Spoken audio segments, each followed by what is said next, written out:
And I'm making the executive decision. It's me. You can deal with it. I can literally make it right over day. And I'll wait. and also left our kitchen. Sweet. Got us the hookah. Oh, Thank you.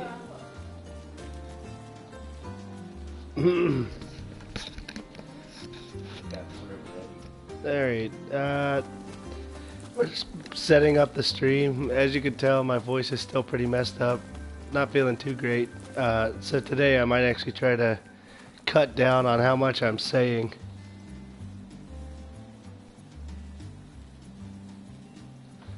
Hold on.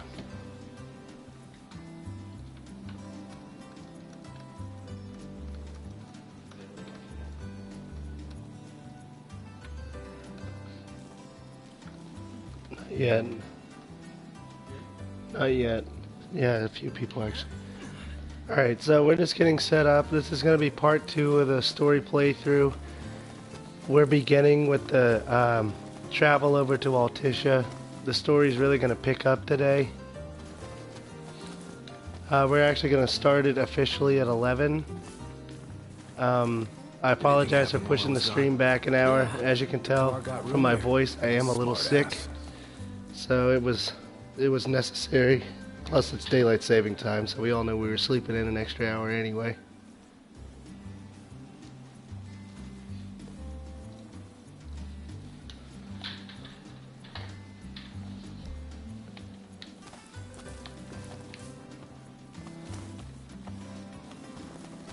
So we're just kind of running around. I'll do sort of around 10:55. I'll recap what's happened in the story so far, so we're all kind of on the same page.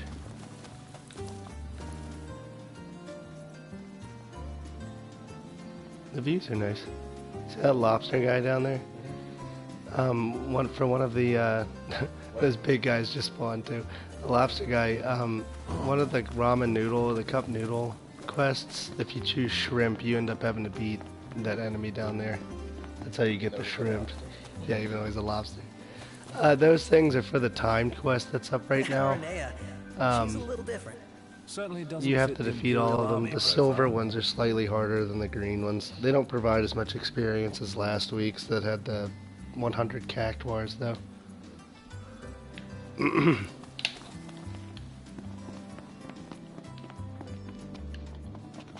There's a lot of those yellow question marks you see on the map or side quests. We're just not going to do them.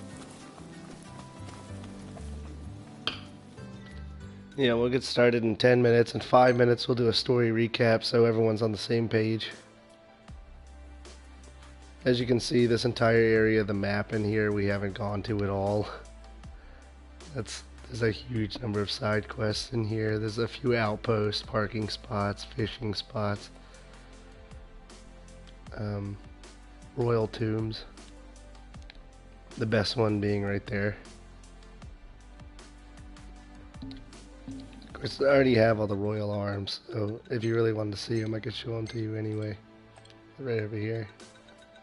One of the coolest looking ones is, where is it? Katana, that's kind of cool.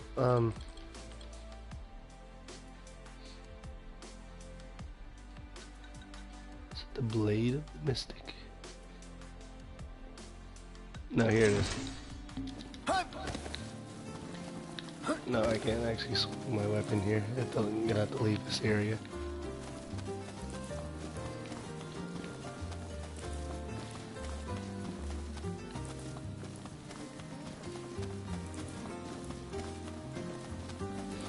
Let me make sure that the name of the stream updated. This should be part 2, not part 1. Huh. Yeah, there we go. Okay. All of the royal weapons look cool, but as I've said, they're not very practical to use because as you deal damage with them, they damage you. So I don't really know why you'd ever voluntarily use them.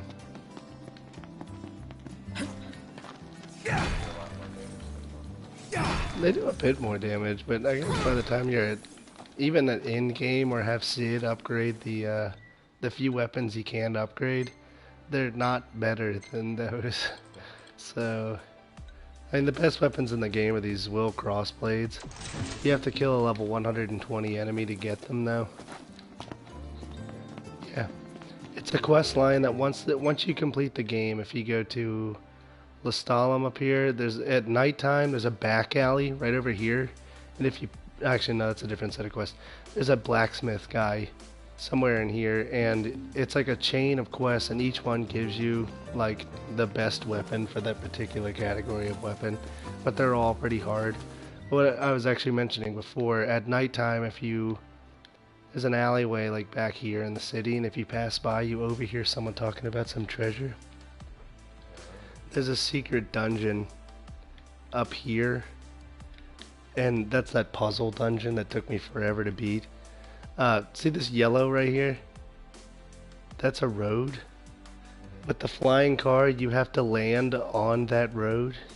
And this isn't an understatement. Like, it seems smaller than it does on the map.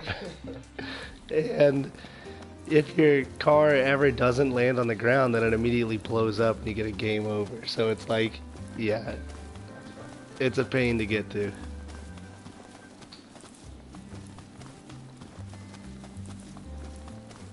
Alright, in a minute we'll do a story recap. We don't have anywhere near as many viewers today as we did yesterday, but we didn't start out with that many. They kind of grew over time, so.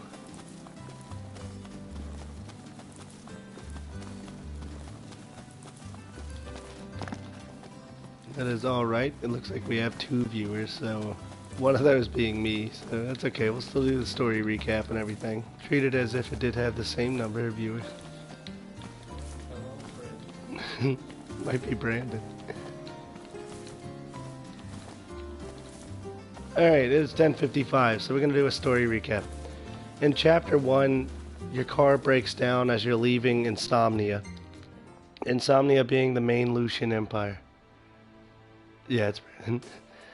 So you're leaving Insomnia, and you're about right here, and your car breaks down, and then you go to Hammerhead. You have the car serviced, and in the meantime you go around and defeat some enemies that are found in this area. Then you go down to Golden Key here. Thank you. You go down to Golden Key here because you're trying to catch a boat to the continent / city. Well, the country is called something else. Anyway, the city of Altissia. Your path is blocked because the Empire has blocked all travel through Golden Key. The Empire being Niflheim, that's a different governing body than Lucis, which is where you're from. But they've agreed to have a peace treaty, and therefore they have some control over what's going on right now. Anyway, your ship is blocked. I don't think it'll pick up that. So your ship is blocked, and then the guy says, "Oh, I can find a way for you to get a boat by other means." So anyway, he goes and have you get a particular ore from up over here, and you bring it back to him. And he's like, "All right, the boat will be here in the morning. Just take a rest or something." So you sleep at Golden Key, and that's when all the activities of Kingsglaive happens, and Niflheim, during the quote-unquote peace treaty, actually attacks Insomnia, kills the king, and steals Lucis's crystal. So Noctis is all sort of in denial and pissed off. They go back and they look at Insomnia and find that it is the truth, at which point you get called by the Marshal, who's called Kor the Immortal. And he sends you up to, or he meets you up here at this royal tomb, which is where you're introduced to the royal arms. And then you do this dungeon, because in this dungeon is another one of the royal arms. After that, you go and attack a Niflheim base right in this area, just to gain access. Like, all your characters are pissed at Niflheim at this point, so they're all like, yeah, let's attack them. They defeat the enemy, which opens up this part of the map, which is the majority of the map. And then we went to Lestalem, where we met Gladiolus' sister. What did we do there? She took us on a tour. Yeah, she took us on a tour and like hit on Noctis the whole time, which is weird. And then... Oh, and then you're staying at this inn, and there's a guy named Jared and his son, Talcott, who are like your friends now anyway. Talcott knows of a dungeon that has another 2 minutes, so you go and do that, and then you come back. And Arden, I forgot to mention, you meet Arden over in Golden Key. Arden, who is this mysterious character, tells you, oh, hey, I heard you wanted to go to the Disc of Cauthus, which is down over here. I feel like I'm skipping something. Yeah, no, I'm not. Okay. He starts having headaches. Yeah, he starts having headaches when you return to the city, and then Arden's like, hey, I heard you want to go to the Disc, which is currently blockaded. As you can see right here, there's a blockade, which is an Empire blockade. So it's weird that he says he can get you through that. You don't know who he is at this point. And then you're able to go there, and you get your 4th weapon, and you fight Titan, who is he's called the Archean. He's one of the 6 gods in this game. Because the Oracle, who's Lady Lunafreya, who you're supposed to be married to in Altissia, has to go around and talk to all the 6 gods and ask them to give you their blessing, and usually that involves you having to beat them to some degree in order to actually get their blessing. So then you return to Lestalem, and I'm just going to summarize. I don't feel like doing it chronologically anyway. Anyway, you end up busting up to Niflheim bases, because Noctis is all pissed off because at one point Niflheim came in and killed Jared, who's like the shop owner guy and Talcott's grandpa. And then you're dumped at Wiz Chocobo Outpost, where we unlock the ability to ride chocobos. And then Umbra, who is Lunafreya's dog, appears. He's like a messenger between the two of you. He's like a magical dog. He's not a regular dog. And Gentiana, who is Lunafreya's assistant, comes and tells you, oh, there's another god that wants to give you their blessing. You just have to go find these 3 rune stones. So we went here, and then we went up here, and then we went down into this dungeon, where we received Rama's blessing. So now we have 2 of the gods' blessings. Then we go back to Lestalem, and then we're down here at Cape Kayam, and everything's set up. This is where we're going to ship out from. But they're missing a piece of mithril ore, so then you have to go way up here and do this dungeon. And that's where you find the mithril ore. And now finally we have the mithril ore. We had to go back to Lestalem, where it was refined, and defeat some demons. Mithril ore is refined. Here we are at Cape Kayam, and we're ready to go. As I said, the story really picks up. It's been kind of a lot of chore boy issues that happen up till now, and from here on out it's all heavy story stuff. So it's 11. We're going to continue with the story during cutscenes. I'm not going to talk.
No volume. There's no in-game volume at all. Look, Prince Noctis, even the marshal came to say goodbye.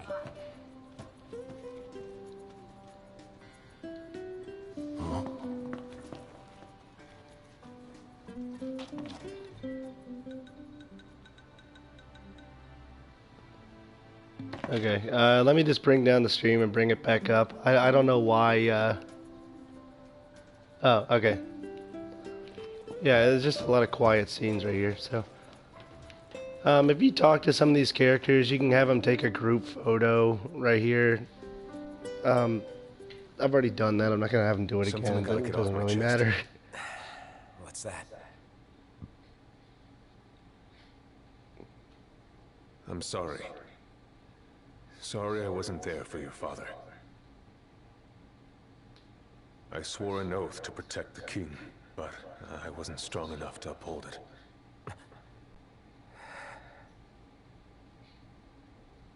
Ain't nothing nobody could have done to stop what happened.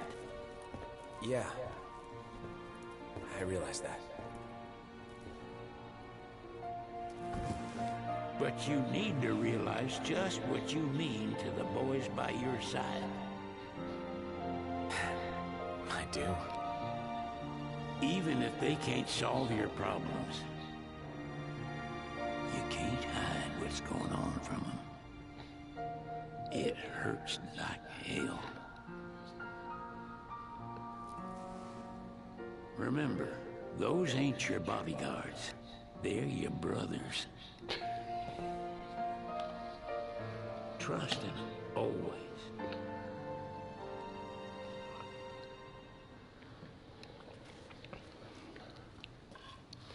Alright, so then we got the Brotherhood speech from Sid. The reason he would be one to know is because, as that picture suggested, Sid was one of Regis, who is Noctis's dad's, one of his, like, crew guys when he was growing up. We're going to meet another one named Wes later. Here, learn to wield not only weapons, but magic as well. Alright, so you get another free magic flask there. Waiting for an invitation? Get your asses on board. Finally, we're on the boat to Altissia, which has been the goal of the game since Chapter 1. It's now Chapter 9. Hey, Your Majesty! What's up? Please, come back soon! We need our king! If there's any points of clarification that anyone needs, now's the time to ask. This boat ride probably takes 5 minutes. Now, we can skip it, I guess, but just having the open point for people to ask anything, I feel like is good.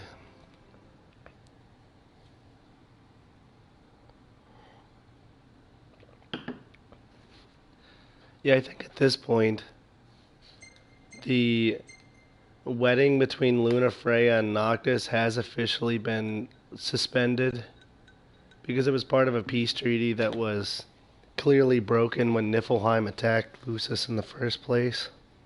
But either way, Luna Freya and Noctis need to go to Altissia in order to get the blessing of the Hydrian, who is Leviathan, one of the gods. JD's sitting right next to me. It's just Brandon. That dude sucks. He said, "Why you bad?" JD's filling his Pokedex still.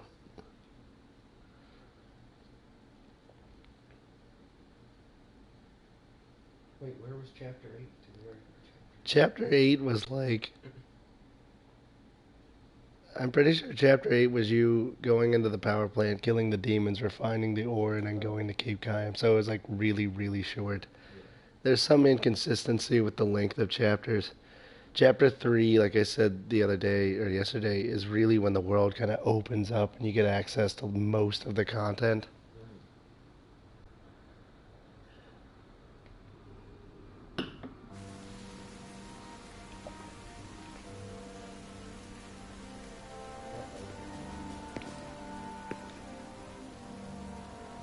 The wedding day arrives, but alas, without the bride. Of course, we've come for the Hydrian, and you've gone to such lengths to prepare. Merely my duty. Ah, but for an outsider to lead the Imperial army must be a battle in and of itself. You've spoken to Lady Luna Freya.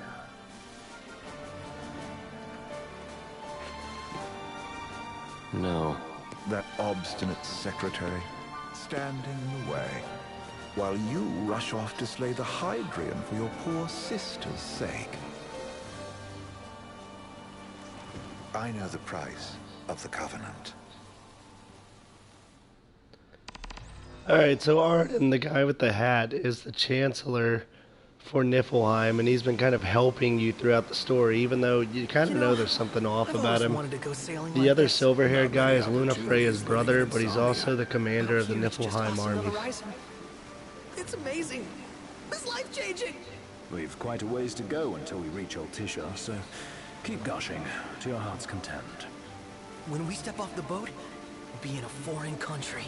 The anticipation alone is a foreign sensation. Then to think this is where we were headed to begin with.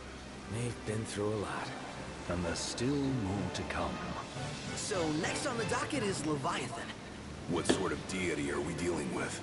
A serpent said to embody the roar and rage of the sea. We'll have to see for ourselves. Can't let Lady Luna Freya do all the heavy lifting. You must be so psyched to see her. Luna? Yeah. Well, we need to make sure she's all right before anything else. Indeed, her well-being is top priority. Don't like this going down on Imperial turf. You think Lady Luna Freya's in danger there?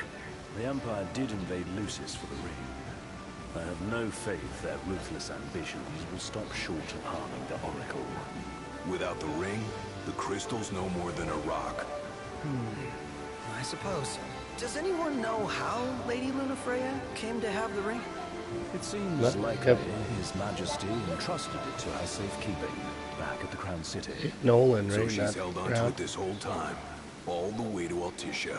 The ring is important, and so is Leviathan. But Luna comes first. You know, I was thinking back to our encounter with Ravens. So Noctis is really looking forward to seeing Luna Freya, who, you know, was his to-be wife, you know, but they was like suspended. But they haven't seen each other in like 12 years. But they're like best friends, you know, so. New power. Power? That would help explain how a son of Tenebrae suddenly came to command Niflheim's army. Now that you mention it, his strength did seem sort of supernatural. I just chalked it up to the Oracle lineage. His ancestry may be part of it, but that alone wouldn't account for his freakish strength. I wonder what could have happened to him. There's a disturbing rumor about Lord Ravus has taken to brandishing His Majesty's sword. My dad's. Then what's the big idea behind that? That his power's the same as the power of kings?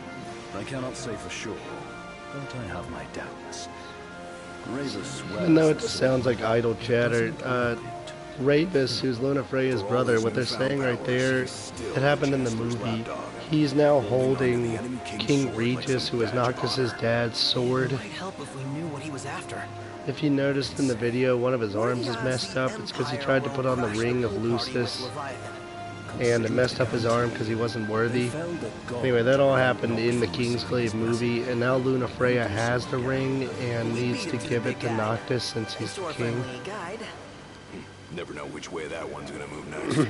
The Chancellor has an agenda all his own. Sometimes it helps, like when he called off his army and let us escape. But he was still a creep about it. Well, it feels like he's only helping us because he wants something. I just don't know what. Reckon we'll see him again? Certainly hope not. Not your type? No love lost for phonies. As Gladio said, his actions are motivated not by altruism, but by self-interest. And when he does come to our aid, I see only condescension in his eyes. Yeah. Characters are wary of all Ever think you think too much? Sometimes, but it's always preferable to the alternative. Are we there yet? Well, didn't you say you always wanted to go sailing? Yeah, but all this ocean gets kind of bland after a while. Last time I checked, it was amazing and life-changing. So, soon you'll have your old man's ring back. Yeah, when we arrive in Altisha. Good thing. To him, it was his heritage. Is that what my dad said? Carrying a royal line ain't a task to be taken lightly. For a small thing, that ring can sure weigh heavy. After he became king, I only ever saw his face in the paper. Wait, weren't you at the coronation? No, I was long gone from the city. We must have been invited at least. Had a falling out of sorts with your old man. Right at the end of the trip. You did? I was given to understand you stayed in touch. We buried the hatchet years later, but never talked face to face again. Should have paid a visit while I had the chance. Well, no use dwelling on it now. Got the So regalia yeah, in the Sid and hole, but Regis had some sort of falling out. I don't think you ever really learned anything about that, but we believe so. In that case, I'll tune her up for y'all. Not that I'll have much to do, though. Well, with Cindy looking after the old girl. If you say she's good, she must be great. She was never afraid of hard work. Heaven knows she had a hard childhood. A hard childhood? He means her parents. Lost them both when she was little. Was big enough to understand, though. And to hurt. But you wouldn't guess that, seeing her now. Not at all. She's always so cheerful. Well, that ought to tell you how far she's come. And you must have seen your fair share of Altissia by now. Yeah, only done been the once. Stayed a good while, though. What's it like? Big old city. Big, okay. Well, it ain't the Crown City. Different. Got it. You'll see for yourself. Noctis. Foreign lands seldom lend themselves to trite explanations. Change the scenery ought to do you good. Well, I'm all talked out. Can't be far to Altissia now, right? We'll be there in no time. Nice having the wind at our backs. Lodgings are our first order of business. All work and no play? Makes sickness a dull boy. Someone has to babysit you, too. Well, you're welcome to sleep in the wild. Ain't no hotel, but I know a fella has a place. Hey, now. Wescombe ran with Reggie and me way back when.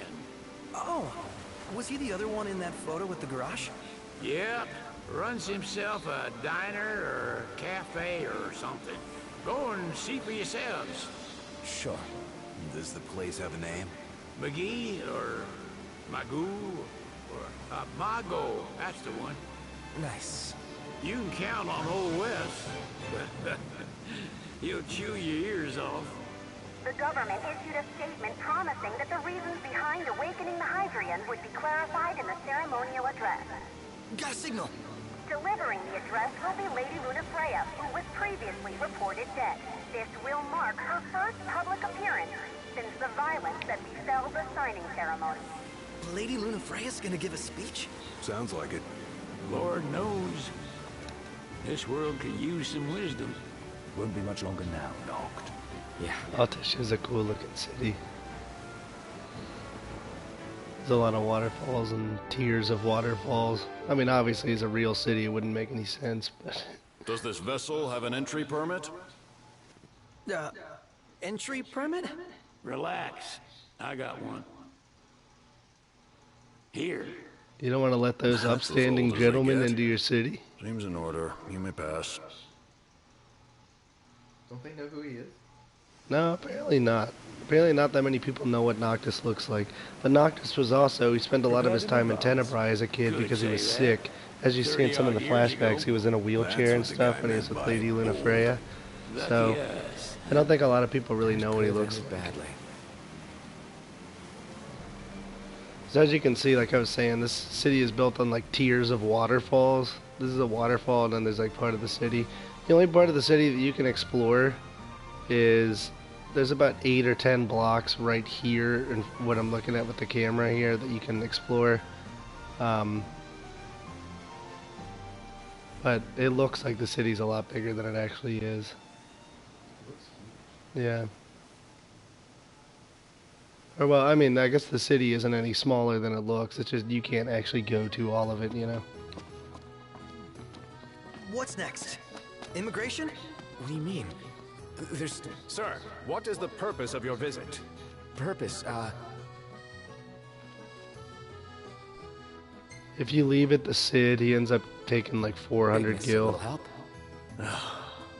Utterly hopeless. We are scholars of the culinary arts, and we've come to study the renowned cuisine of your fair nation. Is that so? I wish you an enlightening stay. Another one you owe me. So, Altissia is part of the governing body of Accordo. Not that it ever makes any mention to that, You wanna really. check Wescombe's place out? Yeah, let's all go to Mago. Perhaps we'll even make it in time for tea. And we'd better start looking now.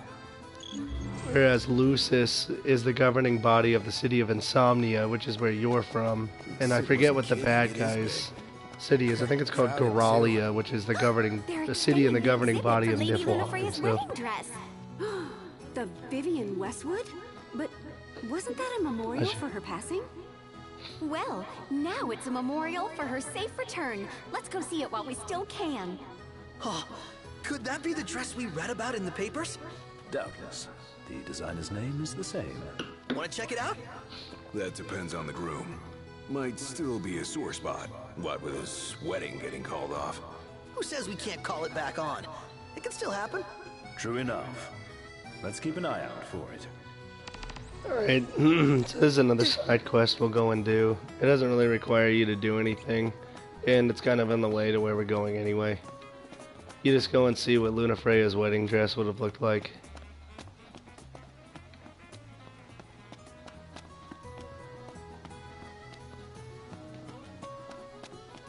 If the wedding were still on, that is.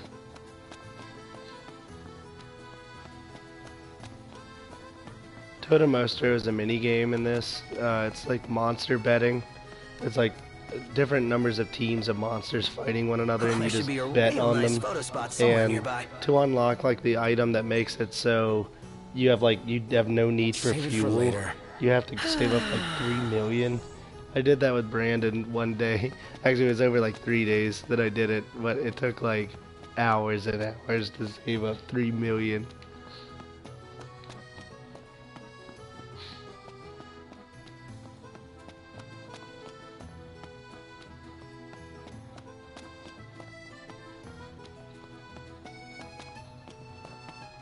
So the side quest for the wedding dress is right over here. Where we actually need to go is beneath of us right now. Oh, the dress is so beautiful. I want mine to be like that.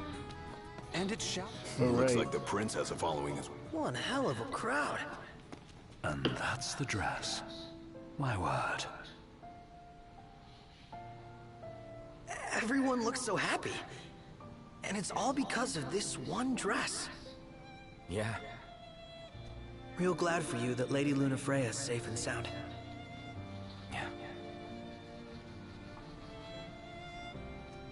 Well, that settles it. You gotta make it happen. Become a symbol of the peace. After we tie up all the loose ends, let's think about the ceremony. A fine idea. Yeah. I'll think about it.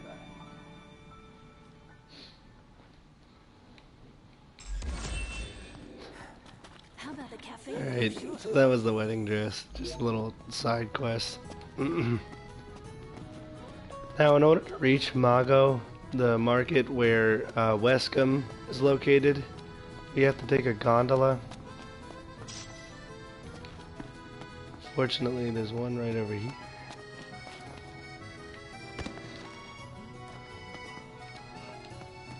Gondola! Care for a ride? Take a ride with that guy. Alright, you can skip these. I would do it, but the loading screen is going to take longer than just actually doing the travel in this case.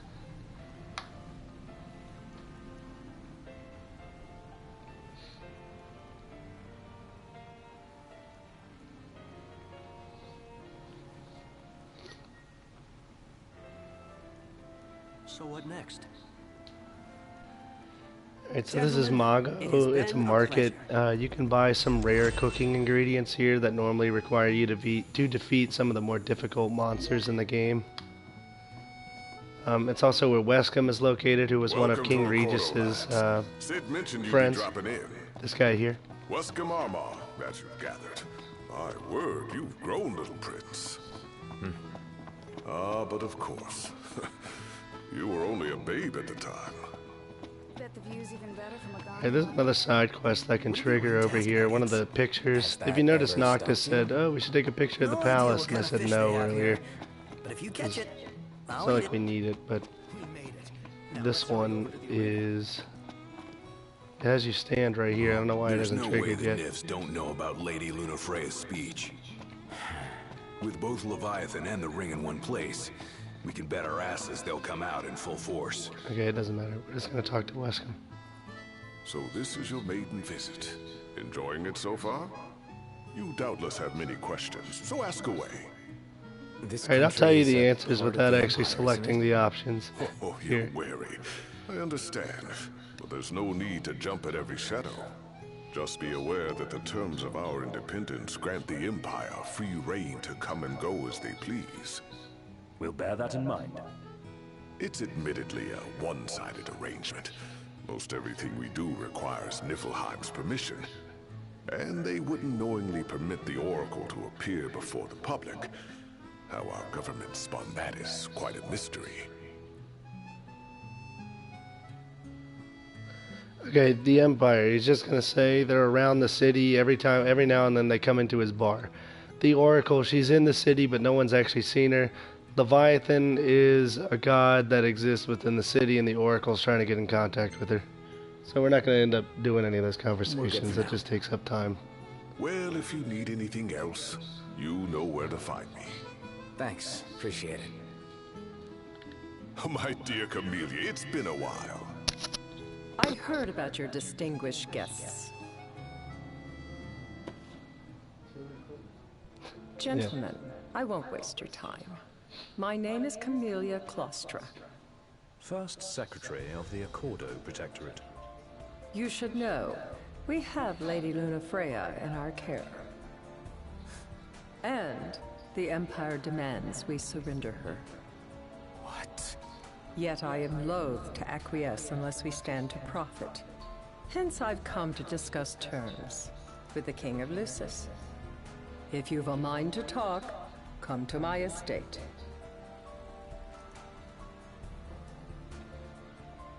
She can be oblique at the best of times, but I assure you, her heart is in the right place. Oh, okay. At any rate, you must be weary from your journey. Might I suggest you seek your beds for now and ponder matters anew in the morning? Yeah, I think we'll do just that. Bet the view's even better from a gondola. Alright.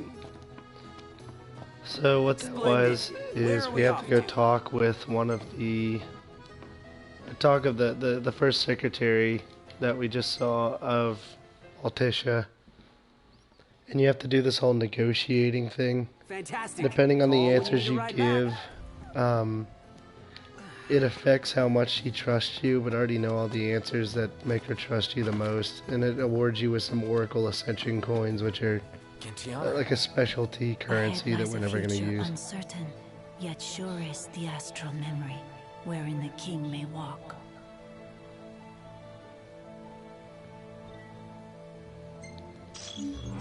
Alright, Gentiana there is a messenger of the god. She's also the Oracle sort of handmaiden. Umbra is the dog. What that unlocked was the ability to go back in time so you can revisit other parts of the map, like as you move forward with the story. It essentially allows you to go do side quests you might have missed, sort of thing. Making our way. Yeah, she can sit tight a while. But it is required for the story that you go back to the hotel. You don't actually have to sleep.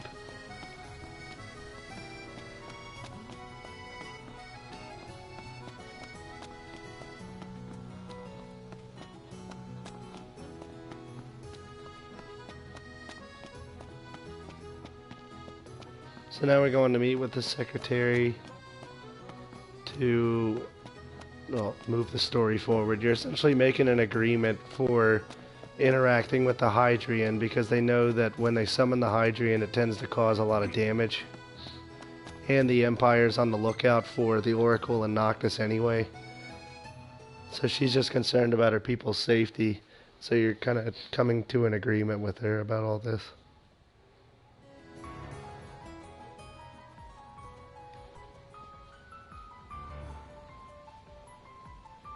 You got your boys in the back of the room. Should things go sour?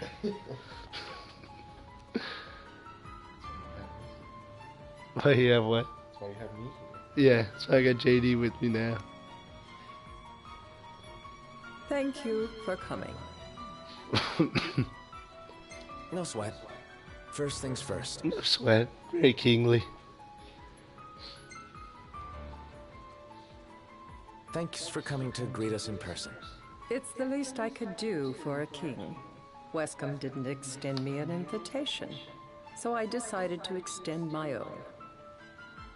Though circumstances have changed, both the king and the oracle are finally in Altisha. You said that you have Luna in your care. Yeah. If you focus too much attention on like Luna and stuff like that, it doesn't look like you care about their country. That's why you kind of just keep this conversation on, you know. But it's true. The oracle is a risk, one we are prepared to shed with. Whether we do so depends on you. Now let me ask some questions of my own. Why does the oracle seek to awaken the Hydrian? Answer vaguely or be truthful. She wants to forge a covenant so I can receive Leviathan's blessing. The answer I wanted to hear. And yet, king or not, it can't be a simple affair for you to receive a god's blessing. Let me be frank. The potential chaos worries me. You know better than most what took place in Lucis with Archean. Tell me, what happened?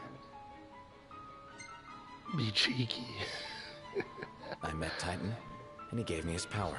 Just like the legends, though the Empire doesn't like the way the story goes. Even as we speak, they mobilize their forces. It seems there's no avoiding chaos. It will most likely come to war. However, I don't care to host a battle on my soil. The gods and the Empire be damned.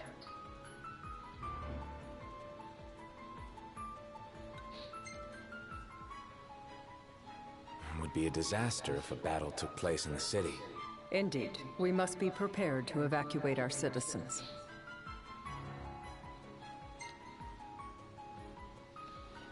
And that's the deal you want to make. Perceptive and direct. Makes things that much easier when you can dispense with the dance. Without further ado, let us talk terms. If you wish to hold the right, you must ensure my citizens' safety and aid in their evacuation. Feign apathy. All right. I'll do as you ask. I'm pleased to hear it. As long as the people's safety is assured, I have no qualms with your right. And that is not all. Once the rite has begun, I will not be accountable for what follows. You are on your own.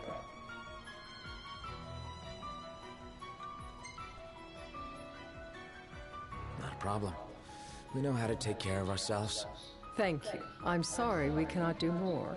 But as I'm sure you are aware, few armies can stand against the might of the Imperial fleet. That is all for the terms. To review, you are to ensure our citizens' safety and engage the Empire. Do we have an agreement? Respond pompously. Yeah, we got an agreement. Get out of my face. All right. Let's fight together as allies. Allies? Such a vote of confidence. Well, you can trust us to do our part and keep the Oracle safe. A final warning, though I doubt it'll come to it. My duty is to my citizens. Should any harm befall them, there will be a reckoning for both King and Oracle. So you have to remain silent for these next two to get the most trust You out of them. understand what I must do. I will stop at nothing to protect my people.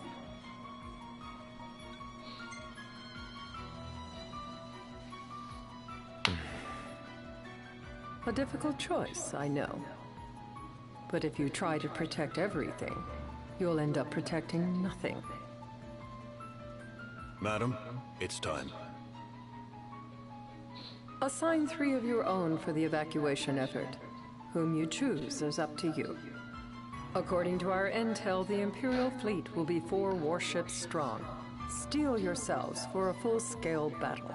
Assign 3 of your own. You only have 3 people with you. In our own interest to our mutual benefit.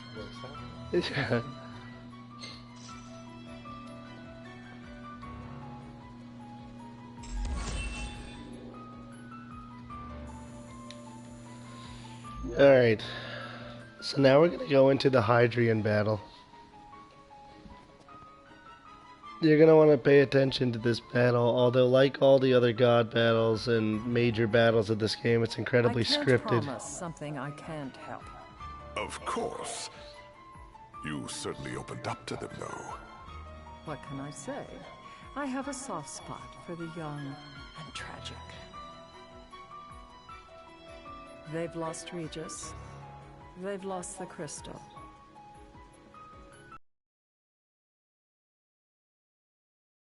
Taken from them. We've seen the Empire go mad these 10-odd years. So just to verify what Aranea said yesterday, everyone's kind of aware that something weird is going on with the Empire. Like, they're obviously being more aggressive than normal, but there's something off about them too.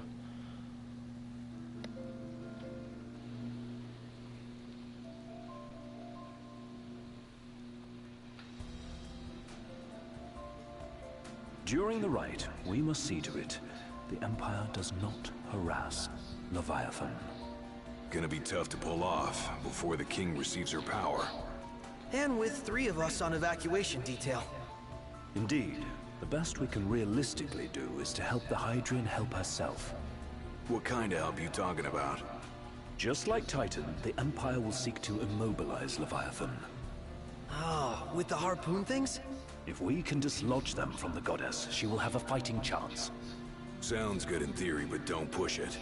It's pointless, unless you can get that blessing. Stay flexible, stay alert. All right, will do.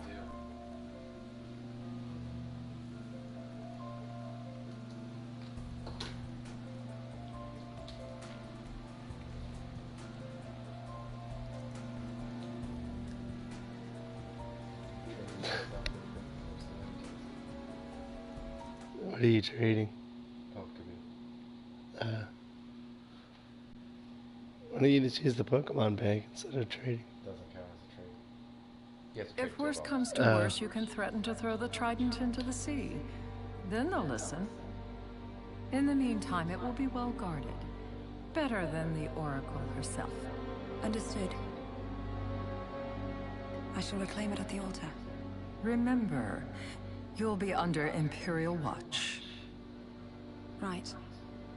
Think of it as a necessary evil in order to forge the Covenant. I am in your debt. Once it's over, you may go as you please. But you do so without our protection. So be it.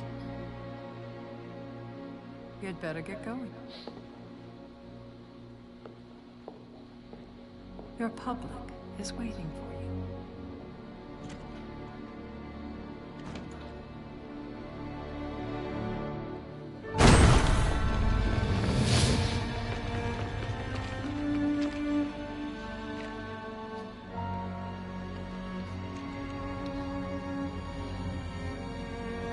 So the Niflheim guys are always in the city. This is no exception.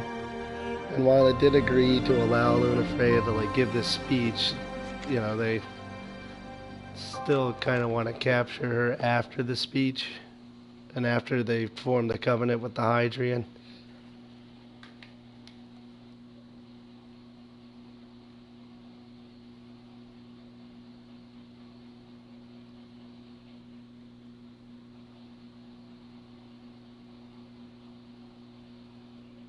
It's a cool looking city from that view too.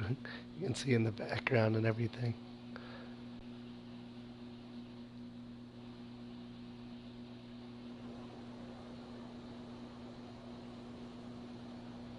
Noct, you in position? Yep.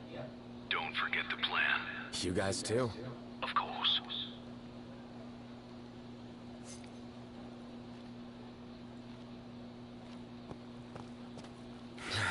Too bad this isn't Sleeping Dogs and you can't just push everybody out of your way.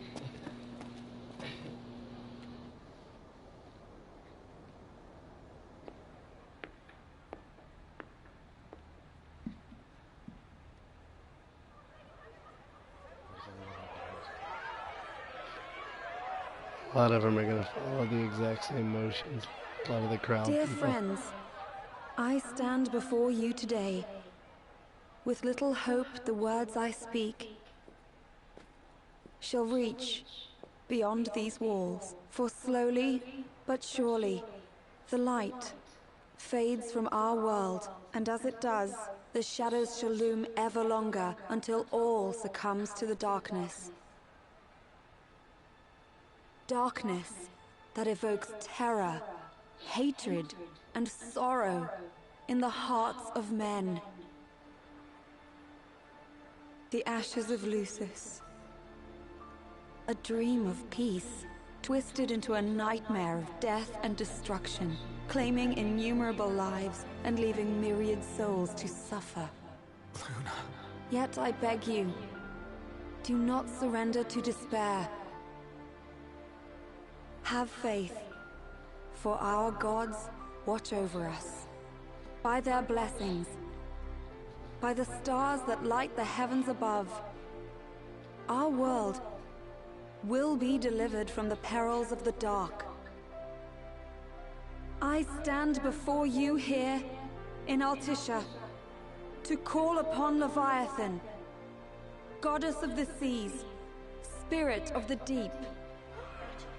By the sacred rite, I will commune with the Hydrian.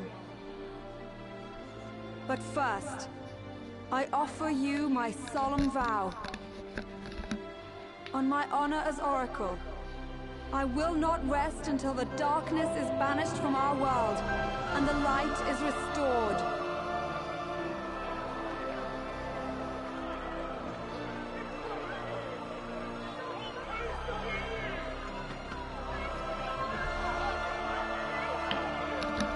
Bless you all.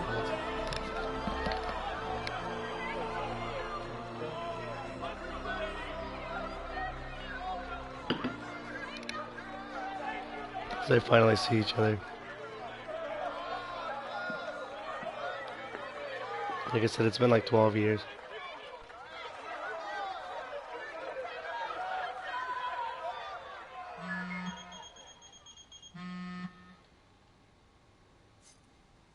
Knocked. The Empire's here. I can see him. Dropships are closing in on the board. Look for a vantage point to approach them.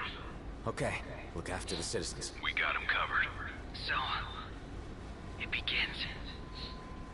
So this is going to be the Hydrian fight, and you're going to want to watch. This is one of the most important story parts of the game. Niflheim is here because, like with Titan, they're trying to harness the god's power and sort of take that power away from like you, where you would normally be getting the blessing. Like they're going to try to take it.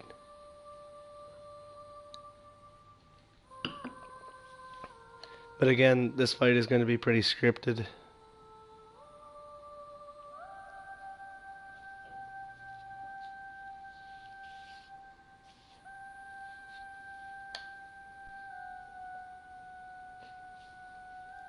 Third time this has shown up in this game and never is.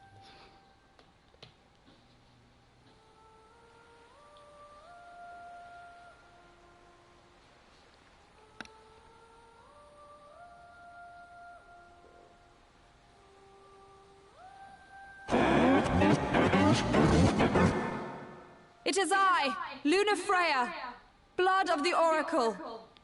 Goddess of the seas, I beseech you, enter into this covenant that the king might reclaim the stone.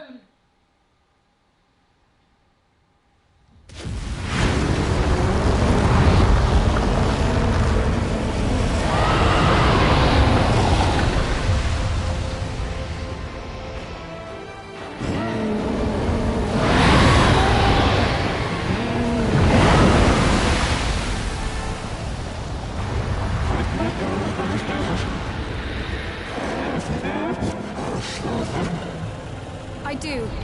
Knocked. The Hydrian has awoken. Civilians? Almost there. We'll join you when we're done. The Empire has the Hydrian surrounded. Hurry, Knocked. I'm on it. Then the right's already begun. Most likely. Time to lend the Hydrian a hand.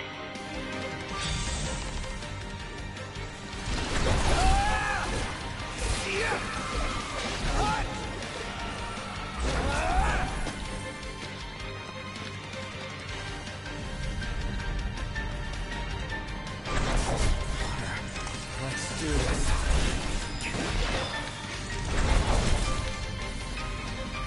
So you're just trying to like get a vantage point on the Hydrian now. You gotta take out some of these guys.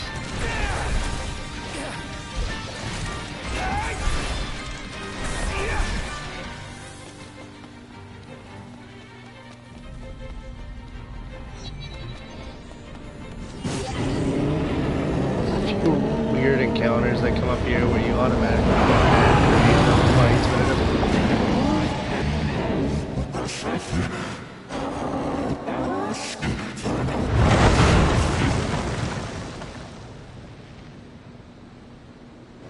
I know what you must know. I don't know. That the one King is of Kings is to particularly- drive the darkness from our stars.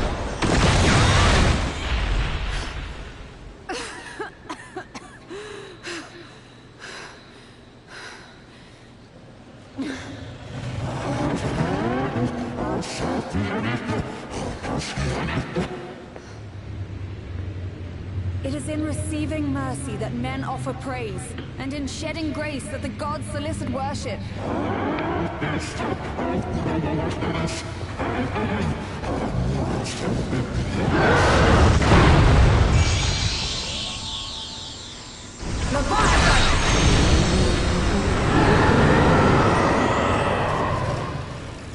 I vow, the king will prove himself worthy.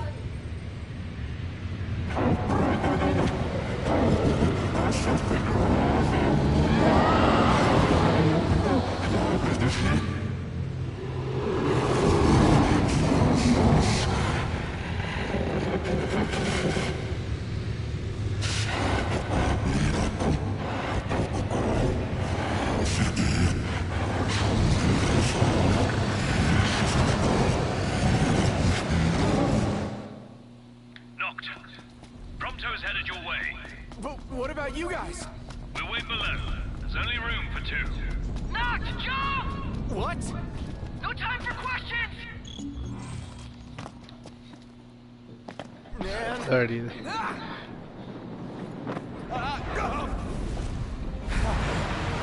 What's this? New ride we borrowed from the Nifs. This will get us in close. Serious? Here she comes! I got this. There's a few just like weird encounters. I don't even know why it considers that an encounter.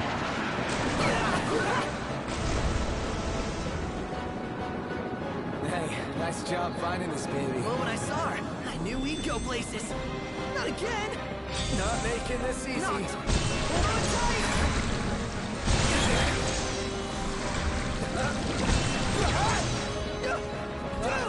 Don't let go!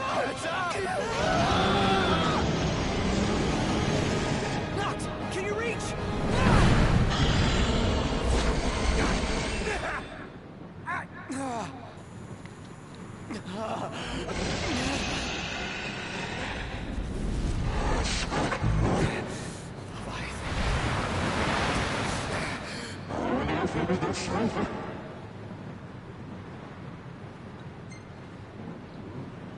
Yeah, to be forceful here. I don't think it makes any difference. Remember what happens if he's like the less demanding one.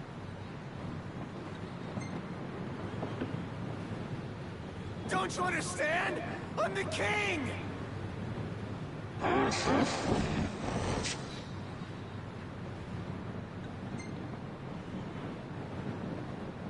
So, you want to do this the hard way?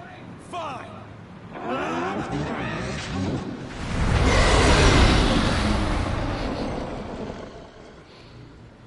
Pissed her off.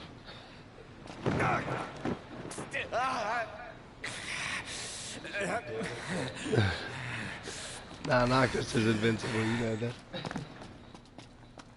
Alright, so there's like a few phases of this fight. The first one's kind of dumb.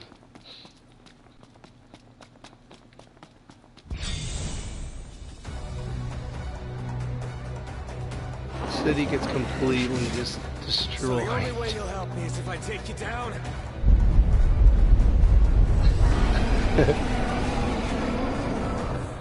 Alright, so what you have to do, you'll see there's like map parts just floating around. You have to point warp to them, and it's pretty much just a waiting game until it decides it's ready for phase 2. She'll come around and destroy a few of the pieces that you're on, and then you just point warp somebody or somewhere else. You can hit her in the face a few times. It doesn't really do any damage though. She just keeps moving. So you just teleport around and wait.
This is just a waiting game.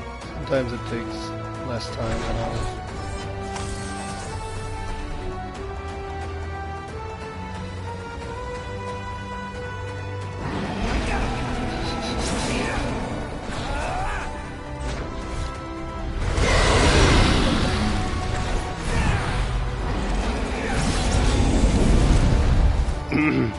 Hit her in the face right there.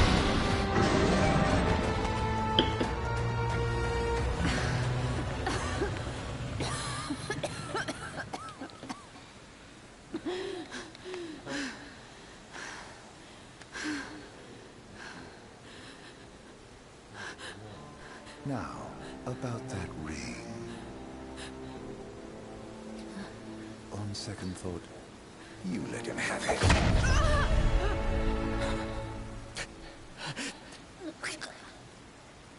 And do remind him about the crystal.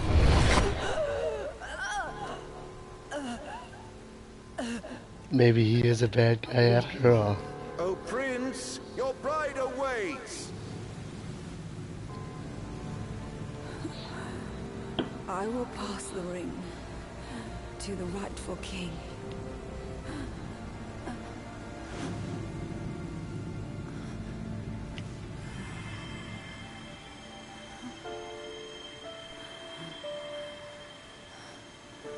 When the prophecy is fulfilled, all enthralled to darkness shall know peace.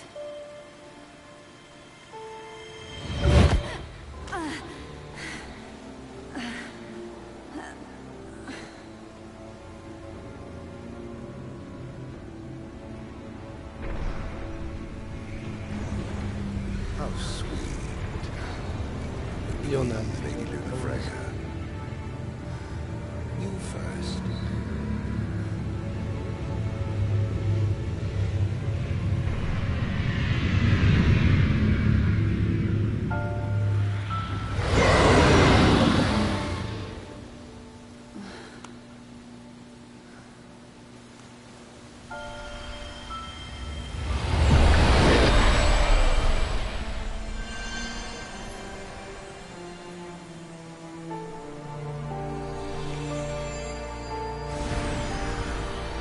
Even though technically in this playthrough I haven't gone through and picked up all the royal tunes, that she's like asking the old kings of Lucis to like give you their power temporarily is what's happening right here. So it's kind of like at this point in the battle you have like permanent armiger status.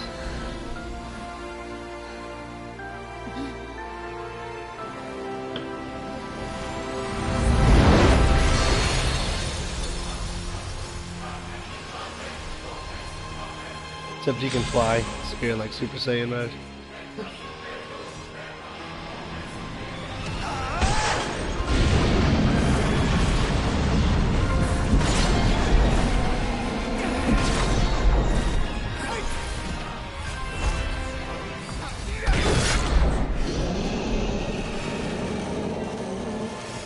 Yeah, you're gonna go through and just start beating on Leviathan until she just gives up, essentially. And then you're gonna get some other assistance too. Because she's being particularly against giving you her blessing.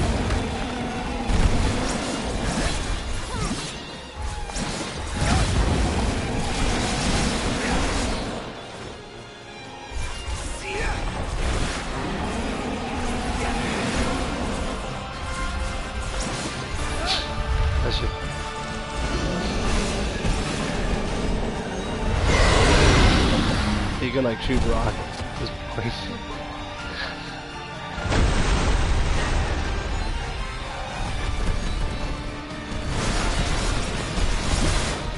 Yeah, we're just essentially gonna break off everything that we can.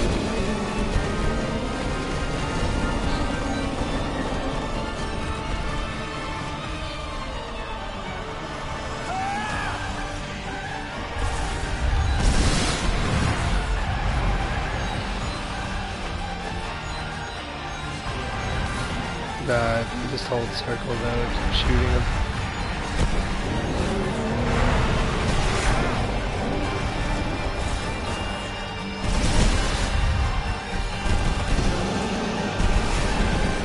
Thing is, like most bosses, and since it is scripted, the fact that her health is low doesn't mean anything. It's not until a particular point where you can actually be able to defeat her. When she goes down like this, it's essentially offering you to be able to break certain parts of your body, and that's what moves the fight forward. So right now we're like breaking off the horns on her head.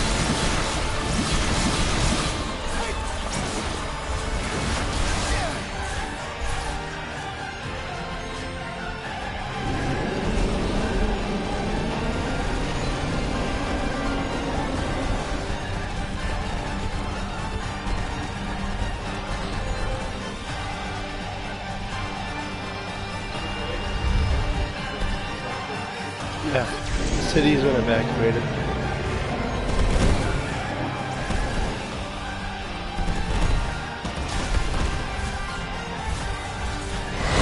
Now we're gonna completely destroy the land.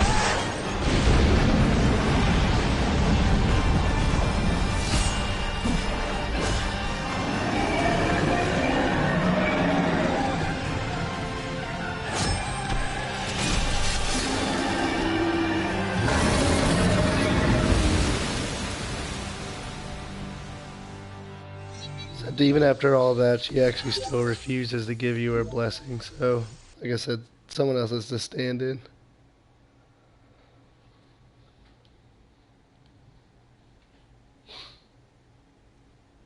It's done.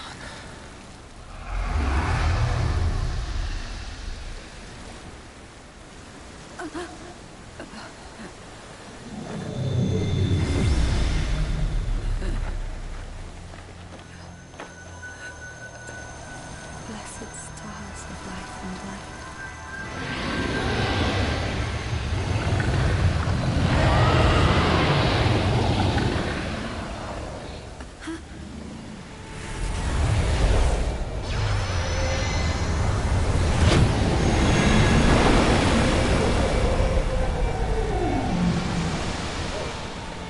Yeah, tight. Summons and stuff.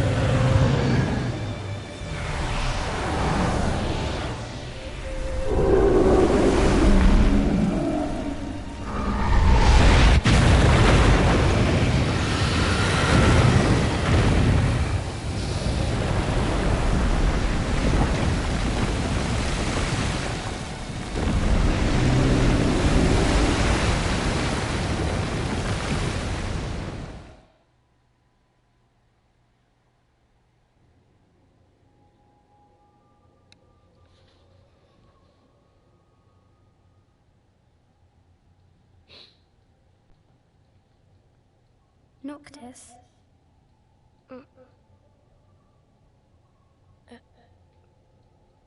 Luna? So, you found your way here. And you found me. A chance to see you once more. Who would have thought? Well, what do you mean? Why wouldn't you see me? Because my prayers have been answered. My calling fulfilled. But that doesn't have to come between us. You are the one, Noctis. The stars shine for you now. That which is yours by right shall be restored to you. Do you remember the flowers of Tenebrae? It seems so long ago. You'll find they await you still, blooming from hill to vale. Will you be there?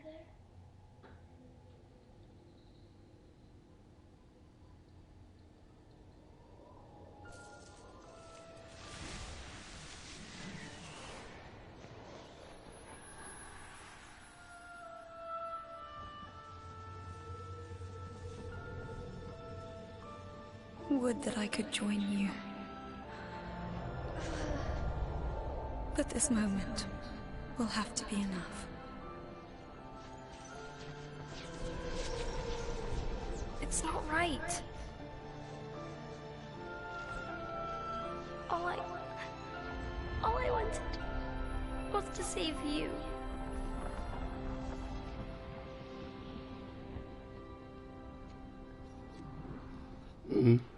When the world falls down around you and hope is lost.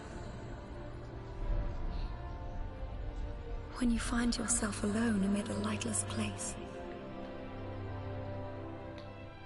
Look to the distance. Know that I am there. And that I watch over you always.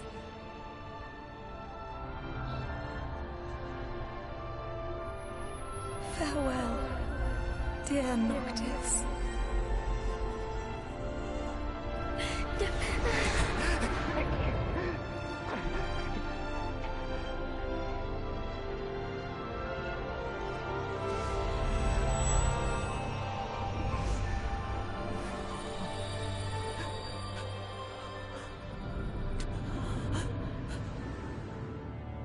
So it was like a dream state that Noctis is in, but Lunafreya was communicating with him through the dream.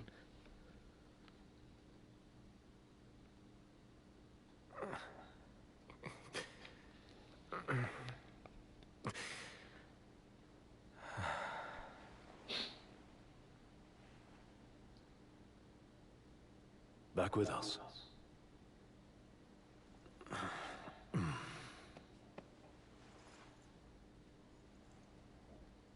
I'll tell the others. Though it may take a bit. You're hurt. Ah, small sacrifice in the greater battle. And Luna?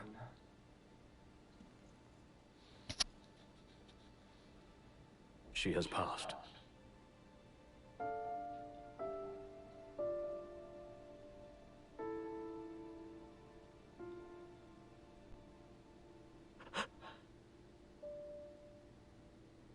So that was the ring of Lucis that she was holding on to. Left that for you.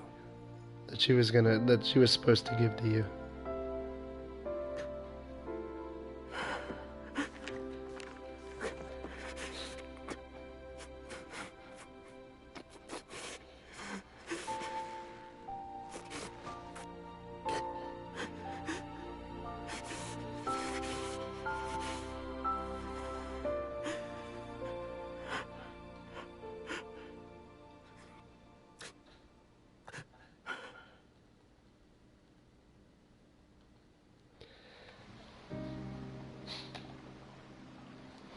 Alright, so after all that, Lunafreya is dead. Ignis has lost his eyesight during the battle, but you don't really know what happened because you were separated from the rest of your crew. But you have the Hydrian's blessing now, so you have 3 of the gods now.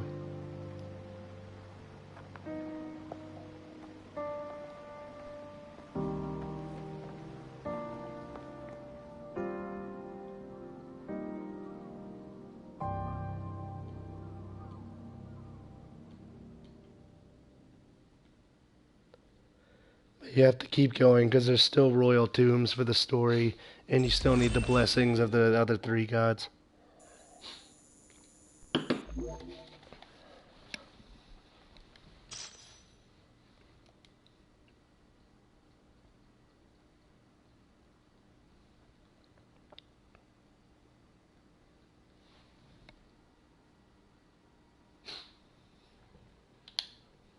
Who are you after now? Oh, the Waterstone. Yeah. You can buy him an X and Y, though. I know, but I already have a shard, so... This isn't another forced picture. Every time you do it, it takes that one. And then these 2 are always forced, but sometimes they'll use stupid filters and they don't look as good.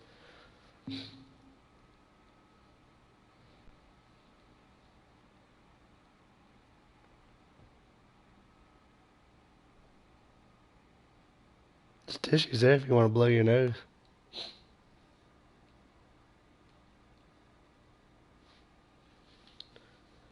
Alright, so now you're going over to another continent. Goralia is where your ultimate goal is, which is where... That's the governing body where Niflheim... No, okay, Goralia is the city, the main city of the Niflheim Empire. So that's where, like, the bad guys are. But on the way, there's a royal tomb and Tenebrae, which is where Lunafreya was from. So that's kind of where we are in the story. The game drastically changes at this point. It's not open world at all anymore. It's very linear. The rest of the chapters are very linear.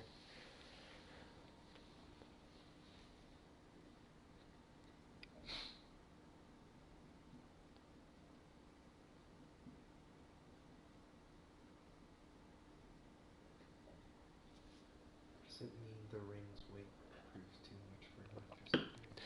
The ring's weight because it reminds him of Lunafreya.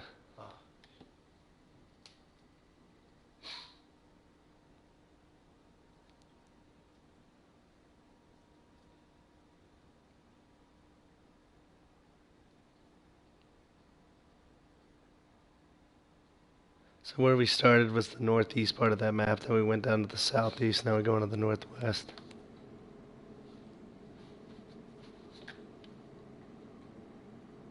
Remember the Scourge of the Stars, or Star Scourge, even though it never is explicitly defined in the game, is the sort of condition that produces the demons.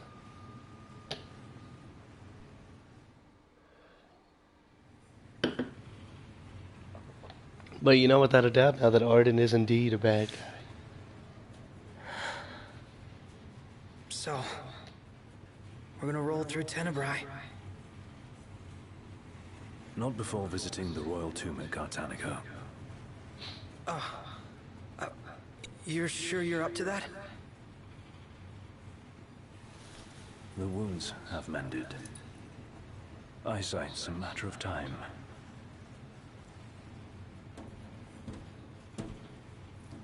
What the hell is wrong with you? What? We're not stopping in Tenebrae. You need to grow up and get over it. I am over it. I'm here, aren't I? Maybe when you're not too busy moping, you can look around and give a shit about someone worse off than you. Let go of me. How's that ring fit you? You rather carry it around than wear it? She gave her life so you could do your duty, not so you could sit around feeling sorry for yourself. You don't think I know that? You don't! Ignis took one for you too. And for what? Enough, Gladio. You think you're a king, but you're a coward. Shut up! Don't do this! I get it, all right? Push prompt out of the way. Then get a grip. Pull your head out of your ass already.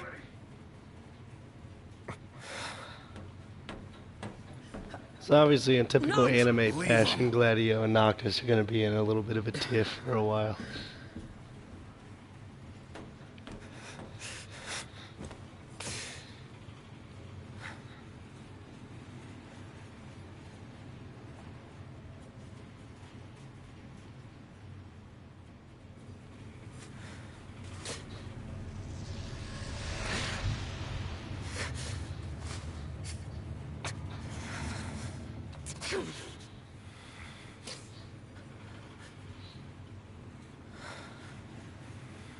Noctis being the more emotional sort of PTSD victim, and Gladio being slightly more rational yet callous about it, I guess.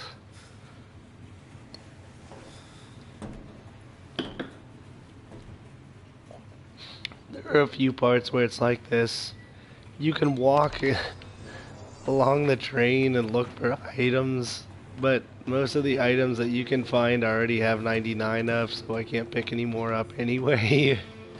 It's just kind of dumb, but there's like 3 stages of these chapters where it's like this. We'll be on foot in Cartanica. Those men in black are spooking me. Now, if you walk all the way to the front, you'll find the dining cart. And there is a radio there. I guess we'll make it there. But anyway, there's like some newspapers that say, okay, Luna Freya's dead. Noctis got the blessing of the Hydrian.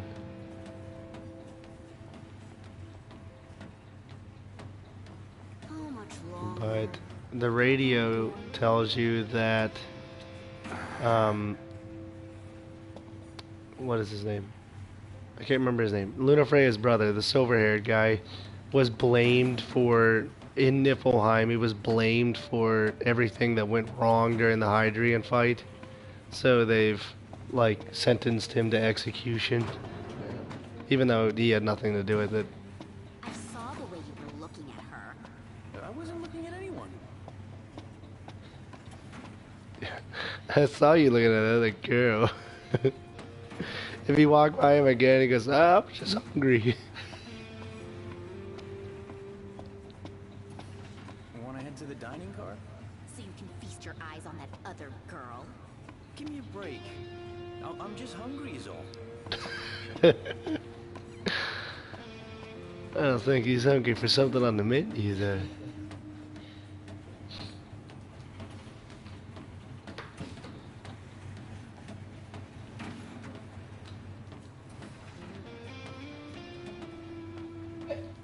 Pleasure.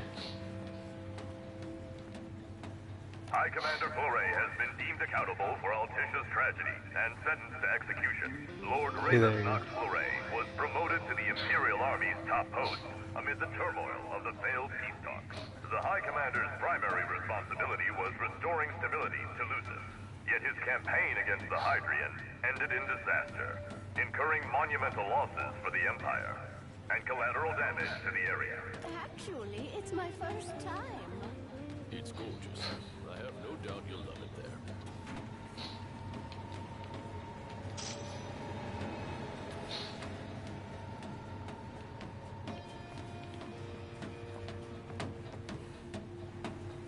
Yeah, it's like the map actually shows you where you are. It's kind of cool, I guess. At least you know how much time you have, but it's a long train ride throughout these next few chapters. Still no sign of Lady Luna Freya anywhere. It's not looking good. What I wouldn't give to see her again. In the wake of the Tide Mother's wrath, the government of Accordo has declared a state of national emergency. On behalf of the nation, I would like to express our relief that King Noctis has survived. The towering waves that swept over Altisha left great destruction in their wake. It will take time to rebuild our lives. That said, the damage done to our fair capital would have been far more severe were it not for the aid of the King and the Oracle. First Secretary Klostra also pledged the government would continue its search for Lady Luna Freya, whose current whereabouts remain unknown. High Commander Flore has been deemed accountable for Altisha's tragedy and sentenced to execution. I take it you visit often? Of course. I'm proud to call Tenebrae my home.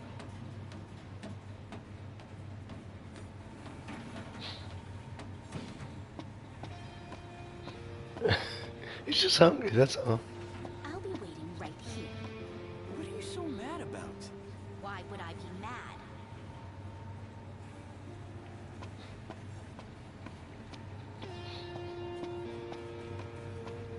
I don't think we're too far from the first stop.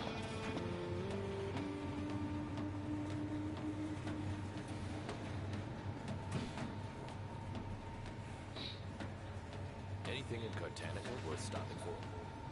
Doubt it.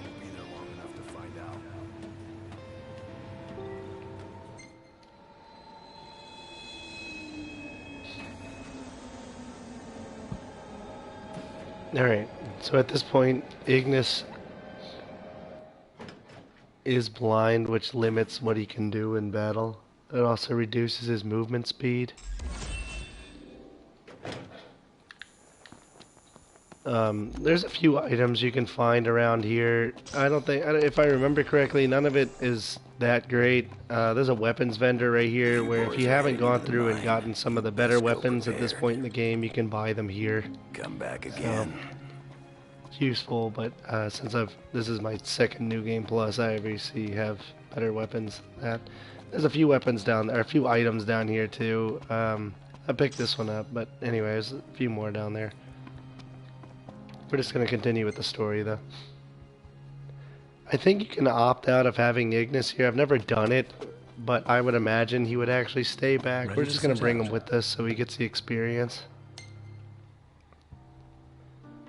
I'll manage somehow.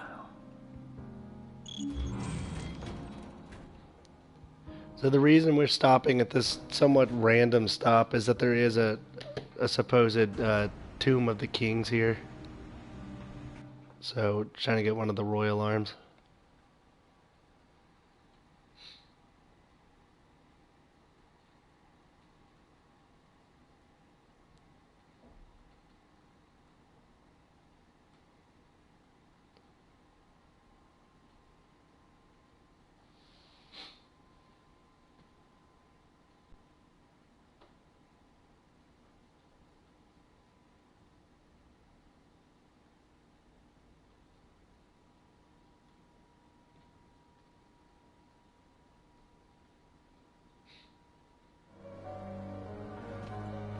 Feeling a little out of my element.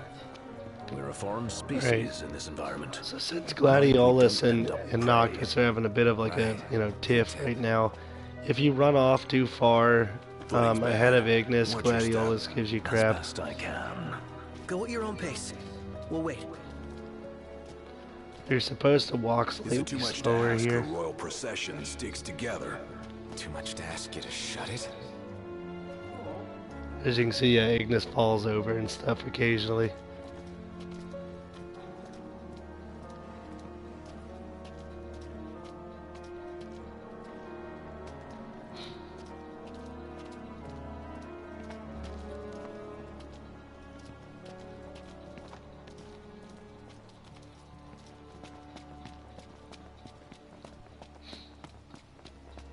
I don't really think there are any lasting consequences if you do run off. It's just Gladiolus occasionally throwing a negative comment your way.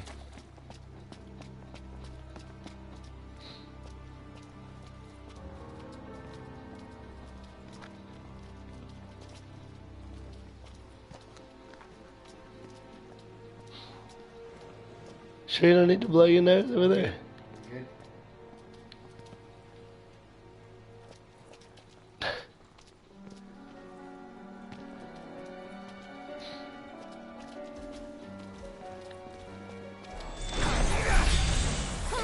Isn't actually that much fighting involved in this chapter. There are a few creatures that look like this. Here we go. In terms of story, like this is the only time we're gonna fight any of them. But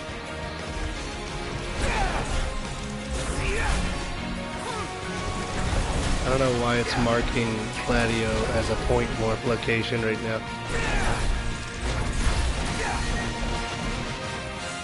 It's part of that attack. I didn't even realize it. You should hang back. Was I in the way? No, you weren't. It's just...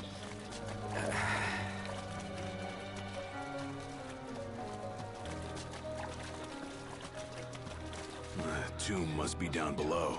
Whoa, careful, Ignis. Right. There was a comment earlier about how Ignis's eyesight really isn't that great, or isn't really that bad. Okay, see you, Brandon. Nothing but a giant roadblock. Ignis's eyesight really isn't that bad. He just likes to wear glasses because he likes his world crystal clear, and of course now he can't see at all. Alright, so the tomb is down here, but this like drilling machine is in the way. This is a quarry, so now you have to move the machine out of the way.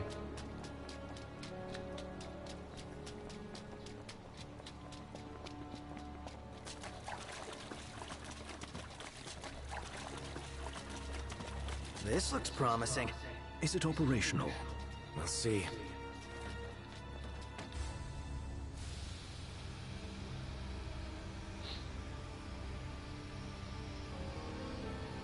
Hey, what are you stopping for? I'm not. Let's see here. In case of power failure, use backup generators. There's a key in the shed. Hold your chocobos, Highness. Yeah.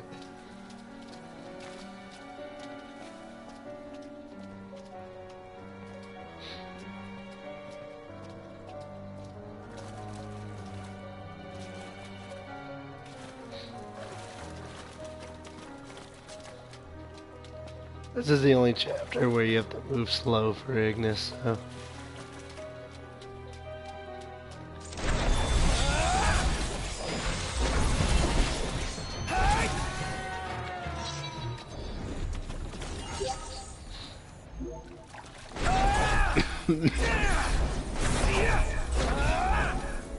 Slow down.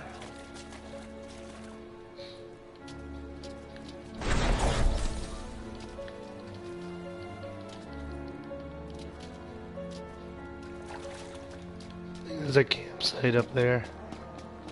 We're not gonna stay there, we have no reason to. Really the only reason you'd ever stay there is if it was nighttime. It's kinda hard to navigate this area if it's nighttime, so you can just sleep until morning.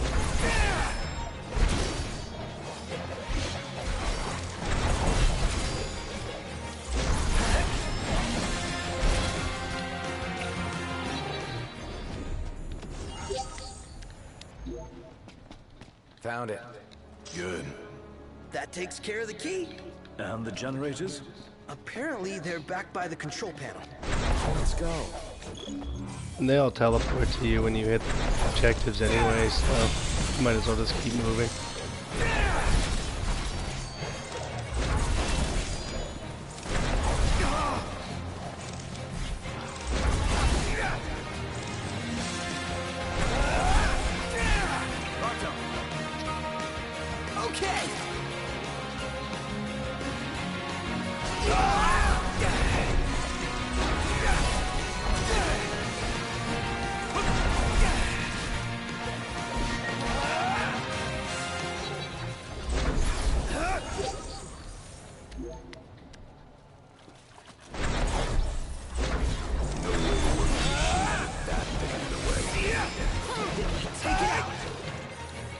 Slimy oil. Right here. How does it look? She's wired and ready. Give it a go. And don't blow it up. Oh, thanks for the advice. They're so mad at one another right now. Did it work? Yep. One more to go.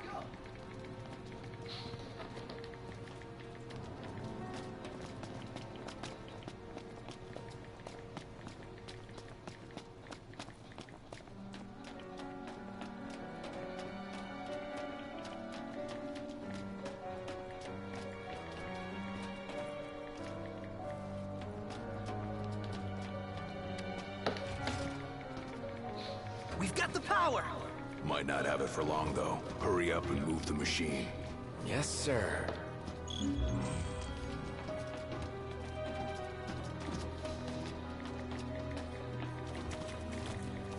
Prompto, perhaps it's time for some light. Yeah. How did you... The hour is late. That much I can tell. Oh, I see. That's... good. Yeah, for Ignis being blind, he's still the most perceptive of anyone in your group.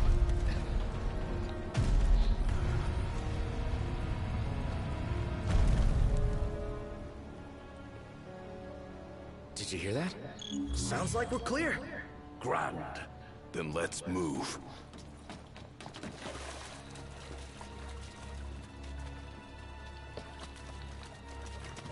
And down to one viewer, and that viewer is me. Don't run ahead. Yesterday it was like 20, but I started a little earlier, which helps. And it's like once you have a few viewers, it's easier to get more, you know? Because people tend to join the streams that have more viewers. You sure you're ready for this? You got what it takes? To do what? To face your ancestors and convince them to lend you their strength. Got a long road ahead. Can you see this through? To the end? I've never done frustration. We'll do it now. As if I have a choice. The Gladio's gonna get pissed at you I again. like the idea of people sacrificing themselves for me, one after the other. Enough. Forget it. I thought you'd accepted your duty. I thought wrong.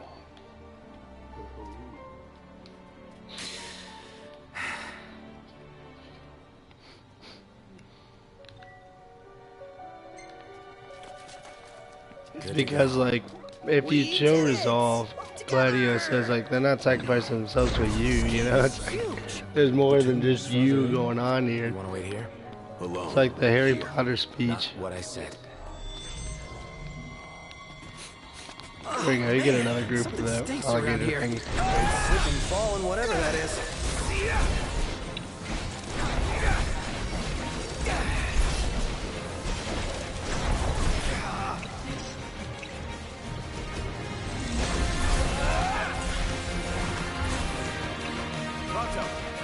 I think I'm still, there we go, that might be level 10 for snapshot. It serves no purpose other than to make pictures at the end of the day. It's kind of a useless technique, but when you don't have much else to max out. Nope, level 9. You can still go to level 10.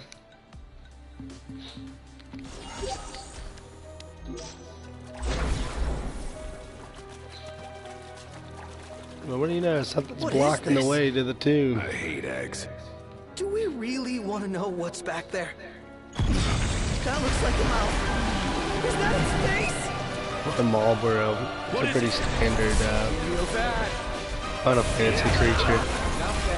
Yeah, for the time quest, yeah, you have to defeat a few of these. Again, this is going to be like a scripted fight. You can't kill it before it's ready to be killed. In the meantime, we'll just keep hitting snapshots and level up the technique. Your technique bar fills up whenever you deal damage, and you can get one of the ascension skills that makes it so it goes up when you take damage too, I think. So. Alright, so it's gonna go berserk. Oh no. Level 38 monster is gonna kill us all. So you just gotta stand over here and the next phase starts. It's really stupid. Meanwhile, my guys are... You didn't even... He was vulnerable the entire time. He didn't even get up.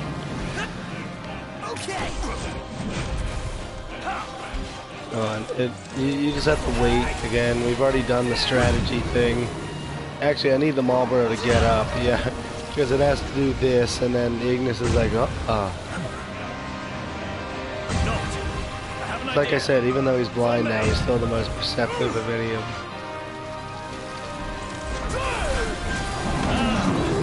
There we go. It really worked. They keep summoning little guys like this, but as soon as you kill it, they all despawn. Whisking them just makes a mess. And that unlocks, the first playthrough, it unlocks the technique known as like Libra Elementum or something for Ignis. It makes it so like he'll cast a spell that's super effective on whatever enemy you're fighting. It's good, but it takes too many technique bars for what it's worth. So, because you'll notice the green technique bar has like 3, yeah, and depending on how good the ability is, it takes more.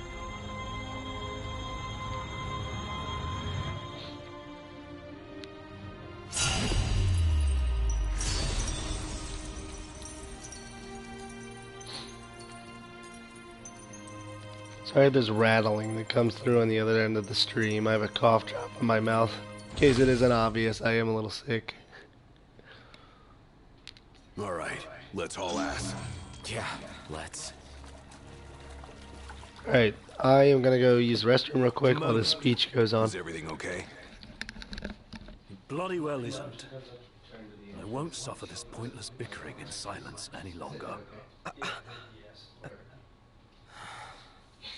Let's be frank. My vision hasn't improved, and probably won't. Yet in spite of this, I would remain with you all. To the very end. Sorry, but I object. War is a matter of life and death. But we'll be there. It's not about us looking out for him. Uh-huh. Well, then he should be free to choose. There's more to it than just what he wants. I know full well. I won't ask you to slow down. If I cannot keep up, I will bow out. What says His Majesty? Noct, you are king. One cannot lead by standing still. A king pushes onward, always, accepting the consequences and never looking back. Gladio, Noct will take his rightful place, but only once he's ready.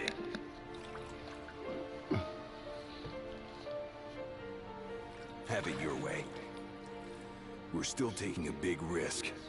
We better all be ready. Alright, so Gladio's still a little pissed at Noctis, but Ignis' speech there sort of made them less mad at one another. Ignis did reveal that his eyesight is probably never going to come back.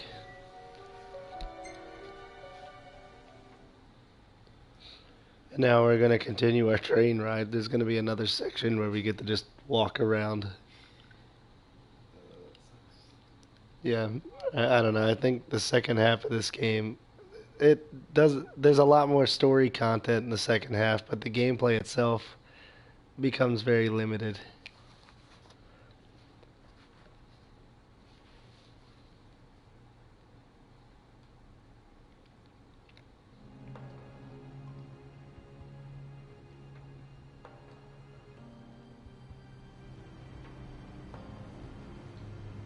You guys mind if we stop in Tenebrae? Might as well hop off. If it helps him move on. Earlier, Gladio was giving him crap about wanting to stop in Tenebrae, and now he's like, well, if it helps you move on, yeah, okay.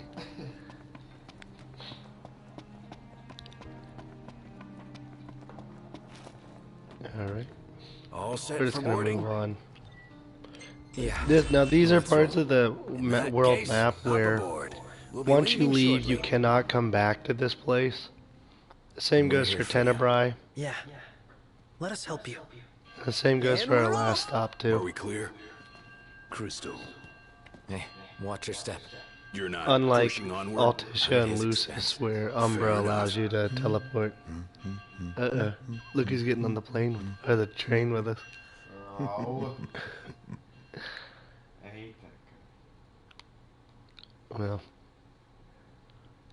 he's gonna be around. Yeah, I'm sure he is.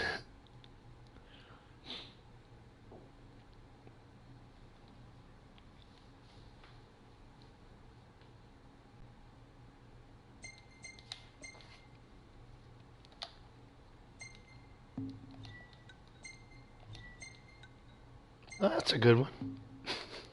What? That picture.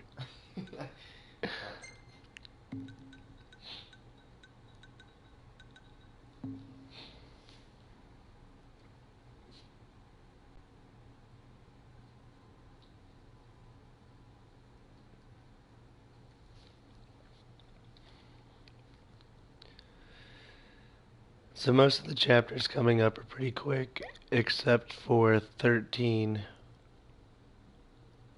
That one is going to eat up a lot of time. That's okay.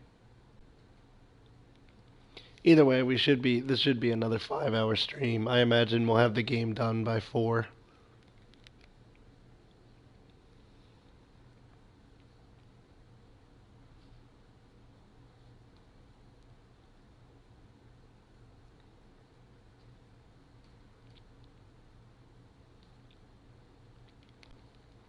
You don't really have any purpose of stopping in Tenebrae other than the fact that Noctis, wants to go there because it's where Lunafreya is from. But there's nothing Feels for you to good gain ride the here. rails. Sure does. Eager to drive once we're in Gralia? If they'll let me. We're fortunate to have the regalia at all. We owe the First Secretary our thanks. She'd get more thanks if she gave us a discount. Those transceivers are top-notch. I recall when the Hydrian raged. In the midst of the Empire's retreat, one conspicuous craft remained behind. The Chancellor's. The last thing I remember seeing was his ship, heading for the altar. I fell unconscious and was powerless to stop him. I'm just glad you're alive. Oh. Is someone else there? Gladio. He just came back. Where did he go, anyway? On a brief reconnaissance. Something caught my ear. Hey, Captain. Mission complete. Splendid. So what caught your ear? Rumors of longer nights. They've been growing longer day by day. There was talk of it back in Lucis, but recent days have shown an unseasonably sharp change. Should this trend continue, before long... There won't be daylight. Well, it's not out of the question. The Empire's already slain half of the Six. No wonder the whole world's in disarray. I guess. And longer nights mean more demons. Seen that with our own eyes. I happened to overhear a fellow passenger discussing this very same phenomenon. So he sent yours truly to seek him out. Nice police work. Well, don't want to keep him waiting. No, we don't. Back in a moment. Sure. Alright, so there was a bit that was said there. The first secretary of Altisha transported your car, so it's now in the back of the train. But there's also something going on around here where the nighttime is becoming progressively longer, which is favorable for demons. As you remember earlier, RNA Highwind said that, you know, she was tasked with, like, capturing demons for the, you know, Niflheim military. So there's something off. Doesn't make any sense.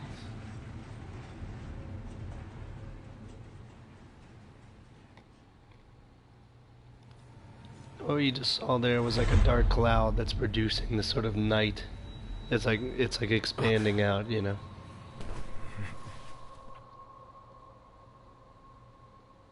What's going on?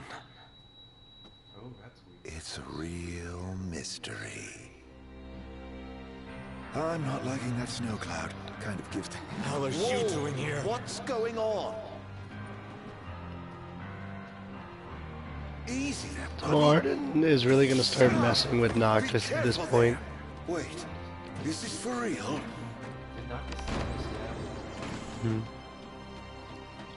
What? No!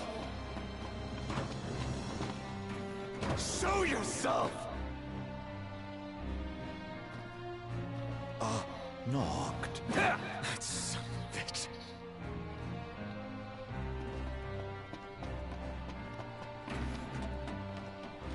Come on, Knocked. You're scaring me. Seriously, man. Cut it out. It's not safe. Plus, you're causing a scene. You think this is funny? Dude, are you seriously trying to kill me? Why wouldn't I? I've got... What are you after, following me around this whole time? It's all your fault! What are you talking about? Do you really mean that, Knocked?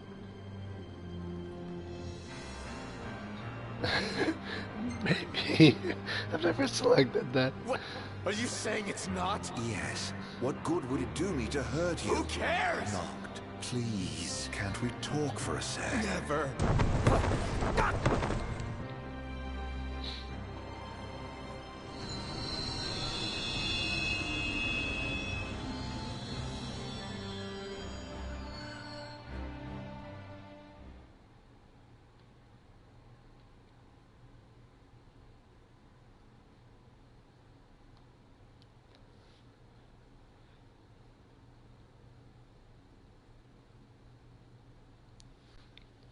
So this is another stop you'll never be able to return to.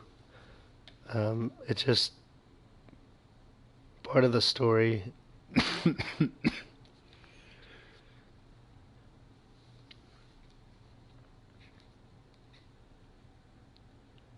And Another example of how the game gets pretty linear.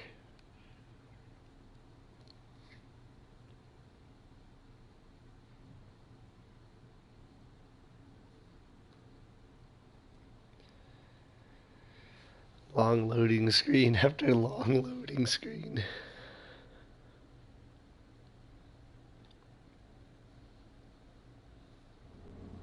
Noct! Are you okay? No. Where's Arden? Wait. He's here? If he is, that would explain all this weird stuff happening. I bet he's behind the train stopping. Ignis and Gladio went up to inspect the engine room. I say the two of us go check out the rear. Yeah. Okay. So it's just you and Prompto right now, since Ignis and Gladio are off doing their own thing. The ship's under attack. Bomb us? Not! We have to protect the people!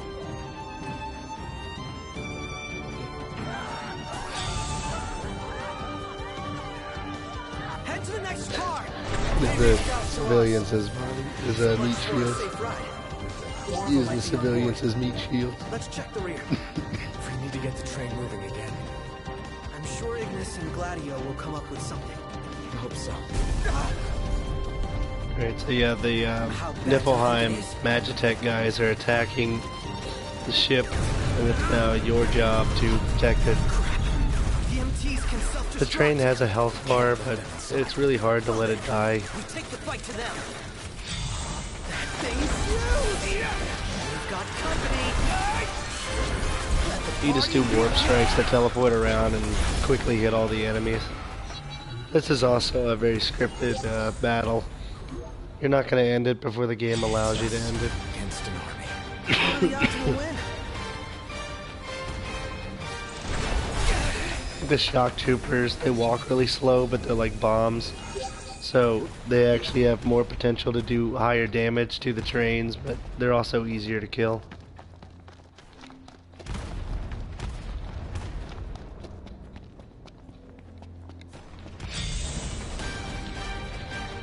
You enter combat as soon as bad guys start spawning, so... Fun never ends.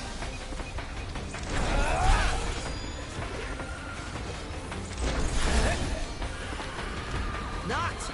He's ready for round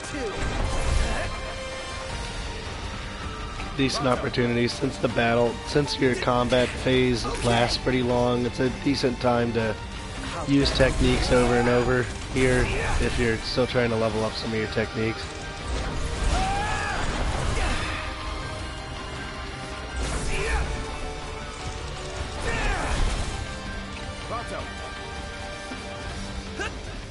Okay!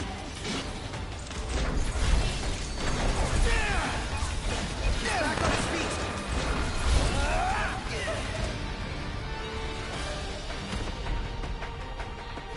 Uh-oh. These guys look like trouble. Pronto. Okay! Should be getting fairly close to level 10 with Snapshot. If you haven't already gotten Prompto's photography skill to level 10, Snapshot, the technique, actually does give you skill experience since technically he is taking pictures. Good news, Nox. So. Ignis just called and said we're almost ready to roll. Finally. Okay. Pronto. Nox, who's ready for round 2?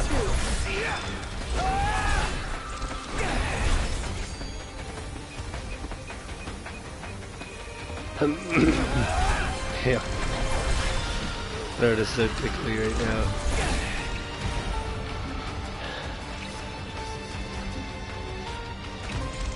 Pronto. Looks like they've rolled out the Okay, guns. so this is when the game decides you can actually start to move on. That tank there is gonna do a ton of damage to the train. You can point warp to it and then take it out pretty much immediately as soon as you point warp. And that's the goal. I'm gonna try to get... Nah, I don't want to risk it. I don't want to lose. That'd be kind of embarrassing. Alright. While this is going on, I'm gonna grab some water real quick. Be right back.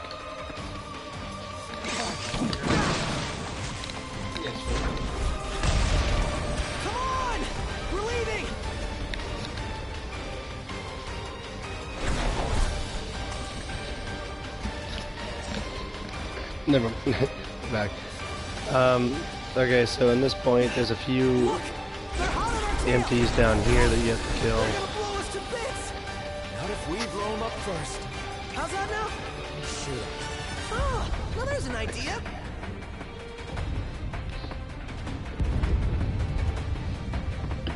Okay, so now you're fighting these things. You have to find one that has its doors open and point warp to it.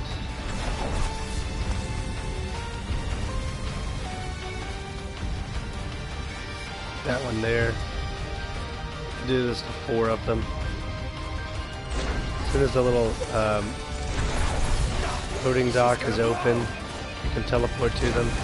All you have to do is get on there and kill one shock trooper. It causes the ship to blow up. You have to be mindful, because if you stay on the ship after it starts going down, it's a game over. I've never had that happen because it allows you to teleport through walls here, so that makes it easier to move around. Alright, there we go. And then the only point warp, once you destroy 4, is back to the train.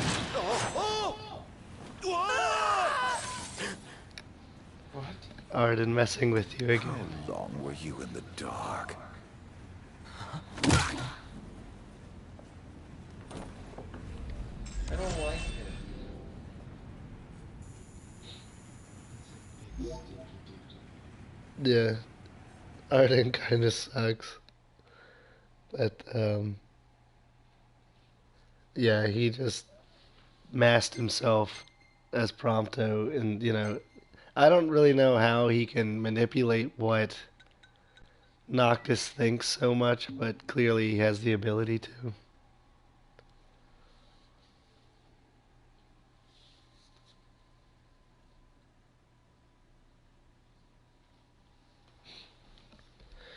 Alright, so it's now chapter 12. We're going to stop in Tenebride. Nothing really happens this chapter. And like I said, chapter 13 is going to be the long one for today.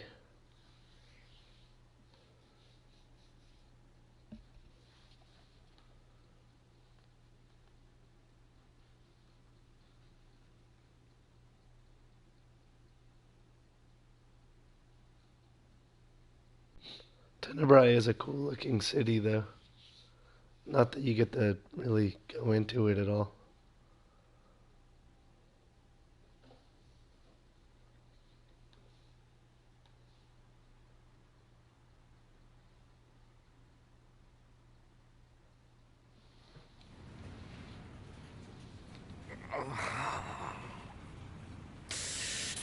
Damn it.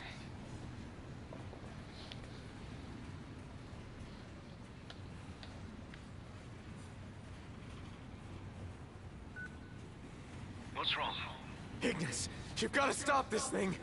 Prompto fell off the train. I pushed him. I mean, Arden made me. I don't know where he is, but we can't leave him. Stay calm, Noct. I'm as concerned for Prompto as you are. But stopping the train would endanger everyone on board. We'd be sitting ducks for the demons. What do we do? First, we drop the passengers off at Tenebrae. We'll be arriving shortly. What about Prompto? Given the Chancellor's involvement, it's probable he's no longer where we left him. In any case, he may try to contact us. Let us wait and hope for now. Can you make your way here? Gladio's with me. Are the two of you okay at least? Yes. Okay, on my way. I'll be there as soon as I So you'll take care notice of this there's like stone. demons all along the inside of this tunnel here. These demons are all over the place around here. But we're not doing any spoilers, and we'll let the story explain everything of kind of what's going on.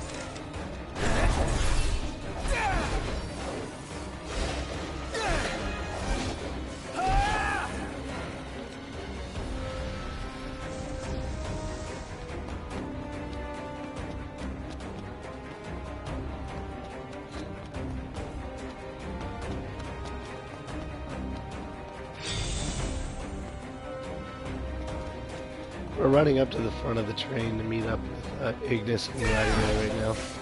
And as you do it, there are certain triggers that cause demons to spawn. You just have to defeat them as you make your way up.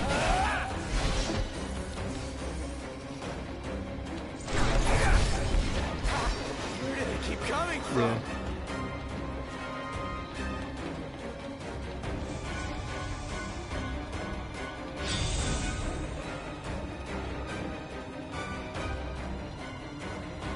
Yeah. Can't take much more of this.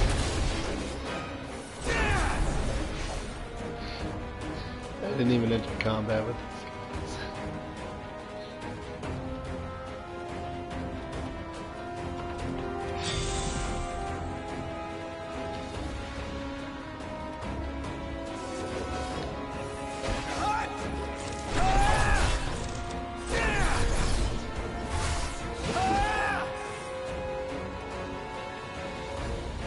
Even if you can't officially target an enemy, if they're standing in front of you and you just press circle without pressing anything else, your guy will attack and can still do damage to them.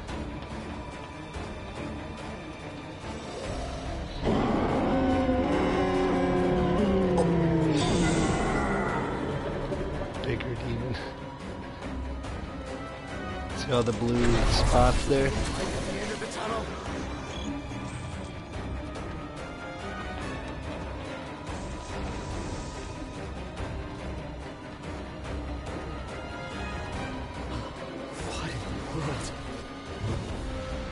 Remember when you do the summon with Rama? How your eyes turn purple when you're doing the summon?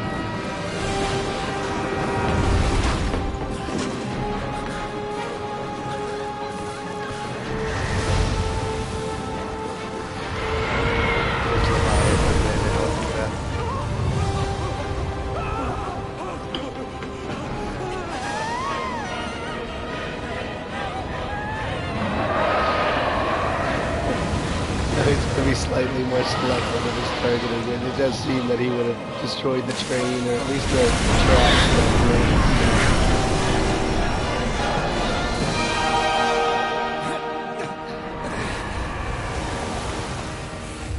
tracks. So Tenebrae, as you can see there, is on fire. Yeah, you would think it might be Leviathan's fault.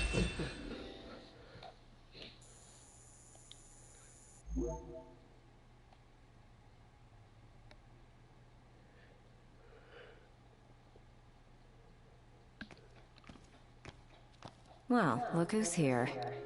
Horanea. Guess we've got you to thank for this mess. More to it than meets the eye. You want to know who to thank? Come with me.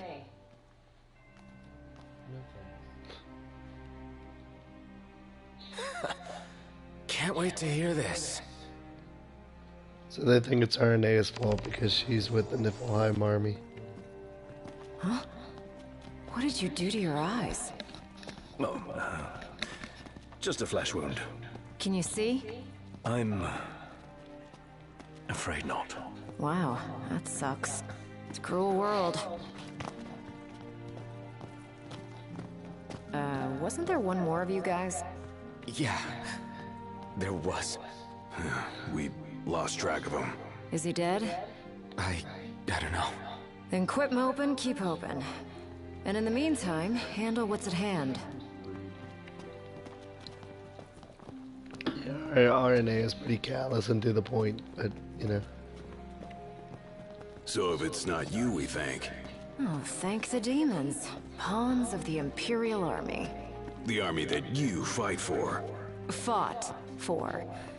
My men and I are in the search and rescue business now. You mentioned being part of the relief effort. We have a favor to ask. She's not a part of the Niflheim In army. light of what you've told us, we can't allow the other passengers to continue on. Sure, leave him to me.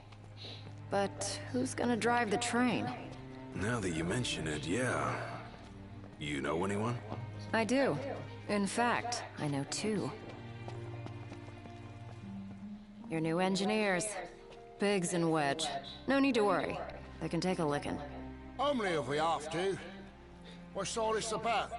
Driving a train to These Graulia. are names of characters that appear Well, in a lot of the who different would you Final have me Fantasy games. ask? You got us there. We'll do it.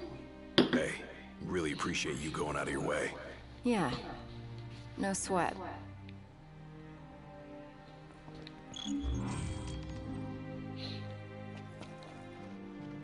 Hey, thanks for the lift.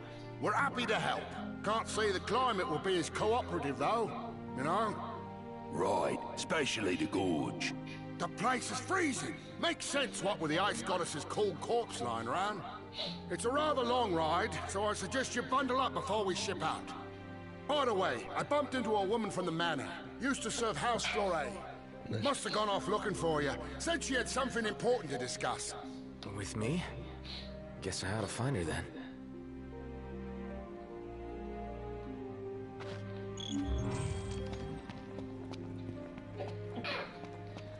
What they were just saying there is that they have to go through like an icy wasteland, and the reason it's an icy wasteland is because the Glacian, who is Shiva, her corpse is out there because the Empire killed her. So one of the gods is dead up here.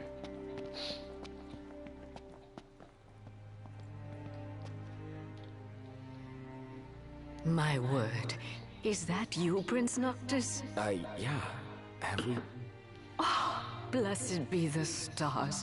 Just look at what a fine young man you've grown into.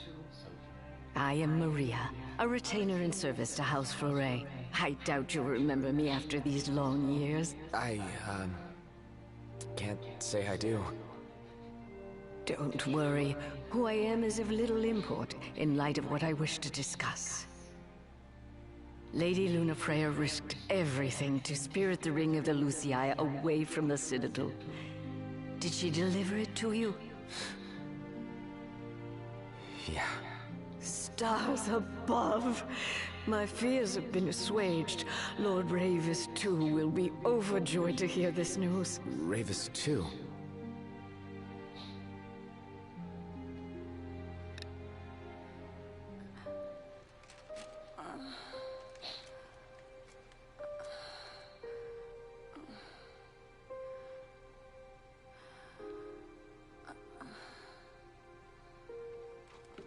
I beg of you,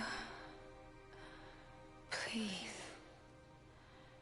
see the ring to Noctis, on my behalf.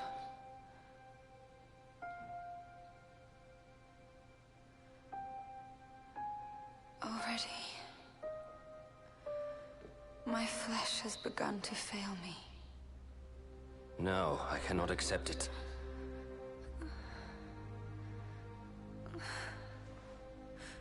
By your hand, it must be done. To deliver the ring and inspire the king is your calling. You mustn't fall. But I lack the strength to go on.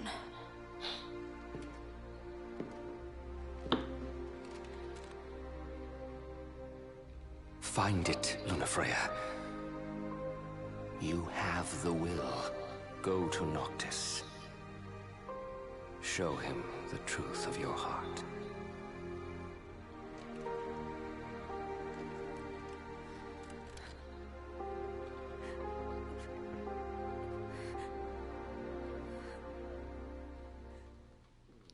So as it turns out, Ravis is actually I understand you will go hence to the supporting Imperial Luna. capital. Yeah. Lord Ravis has King Regis's glaive in his safekeeping, and it was his wish to return it to you, my prince.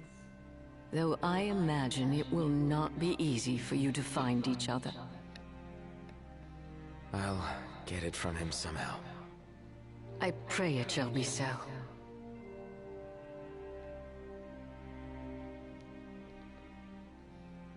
And he has your dad's sword, which at first seemed like insulting, but he's actually just holding on to it to give it to Noctis. The reason he can't give the ring to Noctis instead of Lunafreya doing it is because the last time he had it, he put it on, and that's why his arm is all messed up. That's what happened. That happened in the movie. It's been replaced by an artificial arm.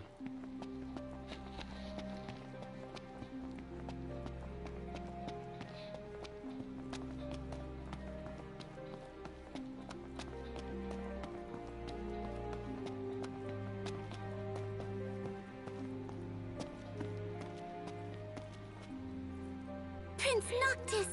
Yeah? Prince Noctis, were you excited to marry Lady Lunafreya? Because she was really excited to marry you. She looked so happy the day her dress arrived. She really loved you, Prince Noctis.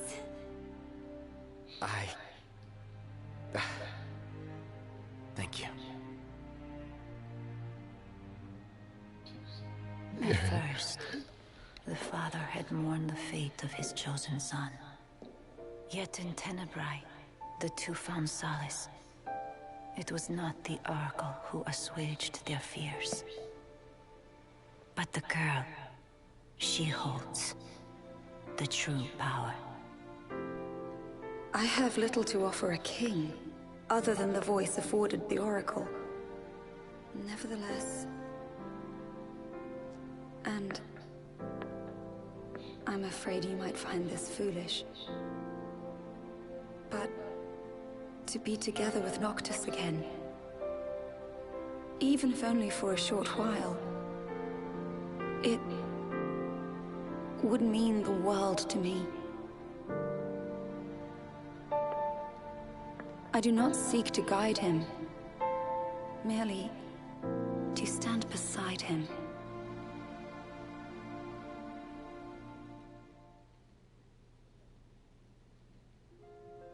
Lady Lunafreya worried she was burdening you with the wedding.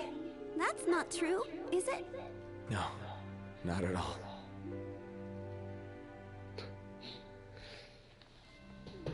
Kid doesn't, I guess, know about shying away from some subjects when they're still fresh. Alright. So now we're gonna get back on the train. This is another area where you can't return until, I guess, you do a new game plus. When you're ready to shove off, then. Dining car's open, if you need a break. Shall we shove off, then? Climb aboard. Seems like he could.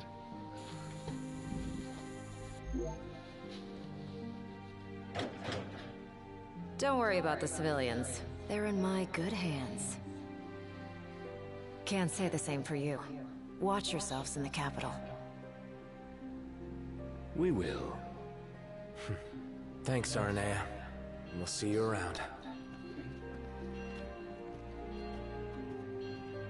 It's snowing. Get your ass on board. Yes, sir.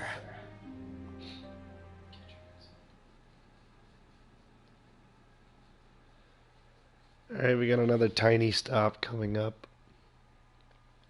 As you can see in the screenshot there, Shiva's corpse is still there. Once the Empire killed her, the reason they would be killing, gods is because they don't want them to bless Noctis. So you can't be blessed by him now? That's the way it seems. What a difficult that against? So yeah, her corpse just stays there.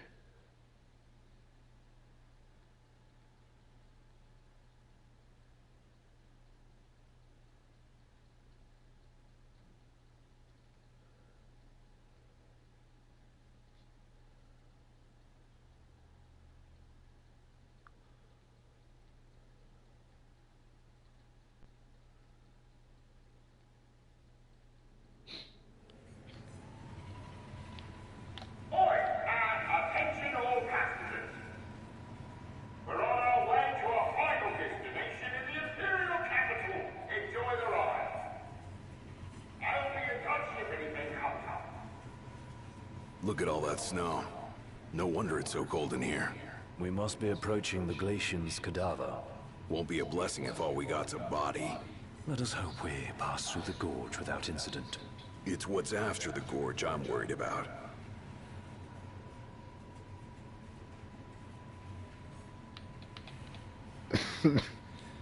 Yeah, we get to explore the card again.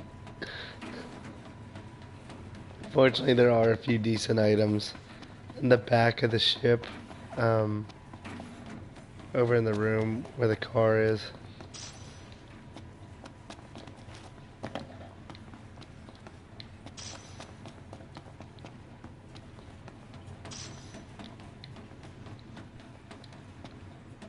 Alright, there we go.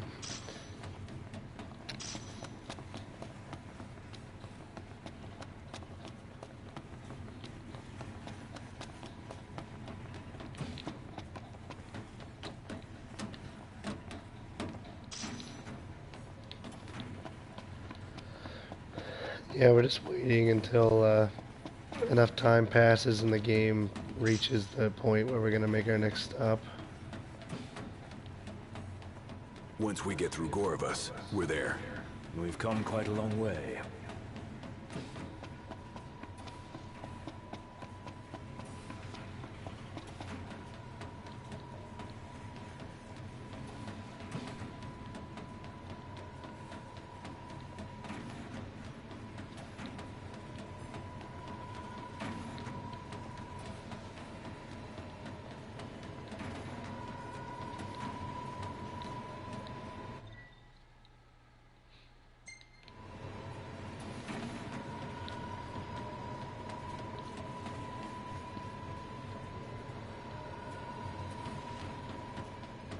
Not much going on right now.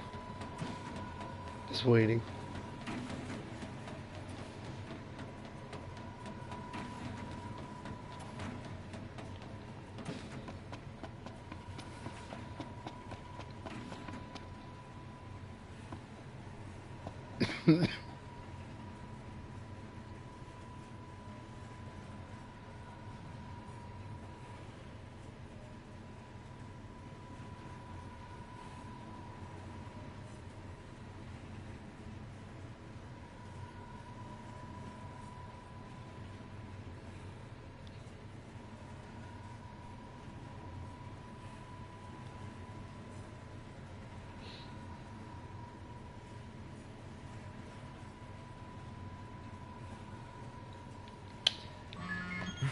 Alright, here we go.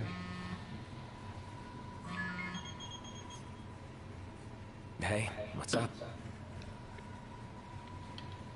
Okay, thanks for letting us know.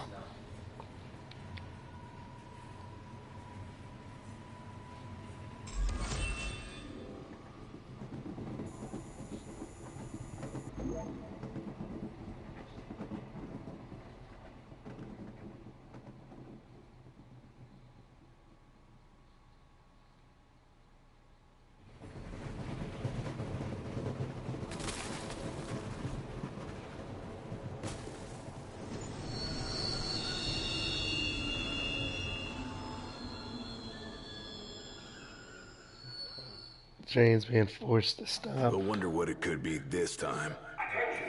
Yeah? What's wrong? You may have noticed we stopped. As for the cause, outside, you think? We'll take a look. I hope it's just a quick snow shoveling job. Indeed.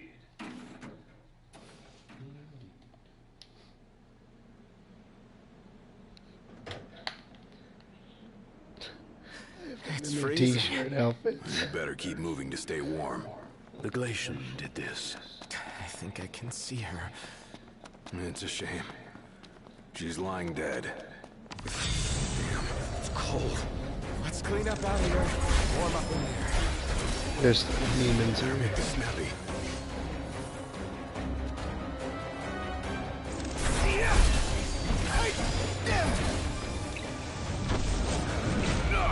Hurry up. Ain't got time to waste. Think I don't know that?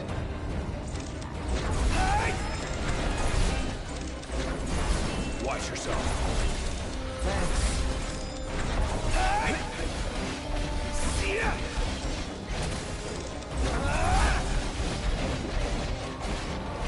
A few enemies to knock out, and then there's like a death claw is gonna spawn. In order to unlock the weapons I've been using, the Zwil crossblades, you end up having to fight an enemy like this, but it's level 120. keep in mind, when the game came out, the level cap was only 99, so naturally it had to be higher level than me. It was difficult, but you just spam recovery items and then you can actually beat it. Here we go! Man, I want Cyclone to be maxed out so that I don't have to use it anymore. Alright. What I've noticed though is that there's more to it than just his dinky attack. If you point more to his weapons, then there's like a second part of the technique where Noctis doesn't attack. Still doesn't seem worth it. He's got Impulse and other ones that are better.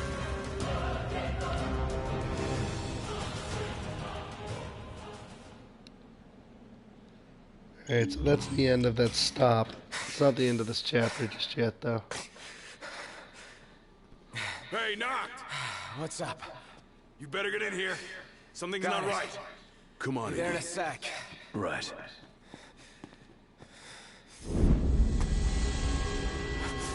No way. You! Hold it! Not a Son of a bitch. Already. It's not. What the hell? You sure? Let's find it.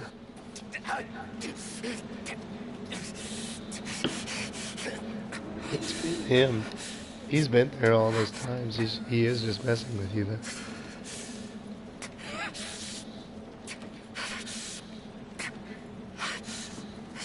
Stop!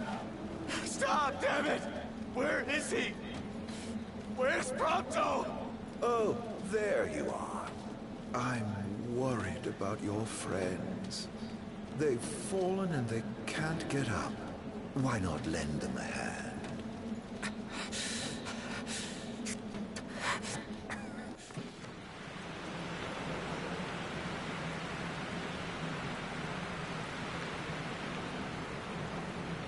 A coldness that can only be hers.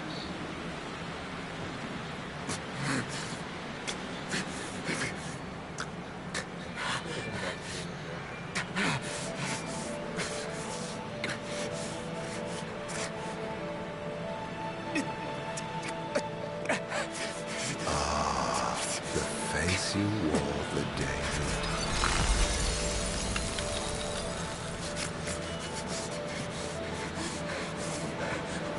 Be the Glacier and just take another form. Let it now be done, as promised to the Oracle.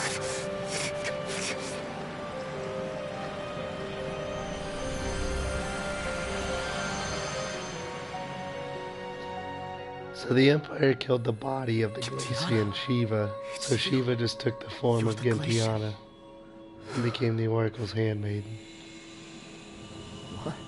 O King of Kings, restore light unto the world. This is another one of the royal arms, the one that Luna Freya was holding to get Leviathan to listen to her. Sister, cease this madness. That boy will never be king. Noctis is chosen. It is ordained. You of all people should know. I know that you are throwing your life away. That may be.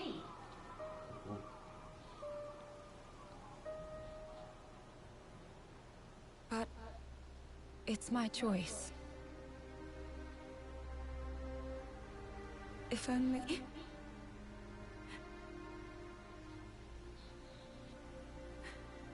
If only I could hear his voice once more. If we could laugh together as we did as children.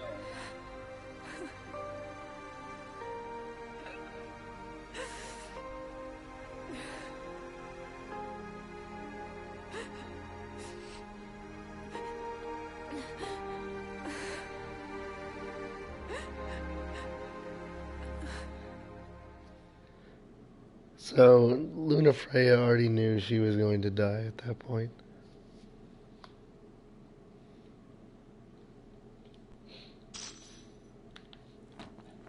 Damn you.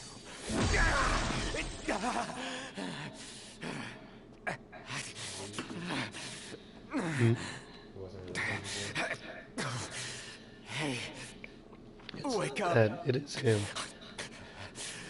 What the hell happened? Knocked. Are you alright? Yeah. I saw the glacier.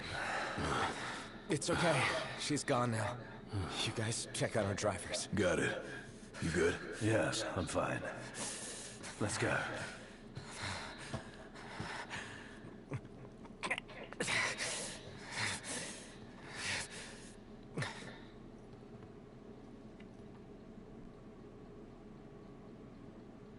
What?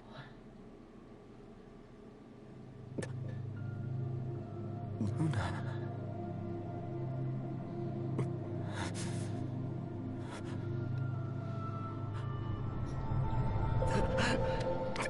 It's a little bit of PTSD.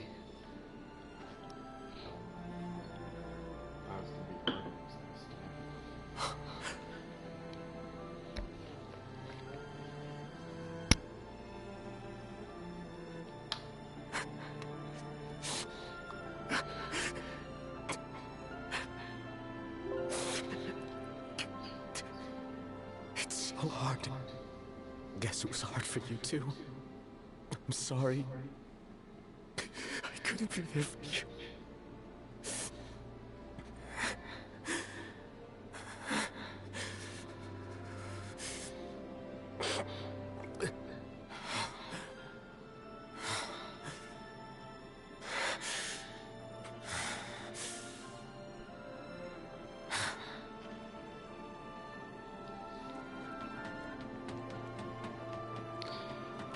Alright, there's only one more stop on the train.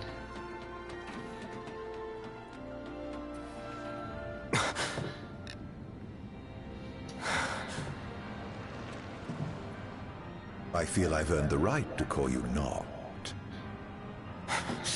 For a moment I felt death's chill wind. Such is the might of the gods. But then I remembered I'm immortal. Such is my blessing and curse. Your attack hurt me, nevertheless. My feelings, at least. And after all the memories we've shared, remember this? I should have asked if you remember him. Truly a blast from the past. Nay. You mustn't take what's not yours. Where is he? He? The little gunman's a short shot away. Where? Where else but Gralia, the seat of the Empire? I'm sure he'll be delighted to see you. And you might even find your crystal. With all these demons about, you could certainly use it. Off you go then. I wouldn't want to keep you from your friend. You just clicked something.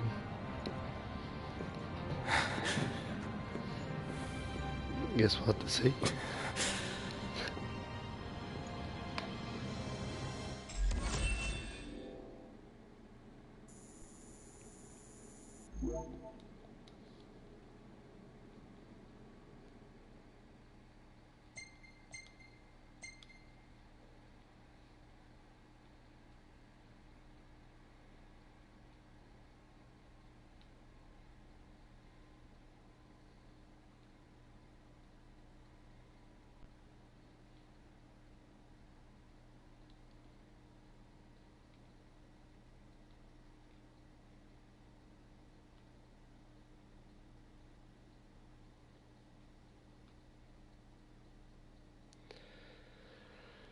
Alright, we've reached the longest chapter of today's play through. So excited. It's not like any of the other chapters in the game. You'll see why, but it just kind of keeps going on and on. We should be drawing close to Gralia. Yeah. I can't imagine what it'll be like. Swarming with demons, but you knew that. Huh. Don't remind me. Once we arrive, we'll make for the keep. The keep? Zegnortus, an Imperial megafortress said to be impregnable. With Prompto and the crystal inside it. What goes in must come out. So, are we buying the story that the crystal can purge demons? The proof is in the purging, but it does stand to reason.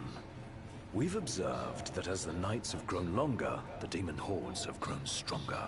If they are in fact averse to the crystal's light, it could save not only Lucis, but the world.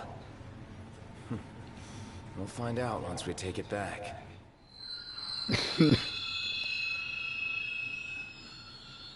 Alright, so the crystal is said to ward off the demons because it produces, you know, like a light. And once we get to Goralia, which is the main Niflheim city, we need to access... there's like a fortress up above the city, and that's where they think Prompto and the crystal will be located. Whoa! Let's get to work. What's wrong? Weapons. Get back. Right. So Noctis has lost his ability to use his kingly ability, so he can't summon his weapons, can't warp strike, can't evade attacks. Yes, I am sick. I lost my voice starting yesterday, and it's been kind of getting worse. Idea? You trade the train for the regalia. On my way. Looked. The freight car. We'll figure out why he can't use his abilities here in a little bit. It's all good. Everything is going to be explained with the story, and I'm going to let the story try to explain stuff first. And if it's still unclear, then I'll clarify. But I'd rather everyone get the chance to kind of have the story take a whack at it.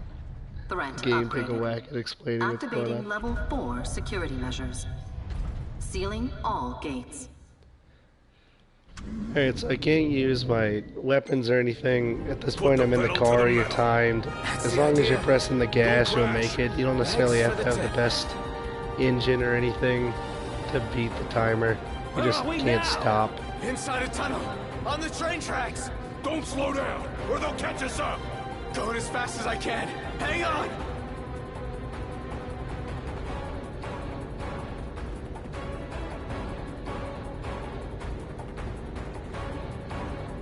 This part of the drive is pretty uneventful. Yeah. The music is deceptively active.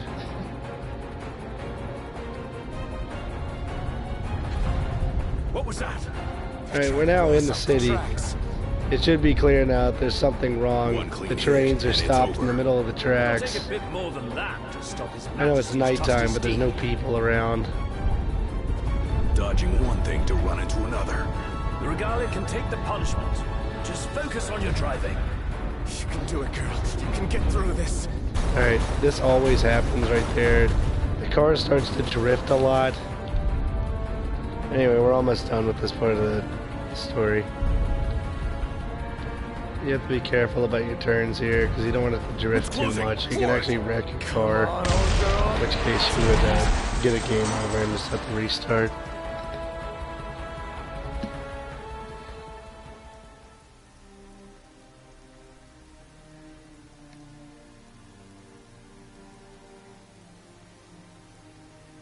That's all she's got. It'll do.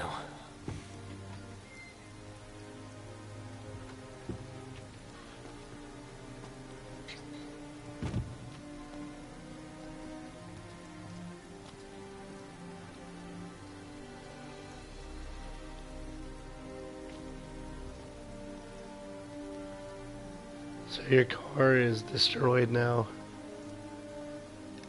Your trusty steed that you've been using throughout the entire game.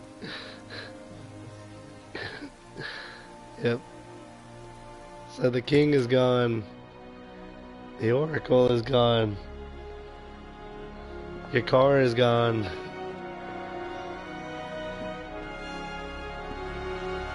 Tell you, part 2 of this story is a downer. There's no hope. Dad. Thanks for everything. Alright,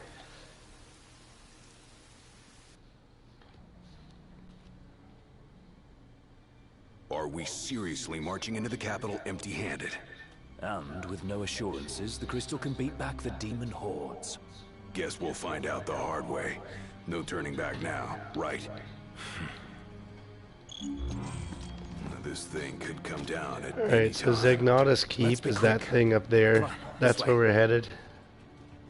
As you can see, if you look around, there's like giant demons flying around the city. There's one that'll come out right around here. There it is. Yeah, rip car. So there's like demons just flying around the city as if, you know, that's normal. Trains are completely wrecked. Hey! Ignis! Gladio! Look at you. You still can't fight, so we're just gonna have to evade the attacks. You again. You know, for an Imperial Chancellor, you are one sick son of a bitch. Demons, the hell do you want? Leave me alone. This is getting out of hand.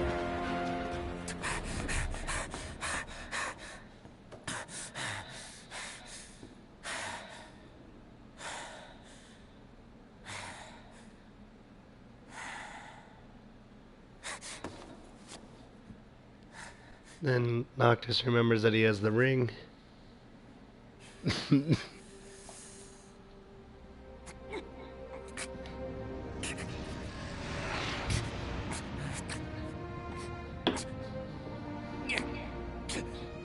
in an overly dramatic gesture, he will finally put it on.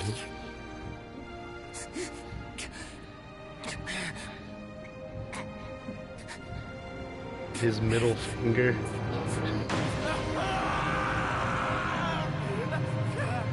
What happens when you put the ring on, as shown in the Kingsglaive movie, is that like the spirits of the old kings appear and they deem whether you're worthy or not of wearing it.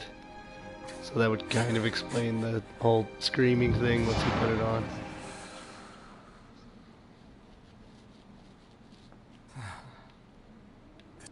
As when Ravis put it on, it completely destroyed and started like melting his arm. So that's why he got the other artificial one now. Okay. This ring has the ability to kill demons. You have to like channel a spell on them and then they eventually blow up. This part of the game is weird and it's gonna go on a lot longer than it should. Looks like it's connected below. Might be my ticket to the top.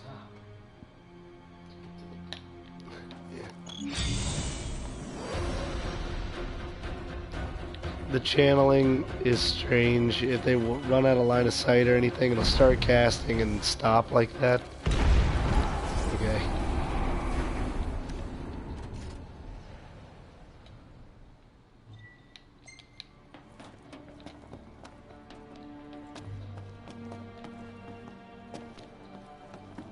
At this point, you can't even properly sprint. This is running.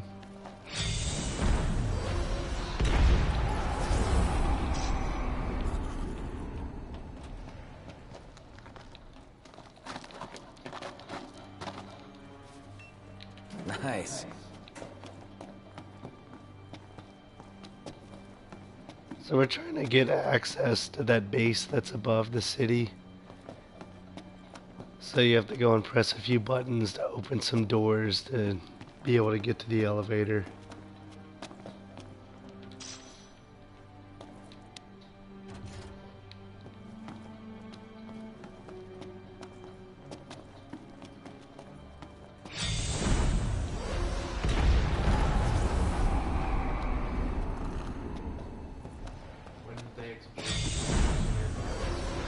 No, you have to channel it on each one individually. It doesn't do any AoE damage.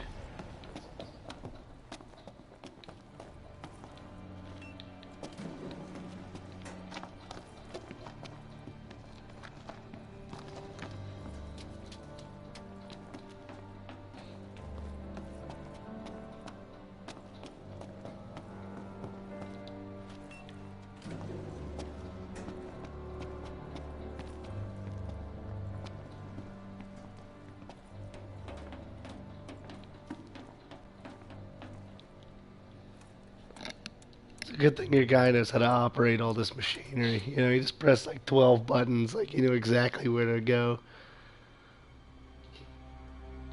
And that's the way to the elevator taken care of. There is an AoE attack. I'm gonna use it very sparingly because it consumes all of your mana.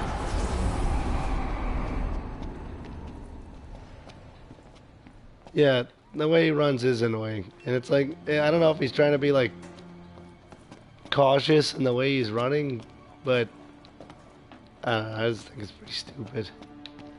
I think there's an item down here, yeah.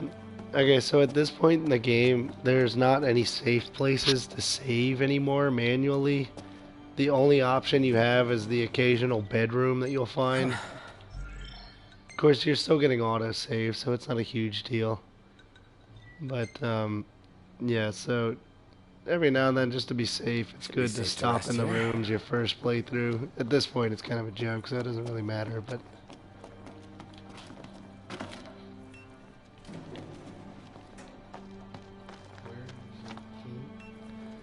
Ignis and Gladio got separated back a little earlier because you went underneath of a train and the train fell.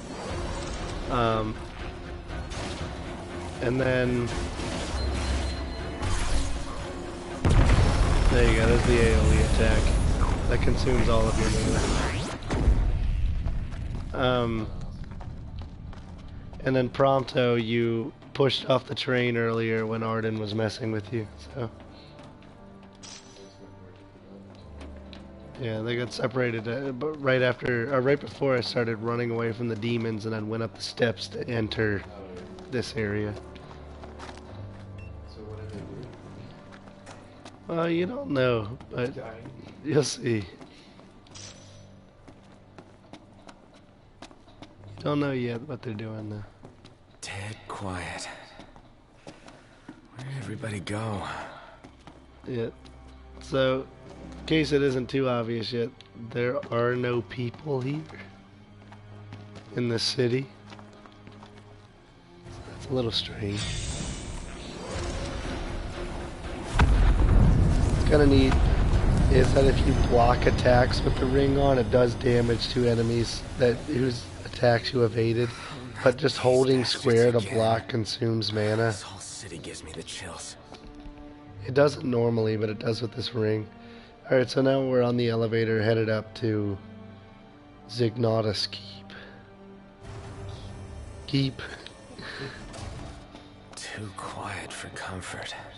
How does it feel to be powerless? Right. I'm full on rare coins. It's kind of nice. Can't help you your can use those friends to like if you get can't a lot help of experience. yourself. Gotta hurry and find them. Alright, so at this point, again, you still can't sprint. You simply taste the air of There are a foreboding? few enemies. The game gets weird here because they start going for jump scares, and it's almost like Saw status. You can hide to avoid enemies.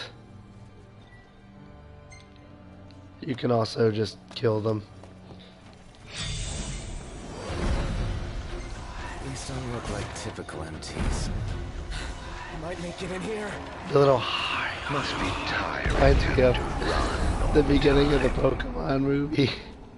That magic is a And, royal like Mewtwo disappointment. is like talking, and then he hears like Mew's voice, and he's like, "What is that?" He's like, "Hi." Like, dang it, I went down the wrong path. It's not, yeah, okay, yeah.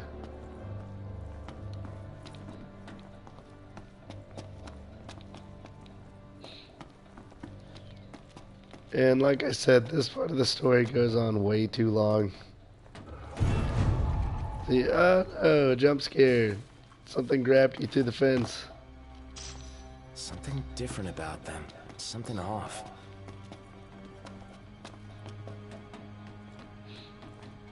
Oh, right. You can't go through there yet.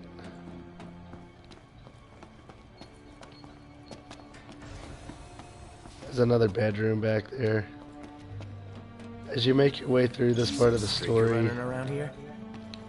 you have to upgrade your security key card to get through. In case you didn't notice, when I picked up that security card, it was like a set of clothes on the ground. And obviously the person in it wasn't there anymore.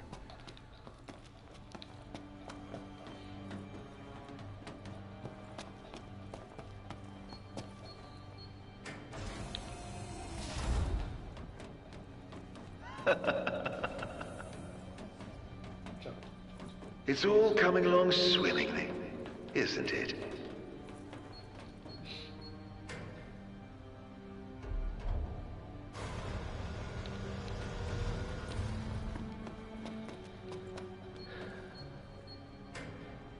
Get used to seeing narrow hallways, you having to use the ring, which is terrible, and your guy running like this.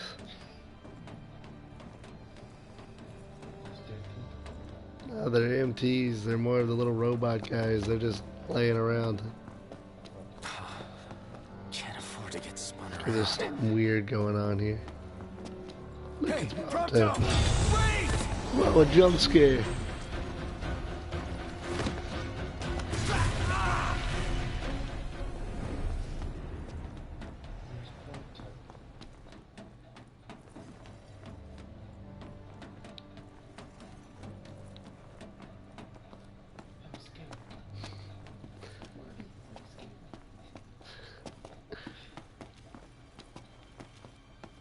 More jump scares that are going to be coming up.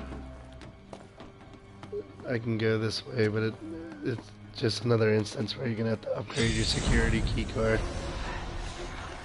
I can go ahead and knock this guy out now.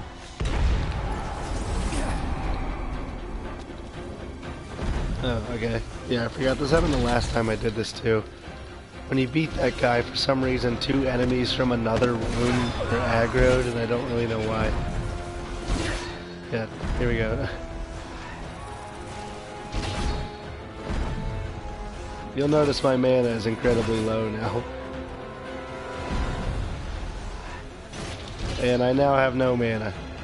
Which is very annoying, because in order to get your mana back, you're going to have to use either an elixir or an ether.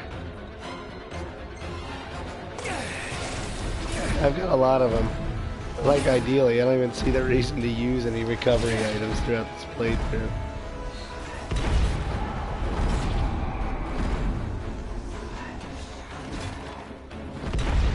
Alright, there, all those guys are dead.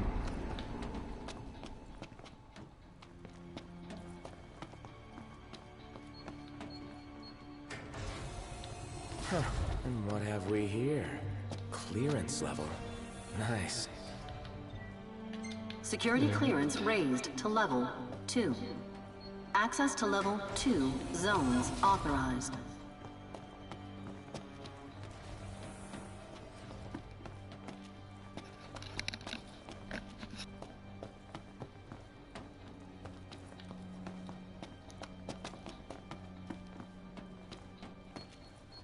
There's another bedroom there, in case you wanted to manually save.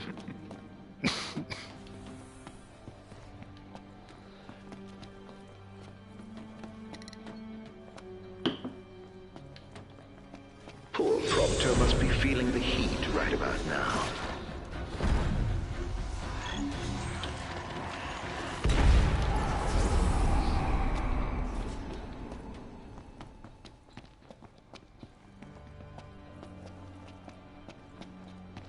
Right, there he is.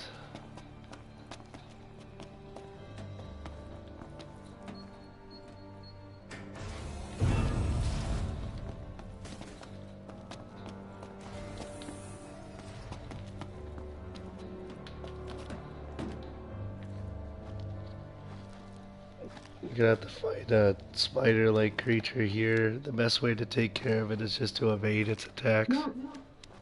Help me.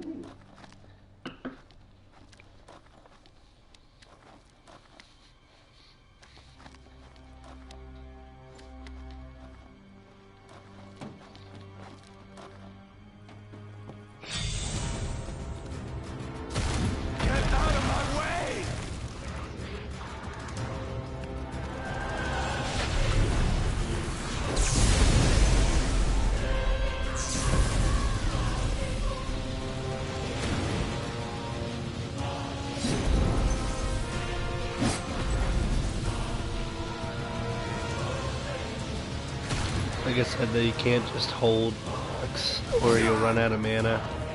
So you kind of have to time your blocks properly so that you're actually blocking your attacks, just wasting your mana.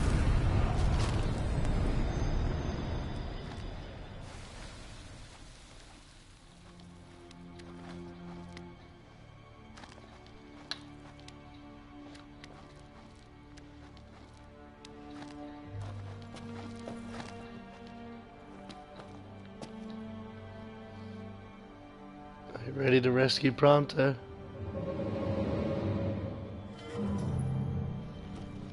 He's messing with you again. Another trick. Back to square one. What a surprise. I said this section goes on a bit long. Security clearance raised to level 3. Access to level 3. Zones authorized. There's an item always. That's one of my personal favorites. Unfortunately, it spawns bad guys when you go in. You should have seen the look on your face. You'd best hurry. Next time, it might really be your friend. To upgrade one of the mechanical items in the games from Sid, that Magnetron you have to have. There's like one other source of getting them, but this is the way easier way of getting it. Just wanted to make sure I grabbed that one. Are you certain it wasn't the real thing? Wouldn't want to make a mistake. It won't let you just start casting on an enemy because you see him. In that case, I was holding the like channel button for that spell, but until it saw me, it won't actually start casting it.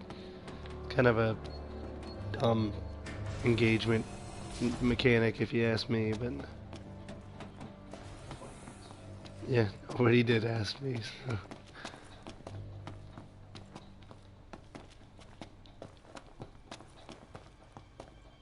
There are a lot of little side rooms at this point, and there are items in them, but I really don't need them. Unfair.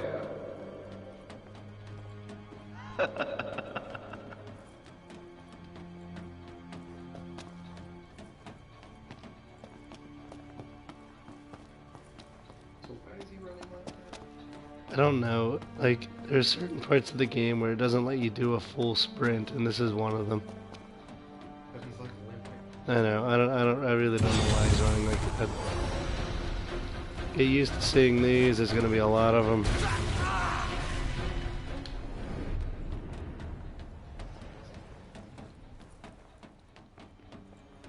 Yeah, they try to grab onto you and blow up, but you just kick them off.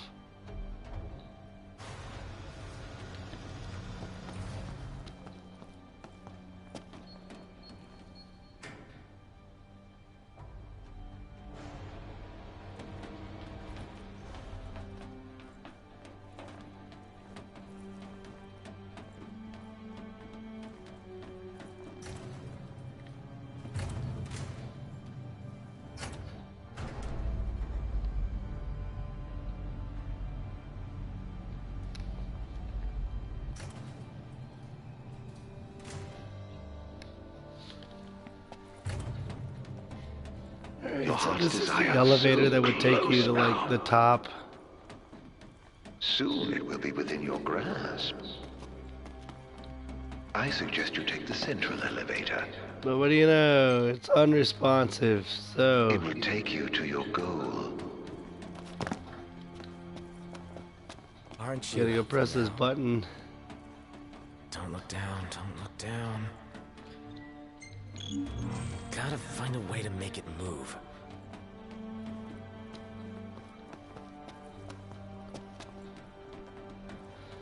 A lot of running around at this point. Fortunately, I know where to go, so it cuts down on some of the time. You can kill this guy if you just keep blocking or evading his attacks, but it takes a while. I did it once during my first playthrough. He doesn't drop anything worthwhile. He's not worth a lot of experience, so there's no point in doing it. Cannot protect himself. You're actually supposed to kind of be stealthy and try to make sure he doesn't see you, but we're not going to do that. Yeah, since I was in combat, I was able to sprint for a little bit. Now we're back to doing the limp walk.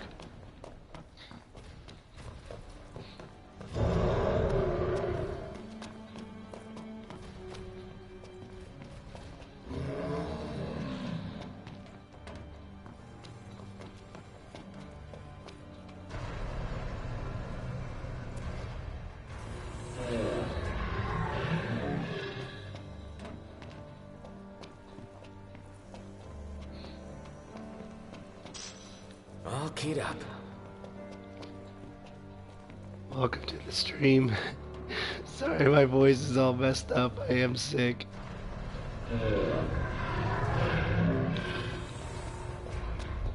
Alright. So now we've upgraded our key card. Ideally, we'll be able to activate the elevator.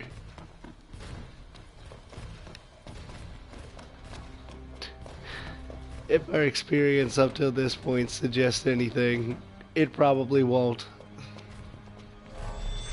Yay, we can run again! Only while we're in combat, so we'll take advantage of that and run right past him. And we're back to limp walking.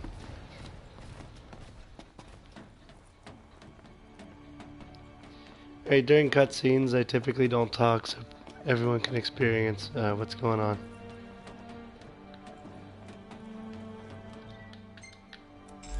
Power partially restored. That's something, right?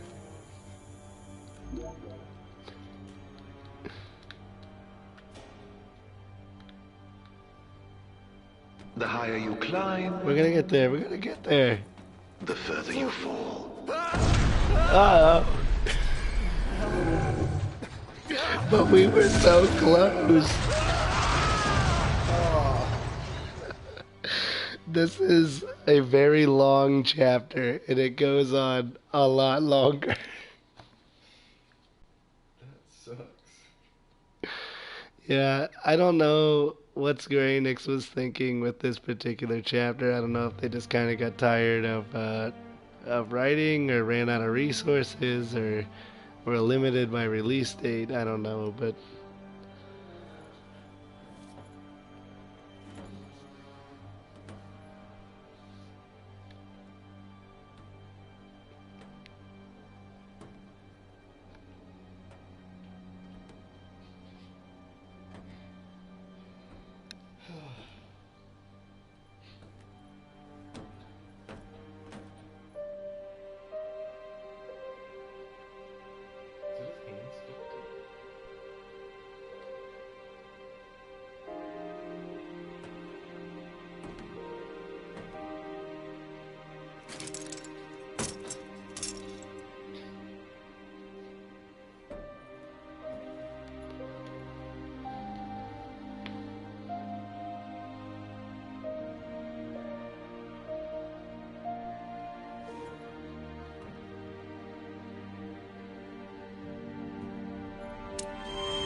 so that's Ravis, who was Luna Freya's brother.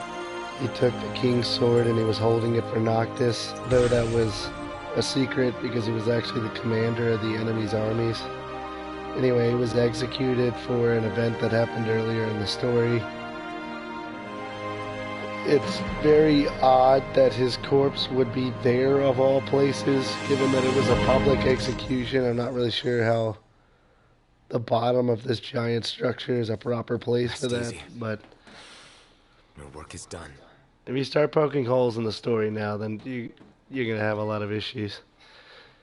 Alright, these little notes that are laying on the ground are optional, but they kind of explain where it's like, okay, maybe Ravis wasn't a bad guy at all, he was just trying to infiltrate the enemy army, so whatever.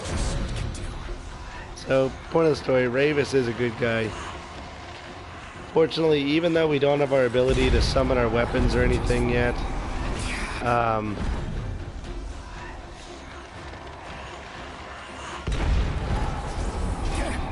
yep, exactly, Robbie. At this point, we do have a sword, though, because we are able to use the sword of the father there, that Ravis had. Since it is a royal arm, it does take health when you hit enemies with it, but it's better than the alternative of having to channel that spell with the ring every time you want to use it. Can't you simply taste the air of foreboding? The restroom if you wanted to use it. There's something out there. Sleep room, I guess restroom is not exactly what I was looking for there. Where's it coming from? Alright, we get to see another instance of Noctis's mastery of all machinery coming up here. Getting thicker by the second. Need to stop it. If you go into like the side rooms, the poison will temporarily stop. Your health does not regenerate when you're poisoned. And I know that sounds dumb, like obviously your poison's going, or your health is going down. But in the instance that like you had Ignis's ability, like regroup, that heals you, if you're poisoned, the technique will actually not heal you. So poison can be pretty bad in this game.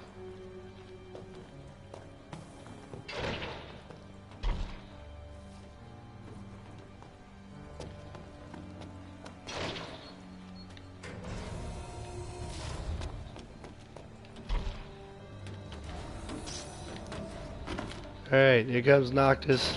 Here to be completely aware of how to turn on the fans and know what's going on with all the mechanics here.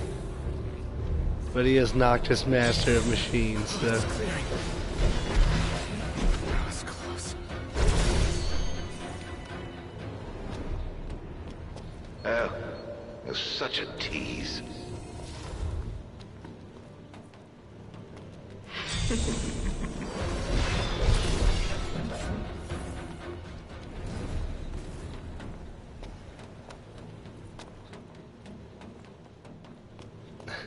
Yeah, maybe there are labels, I guess. See, they try to do a lot of jump scares, you know, the duh with the music and the guy running out or grabbing you.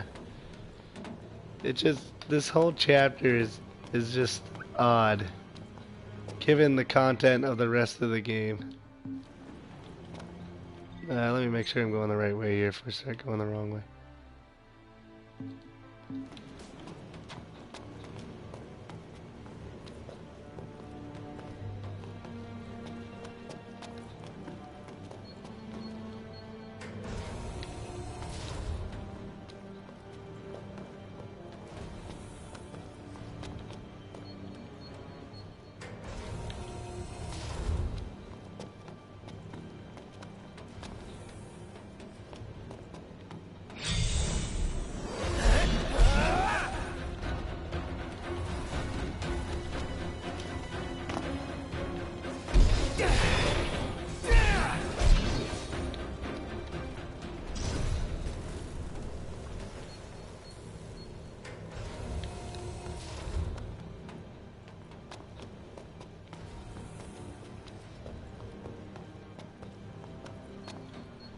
In the case you didn't have recovery items, there is a vending machine in this room where it sells some of the recovery items that you might need.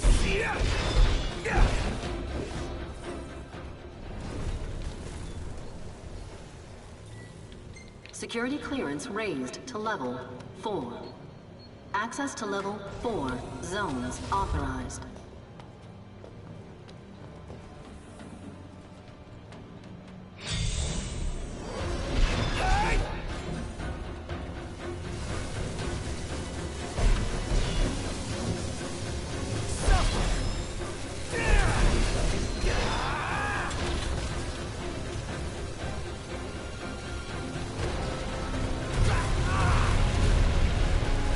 So the shock troopers there will blow up if you don't kill them within a certain amount of time. Doesn't really matter, even at the proper level it doesn't do that much damage. So You really are helpless. got some goblins that are going to attack us here.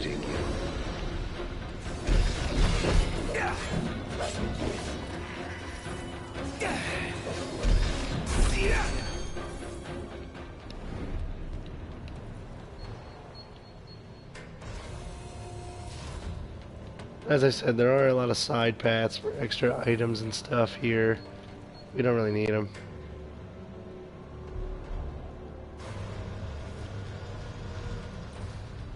An enemy's gonna spawn here that you actually can't kill. Even if you get its health low, it'll just vanish and its health will come back.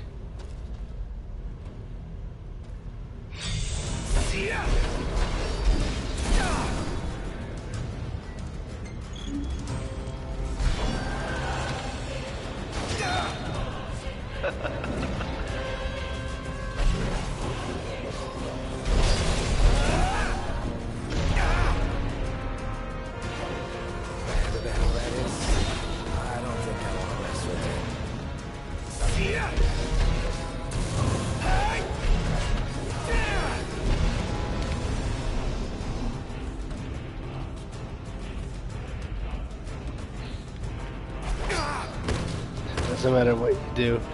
When he does that move, he's going to hit you.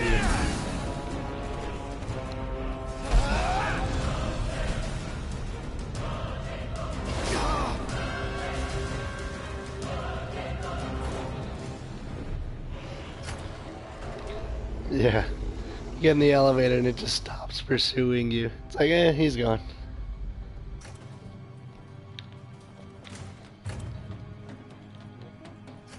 Power must have gone out. First keys, now power. What next? What are you doing? What was that noise? Is it scary being on your Oh, own? you might have Pokerus. It randomly happens. It makes it so your EV gains are doubled. It's a good thing. You can only catch it once, and it only lasts a few days per Pokemon, but it can spread to other Pokemon in Pokemon boxes or by having them in your party. It'll only ever give you that message once at the Pokemon Center.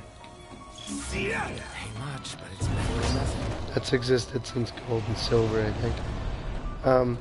Alright, so that guy, he's now, like, that's the same enemy that was there before we got in the elevator.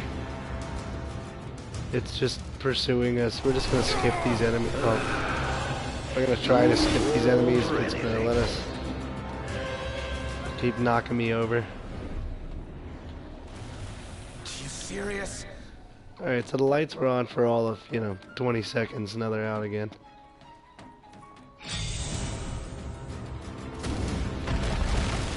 Alright, this one we have to defeat. We're just going to do the blocking thing again. Oops. We're going to attack it a few times. No.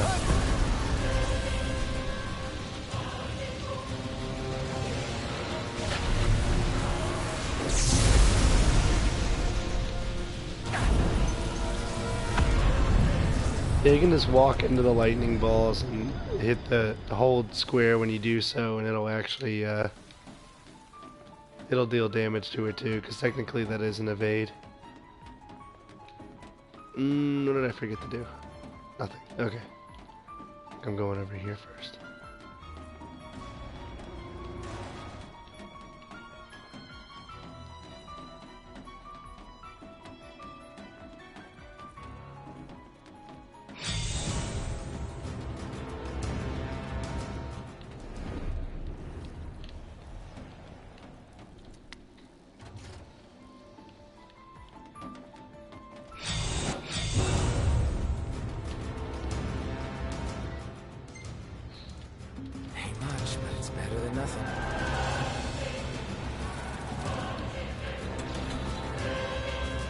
Yeah. Noctis knows exactly where to find the power switches too.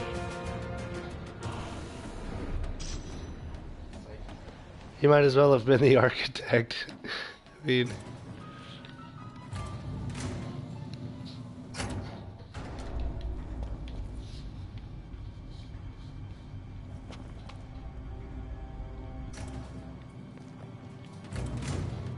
For reference, I don't even think we're back up to where we were before we got knocked off the elevator in terms of how high we've gotten. Okay, this part of the story, you have to read some documents to really understand what's happening. Inroads into the science of demons. Well, But Arden also after explains I a showed lot. them the way, of course. We'd managed to make demons right here. Make? Ever wonder where demons come from? Once upon a time, they were children of nature, beasts and men. Oh, and you've killed so many.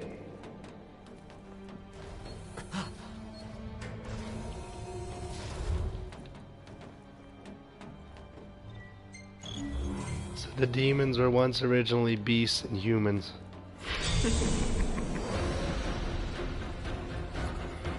Your head can do more than wear a crown. Use it.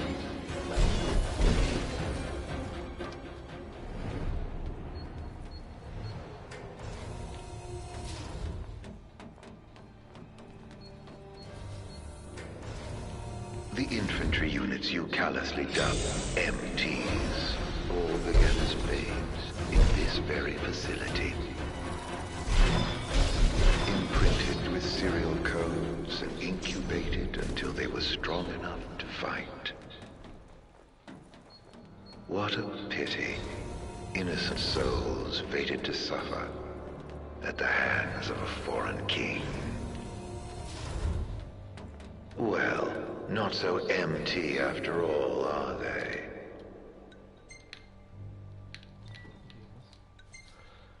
So what that's saying is that they incubated the demons in this facility. Let me see, how much to explain right now without spoiling anything? Okay, actually I can explain it all right now because there are documents that are around this place, and if you read them... Mysterious disappearances. It explains a little bit more. What's been happening is that the Niflheim army has been taking people and beasts from around the world and turning them into demons for the sake of their army, so other people's, you know, civilians and army members and stuff like that, and they can do all that in this facility. But you'll also notice that at this point there aren't even any Niflheim people here, so you're to assume all the Niflheim people have also been turned into demons. Done, my boy. Yet Arden's still alive, isn't he? The most fascinating tidbit about your dear Prompto. What? Turns out he's not empty either. He's got quite the skeleton in his closet.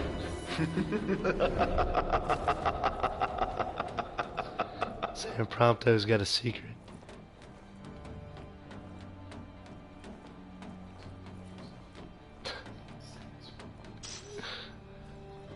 Prompto's been dabbling in other fields of photography, perhaps.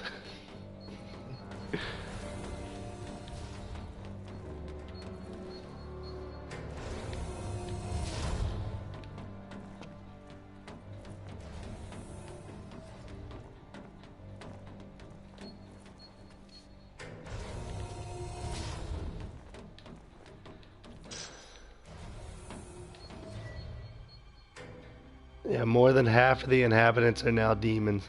Lost control of the MTs, and the city swarms with even more demons, former citizens. There's no escape.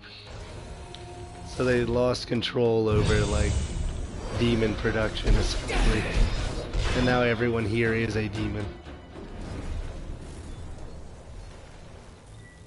Security clearance raised to level 5. Access to level 5 zones authorized. Yep.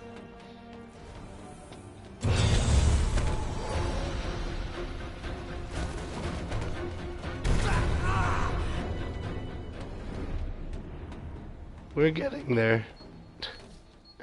We still have a ways to go in this facility, but we're getting there. Hell is this place? What are they keeping inside? Not sure what that is, but I got a hunch it's bad. Don't like it one bit. He's talking to himself. Yep. He's gone demon on us.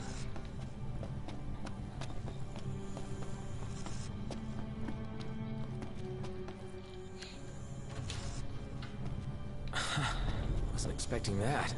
Things are looking up. How will this story end, I wonder? Intruder alert. Mobilizing dormant Magitech infantry. What the? Wait. Is that what's waiting inside? Even more of them. Where are your friends? You don't think they ran off without you?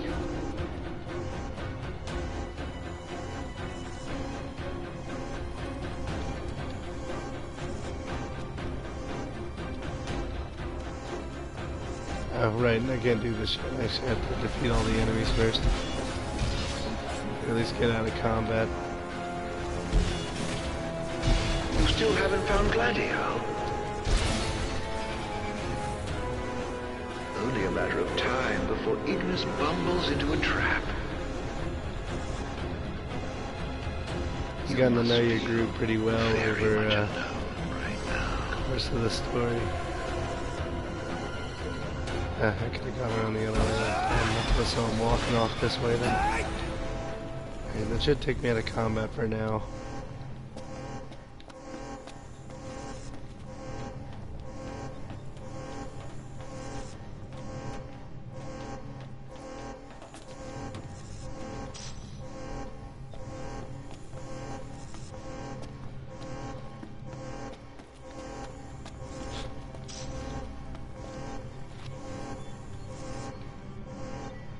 Security clearance raised to level 6.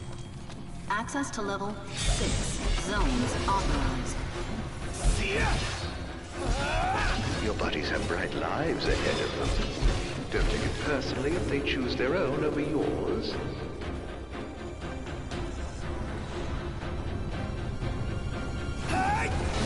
Yeah.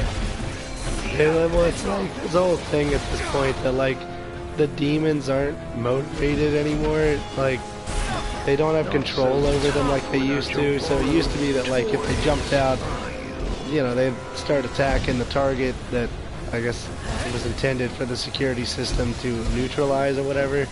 But at this point the demons are just kind of there because I think the people within the demons have some sort of effect on the willpower of the demons themselves, if that makes sense. You can't move on until all of them are defeated, but they keep getting up, so. You really are helpless without your friends babysitting you.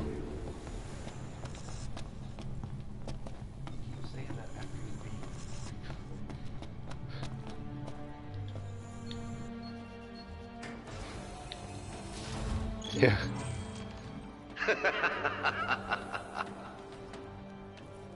There's another room where you can sleep right there.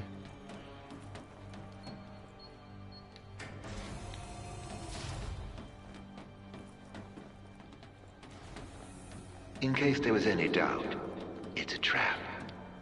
It's true. What? Hey. A little pain never hurt anyone. All you have to do is On you defeat go. these guys and then the door behind you will open up. Hurry, while you dawdle, people are dying. And rinse and repeat. And rinse and repeat. I really gone and done it now. No, is that you? Hey, no. Familiar noises. Familiar voices. Where are you?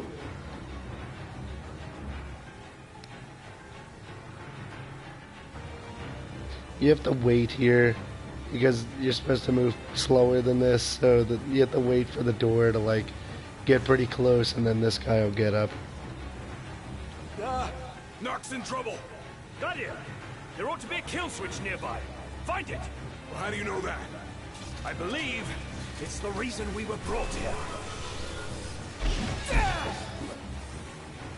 So that's what I'm saying. This is like Saw. They were put in there, you know, to save you at the last minute. So he's just toying with you again. The hell did you get here? You're welcome. Thanks. You don't think After it'll we were separated, we received help from the usual Maybe they're suspect. demons. That bastard's playing with us. But at least we're together. All but one of us. Reunited with your retainers at last. How very touching. Must be a fine feeling, having friends. Look how happy you are. Yeah, I I will when pray it'll you let find me. your dear Prompto soon. Noctis, master of machines.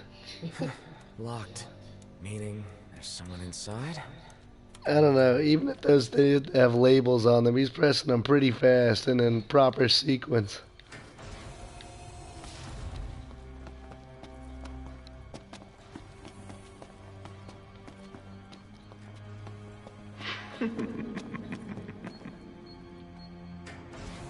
Oh, I knew you'd go that way. Oh, you're such a tease. Prompto. Hey, you alright? Are you hurt? Do you need help? I'm fine. Thank you, Noct. No sweat. Tell me, were you worried about me?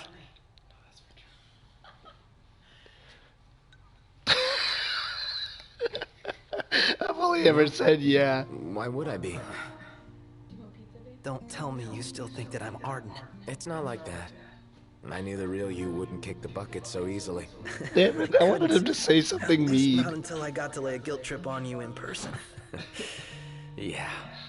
The thought of that alone gave me the will to survive. I'm sorry. Don't be.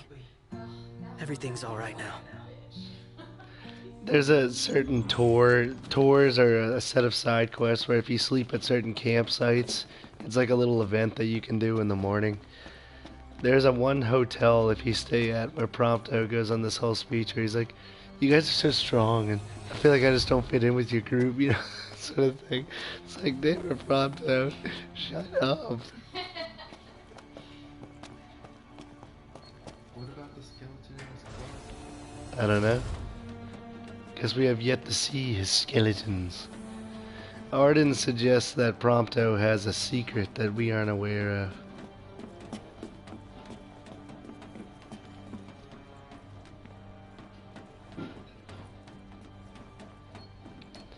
In case it wasn't clear now, there are still more notes around. So, it's just kind of explaining, that one there was explaining why it went into Lucis and could take down the magical wall by taking the crystal. Before. On the train, just before your weapons failed you. It's nearby. And it may hold the key to restoring your power. It's here. This thing? It's on the opposite side of the thing we were just on. Door's locked. Looking at. That's coming from within. Is there no way through? There's a way.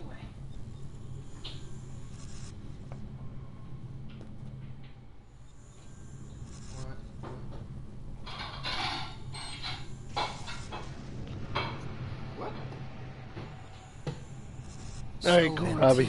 I'll see you soon then. Those code prints. Just like I do. Do they? Never looked. Yeah. So as it turns out, I'm one of them. Not exactly something I could tell people growing up in Lucis. Still, you guys are like the only friends I've ever known. I just hope that things can stay the way they were. Whatever. Who cares where you were born? I don't see you turning against us. Not now or ever. Thanks, guys. Still. Goes full on demon mode, just murders all three of them. What I am. Since when does where you come from matter to you? You never once treated me as a prince. It's got you there. You got the sniffles. Your Highness. We're done here. Come on, crown citizen. You're one of us, right? Did he cry? Yep. That's the way I remember it. Unless you'd rather not be.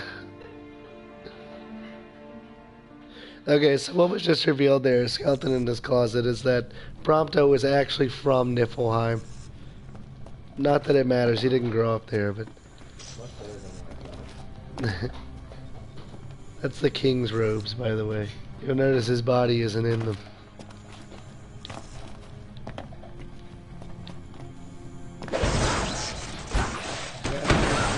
Yep. Machine Master Noctis. Alright, so as it turns out, that red thing there was what was limiting Noctis's power. So, did it work? With the device down and out, Nox's power should be up and running. Go on, try it.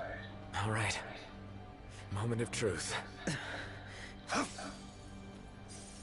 Oh! We're back, baby. What a relief. Let's roll.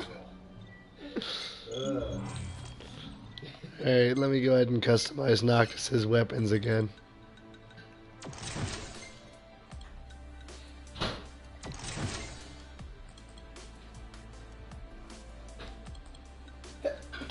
Bless you. Just sniffling from that sink. Yes, please. Yes, please.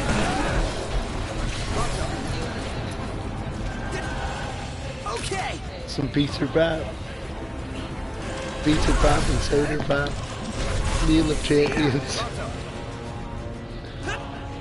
Okay. Alright. We're finally almost done with this. There is still a little bit to go. But we're approaching the end of sort of the repetitive parts of chapter 13 here. I see you decided to rock the ring. Had to. No weapons, no friends, no choice really. You know, somebody here's got to fight to rescue the crystal. Not to mention rescue the war asses. Spoken like a true king. About time. Don't bear it alone. You can say that again. Especially now that y'all have your weapons back.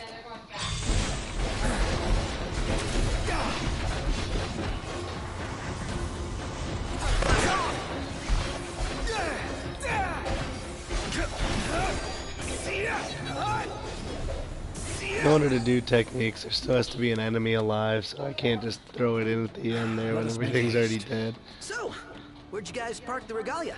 Outside, though park ain't the right word. She's broken down, alas. Took one for us.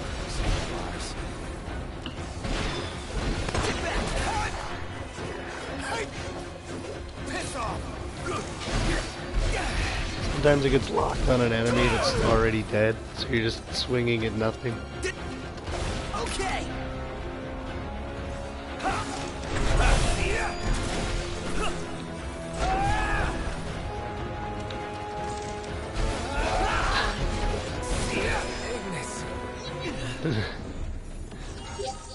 His ass Hopefully Biggs cheeks. and Wedge both made it to safety. Who and who? Our train drivers. Yep. And soldiers. They can fend for themselves. Alright. More optional rooms over there with items in them. I'm just gonna ignore them. We can sprint freely now, which is nice. I guess now that he's got his crew with him, he's not quite as nervous. Alright. Another weapons vendor and Now then, elemency nodes in the case way's you want to locked. make spells, Well, but I guess it's a good thing somebody has keys to the whole fortress. You're no alright, better right than a here we're gonna burglar. get attacked.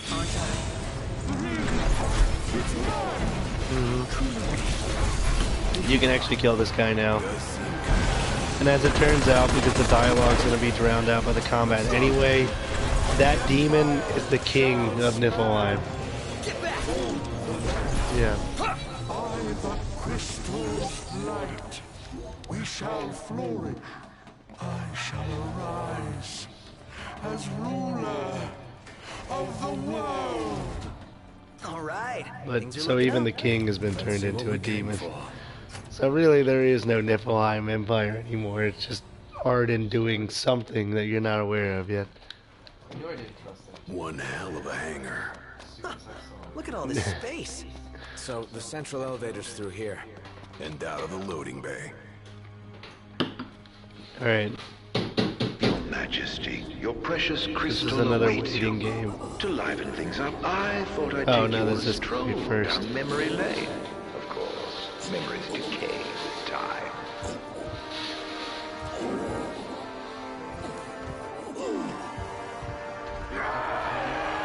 It's Ravis.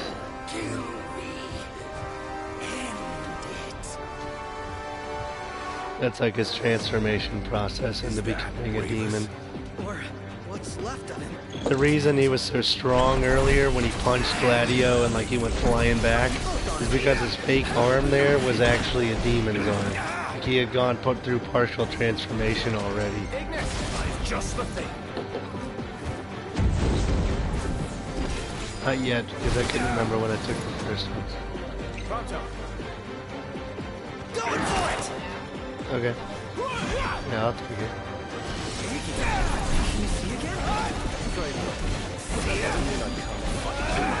He has a lot of health. He hits kind of hard, especially the first time you play it, but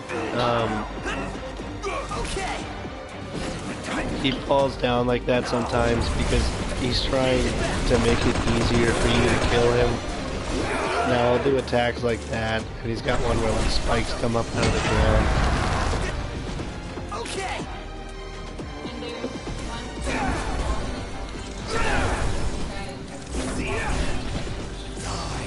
Right. Thank you. We'll do the armature route right here just to end this a bit quicker. Finish it off with an armature chain.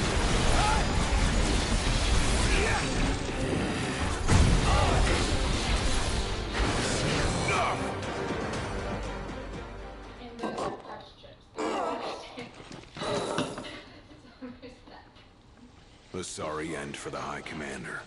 For anyone. He was a man with hopes and dreams. It's horrible. What kind of fiend makes demons of men?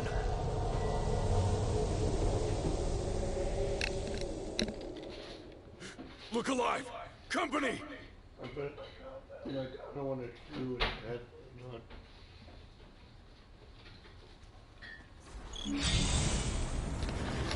Ignis, stay close. Okay. So here's the waiting game. Demons non-stop spawn here. And while you can keep fighting them, you're not going to get anywhere because it's going to force you to run.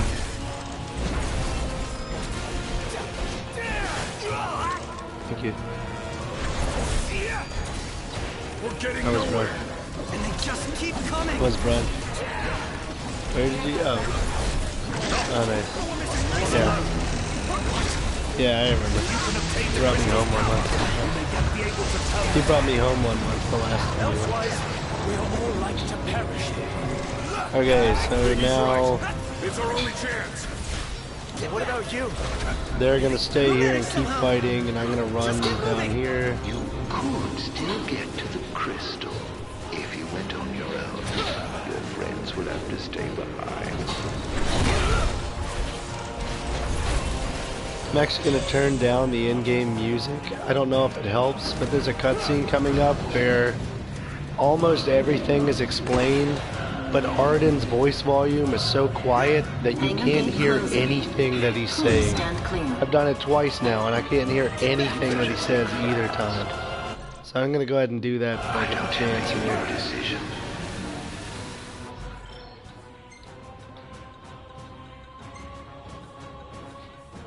And inevitably I'm going to have to do some explaining because a lot is said very quickly up here. Whoops. But we're going to give it a shot and see if we can make the cutscene a little more enlightening by bringing down the music volume, which is too loud for this particular cutscene. Betraying your friends for the greater good. The mark of a monarch. Step forth, your majesty. It won't be in battle. It's a cutscene that's going to happen once I get through this gate and run a few steps. Well, once I go through here, take the elevator. This is where we started. And then get to where I'm trying to go.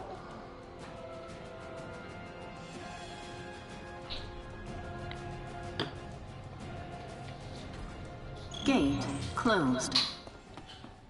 Don't die on me.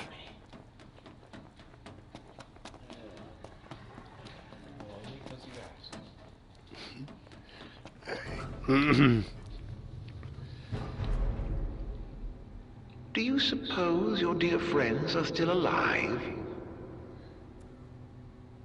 Those who died for you, do you ever wonder what went through their minds? Can you even recall their final words? I'll come back for you all. I swear. Okay, there's a cutscene that's about to happen here. And this is why I turned down the volume. How far does this go? The entire story of the game is essentially going to be here. explained in this cutscene. Everyone's counting on it. Counting on me. Your journey is over, Noct.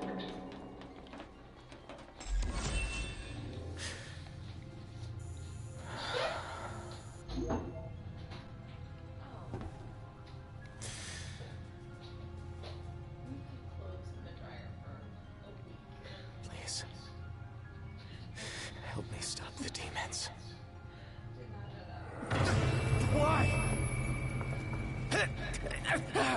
Unharmed by the light, the chosen king. Allow me to regale you with a tale. In an age long past, an incurable scourge ravaged mankind. A tiny menace that twisted men into monsters, the likes of which you've seen.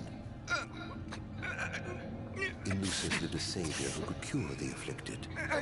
His body would come to host myriad demons. Countless lives be spared.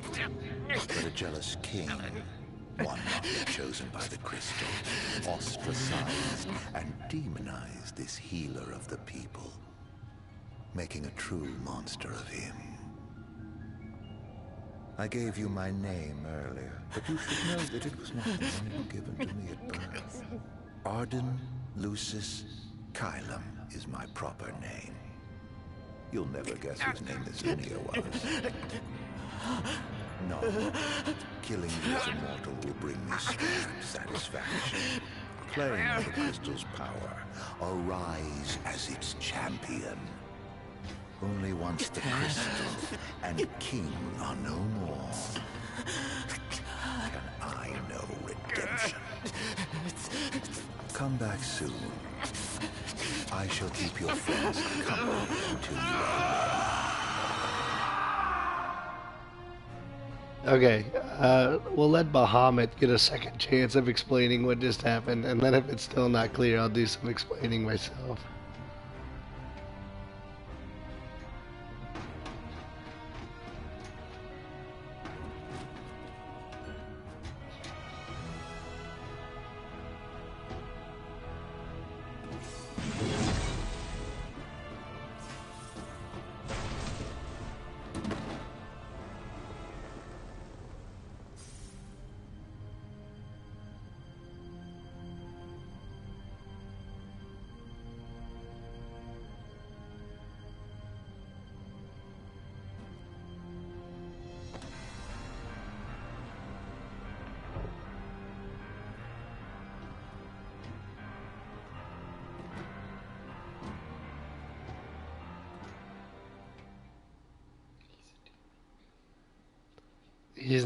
He's not. I'll explain why. In just a minute. I'm gonna give, well, the game one more shot to explain what happened.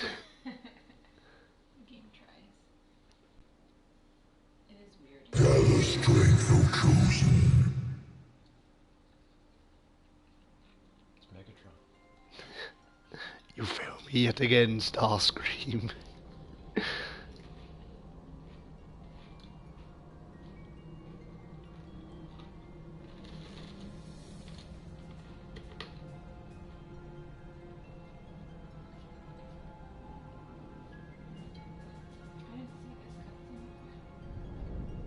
The fate of this world falls to the King of Kings. His providence consecrated in the divine light of the crystal. Bahamut is another common god. So it is ordained, the revelation of Bahamut. So he's gonna try to clarify some of the stuff that Arden just said. The heart of the crystal, wherein lies the soul of the star. And it is in this place that the king will gain the power to fulfill his calling.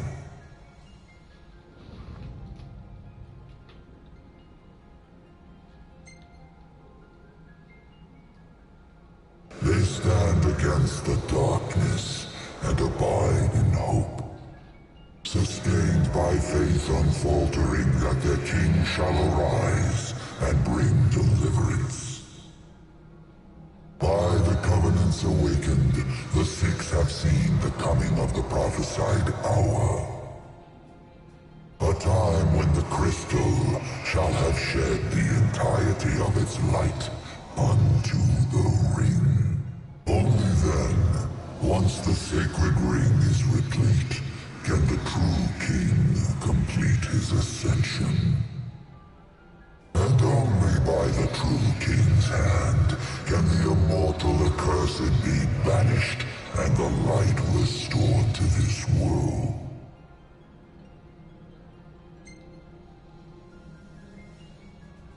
A man cursed with life eternal, whose immortality stems from the self-same scourge that wrought the demons.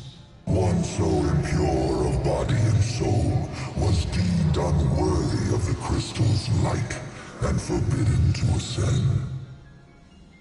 His mind twisted by spite and bent on revenge, the usurper came to bring darkness down upon our world. Only the true king, chosen by the crystal and guarded by his forebears, can end the accursed's madness.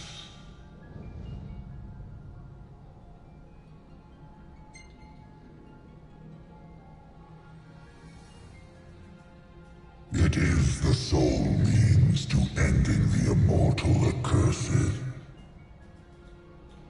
A power greater than even that of the Six, purifying all by the light of the crystal and the glaives of rulers past. Only at the throne can the chosen receive it, and only at the cost of a life his own. The King of Kings shall be granted the power to banish the darkness, but the blood price must be paid. To cast out the usurper and usher in dawn's light will cost the life of the chosen. Many sacrificed all for the king, so must the king sacrifice himself for all. Now enter into reflection, let the light of providence shine within. Okay. So here's what happened. Arden, his name being Lucius Khaim or whatever, he used to be a king of Lucis. And the Star Scourge, which is what spawned the demon, was causing people to become corrupted. So what he was doing was taking the demon like curse of them and putting them into himself. So he was like consuming them, which would cure them, but apparently he cured so many people that his own like soul became corrupt because he had so many demon souls inside of him. So when he tried to get the crystal's light, aka Bahamut's blessing, they said no, like you can't have it because you're far too corrupt, we're not going to let you pass into like the afterlife or whatever. So he's stuck on Earth, but he's not the king because he was banished because of that. So now he's trying to take revenge, and he wants to end the line of kings from Lucis. Where the usurper awaits. But as Bahamut, reclaim the throne and fulfill the calling of the true king. As Bahamut just told Noctis, the only way to end the accursed is for him to die in the process. Because Arden can't die until the line of kings is broken. Look how weird. He's 10 years later now. He was in there for 10 years during the Revelation. So Arden's goal of ending the line of kings can only be accomplished if Noctis dies, but Noctis can only kill him if he dies. Wait, so that's as long as his beard gets in. Yeah, in 10 years he gets an inch or two of beard, yeah.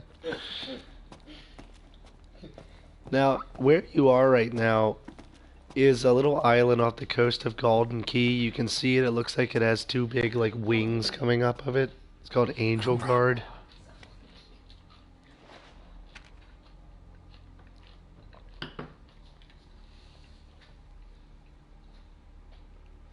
Be waiting.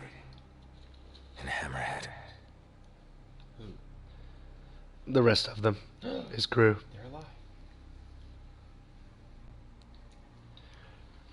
So we're getting to the end of the game here.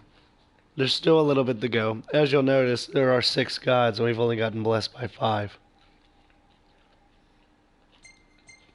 Do you remember the very first scene of the game? No? Next picture. The other one. You just like the colors. No, to the left. That one? No, before that one. So emotional. We'll save that one for you. I kind of like that one too, with the Reaper attacking Gladio. Looks like Ghost Rider. You used to only be able to save 150 pictures, but they increased it to 200, one of the updates. So that's where you were. It's called Angel Guard. It's off the coast of Golden Key. I don't know why there. I don't know the significance of Angel Guard. He leaves his prison to find himself in Angel Guard. I don't know. I don't know what that island is actually used for.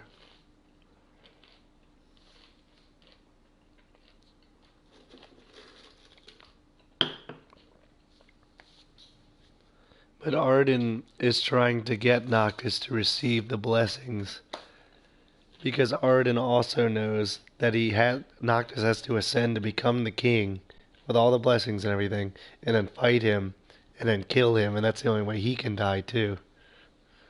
But they're both going to die in the process, and they're both aware of that. Is that why he's been helping him so much? Yeah. Because in the end, Arden needed Noctis to go forward,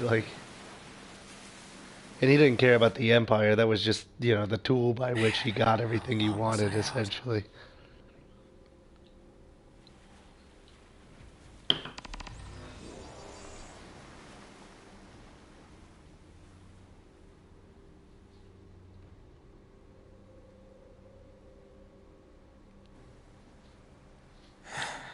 Where'd everybody go? So you're back in Golden Key, and this is what the world looks like now. What the hell happened?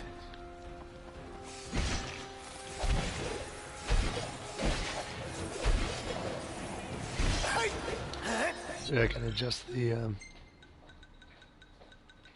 music volume again. But yeah, you can't hear Arden at all, and the music is at full volume there. Damn it, I've done that twice now.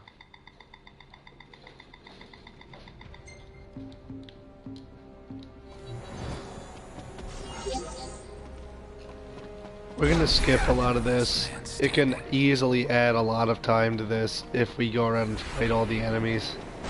So instead we're just going to run past them. There's Tonberries. You've seen this before in Final Fantasy games.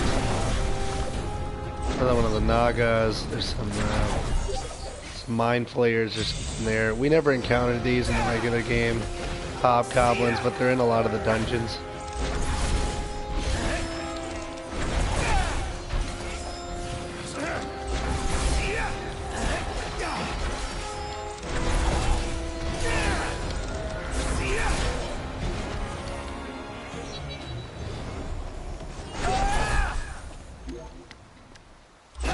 Some Iron Giants or Ganymedes or something up here.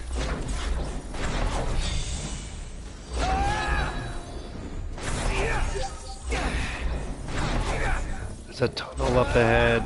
No, I don't think it's in this one. It's in the next one. No, there it is. There's a wall demon. That's one of the, or demon wall. That's one of the highest level enemies in the game, actually. It doesn't expect you to be able to beat them. I beat one in my first playthrough just to see if I could. But you have to fight one for one of the highest level hunts in the game, inside of one of the dungeons. The one that was underwater. No, you don't have to run the whole way. Now, in this field, there will be enemies that are probably going to try to fight us.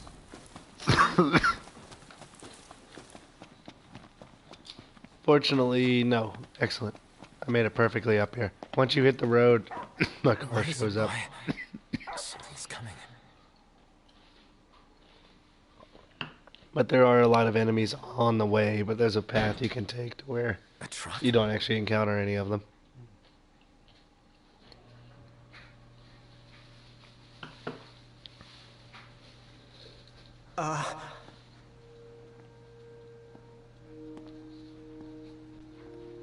Yeah? It's me, Talcott. My grandpa served the Amicidia family. Talcott? Yeah. No way. Yes way. Welcome back, Your Majesty.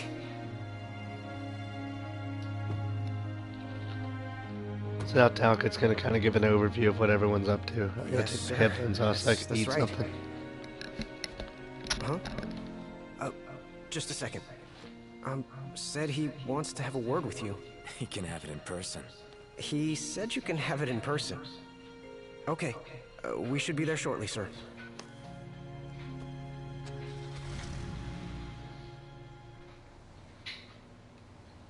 Wow. I can't tell you how good it is to see you again. Yeah, you sure look different, though. You think so? Guess I've grown some these 10 years. 10 years? The guys must be pinching themselves right now. Where are they, anyway? Lestalem, more often than not, but they take a lot of trips to Hammerhead. For? For Miss Cindy. You know, back at the garage. She's a tough one, but when she needs a little extra muscle out on the road, she gives him a call. Oh, speaking of which, the guys said they're near Hammerhead right now, so we'll be meeting them there. You know, ever since you disappeared, Your Majesty, it's been nothing but nighttime non-stop. Lestalem still has light thanks to the power plant, so just about everyone's taken refuge there. Only there? Everywhere else has been abandoned. Demons moved in, forcing the people to move out. People still swing by the garage at Hammerhead from time to time, but it usually isn't for repairs.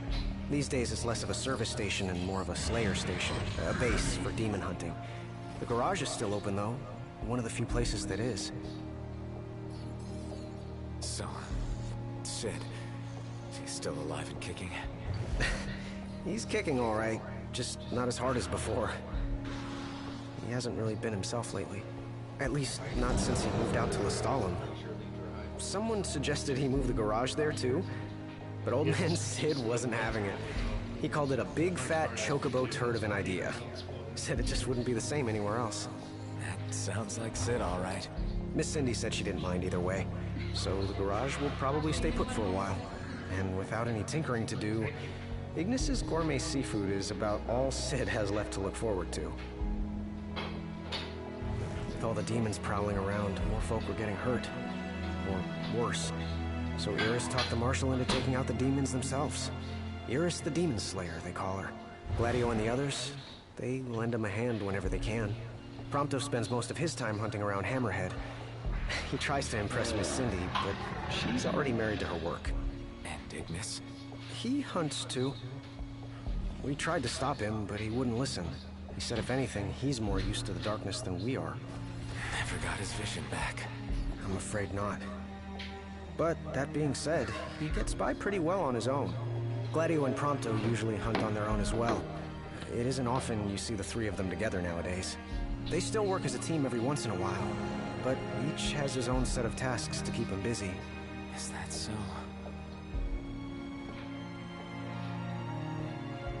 We've arrived, Your Majesty. Everyone will be so happy to see you. Don't worry. I won't be going anywhere. If you have any other questions, please don't hesitate to ask.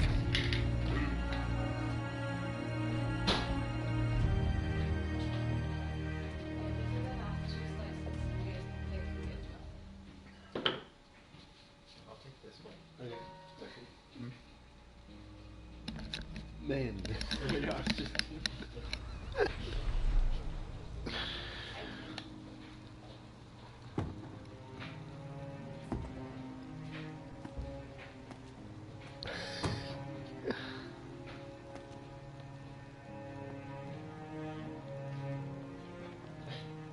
Hey.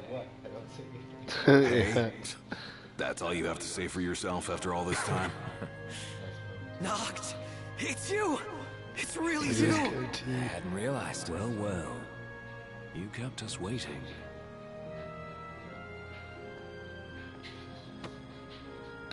Not like I wanted to. We've got catching up to do. Let's head inside. All of them have Yeah. Now, what's kind of cool is once you reach this part of the story, you unlock their king's outfits. Oh. In his case, this one's the better one.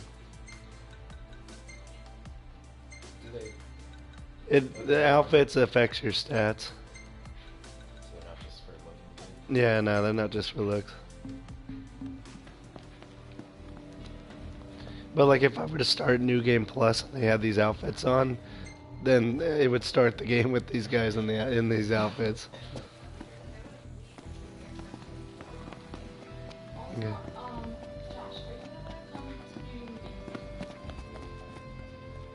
You sure?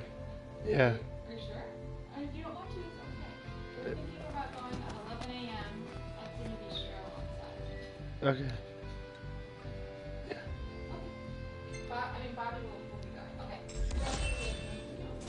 going. Okay, so that gives you like a last chance to prepare for the final boss fight. There's an inn, so you can go back and teleport back to like the regular world and do side quests to level up and that sort of thing. Wear them with pride. Yeah.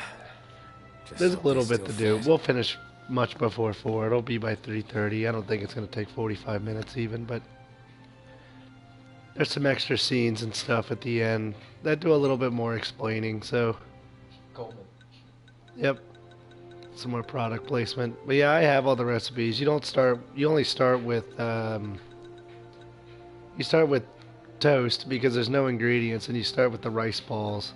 And I think they added the pizza. We'll go with some crispy cheese pizza. And there's no point in me using ingredients for this to make like, 100% crit rates, because that is one of the meals, but it's just not necessary. Crispy cheese pizza will do its job. What's kind of nice about the pizza is that it makes it so your stamina bar is infinite.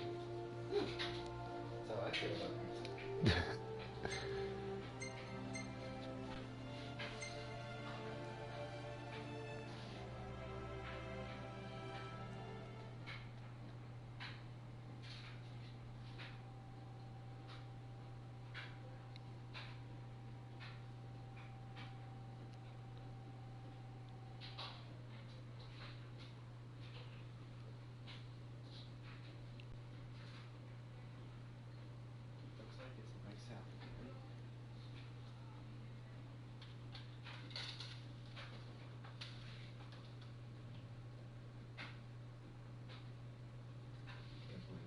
feel about pizza.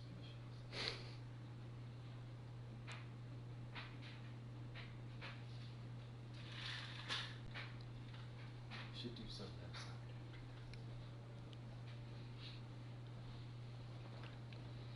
Go lift some weights or something. Not that I need. Yeah, we can. We'll look into some options what we can do. Home Right. sweet home. Yeah, at long last. Oh, really? What we've been waiting for. Sure is. Next stop, the Citadel. Yeah. Alright, so we've arrived at Insomnia. That's the main city of Lucis, where you were at the very beginning of the game.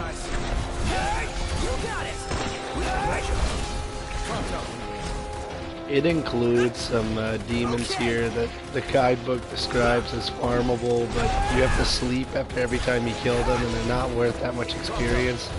You have to sleep after every time you kill them just to get them to come back, so I would say that it is not a good farming spot for anyone. Because all your experience is going to be applied to your characters, so it's not like you're going to bank that much. Been fought together like this in ages. Really takes it back, doesn't it? We may have struggled before, but now nothing can stand in our way. That's another demon, like the one we fought near the Glacian. Oh, it's fighting soldiers. I don't know why they're fighting one another, because they're all on the same side, but... Actually... We're doing Overwhelm. Right? See, this thing is level 72. It's pretty high. There's other demons that are around that you can fight, but we're just gonna skip them. We don't even really have to fight this guy. We're done here.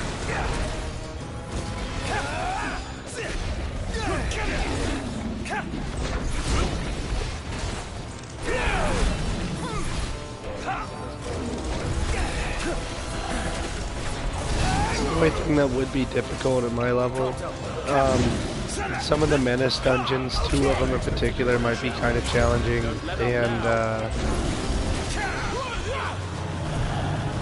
and the quest that unlocks these daggers that I'm using, it would still be hard. Because the guy's still level 120. It's one of these guys, it's just a more powerful one. But it's like the same model as this.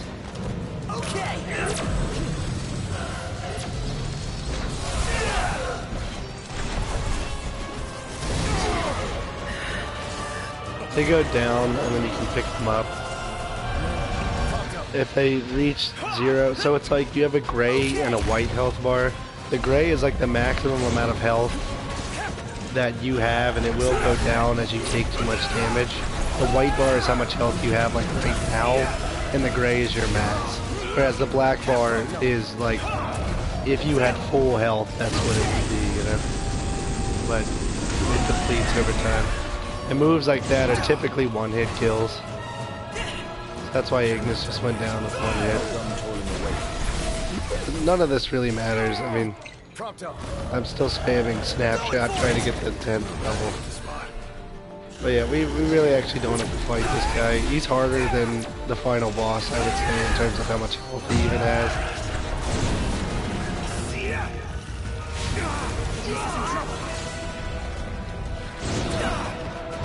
Hey, don't let your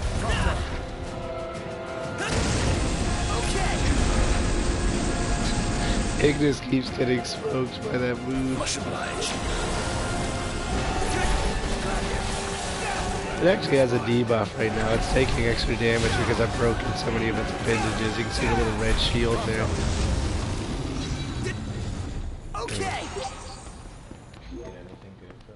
No. Impeccable. Not making it through here. Think there's any other way around? We might want to head under. Wow. It's one hell of a battle they waged here.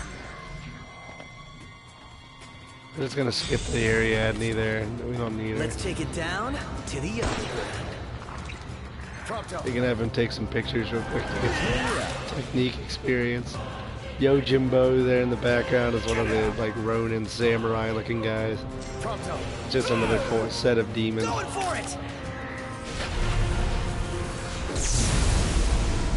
Man, we're not gonna play there. There's no point. It's worn down, but still the same. Just like I remember. Always came in handy. Used to be filled with people. Let's see that it is again.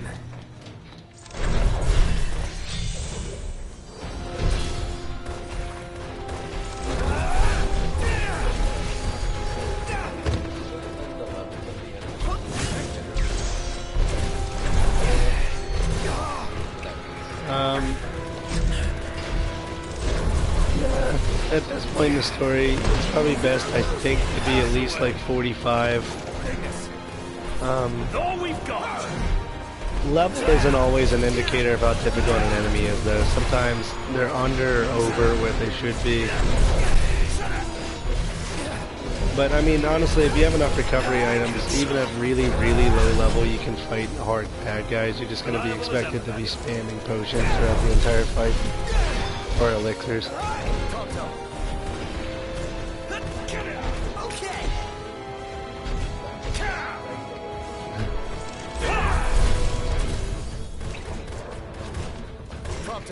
This should be getting really close to level 10 at this point.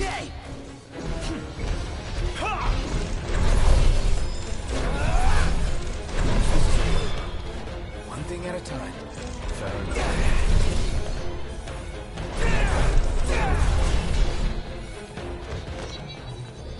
Follow me. What kingly confidence you've acquired. And it only took you 10 years.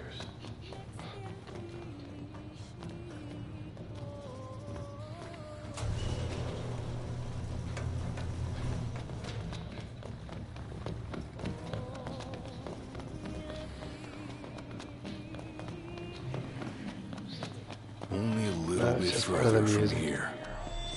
I think my you have a heart might king be slowing behemoth. my You have to legs fight down. here in order to get through to get into the Can't city. make it without you. There's 3 enemies left we have to fight in Yes, this sir, Your game. This is Majesty. the first of those 3.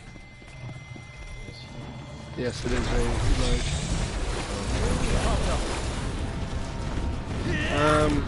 I could use the armiger on it, but I'm going to save it for the next enemy. The 3rd enemy is all scripted, so it doesn't really matter. I mean, the next one's pretty scripted too.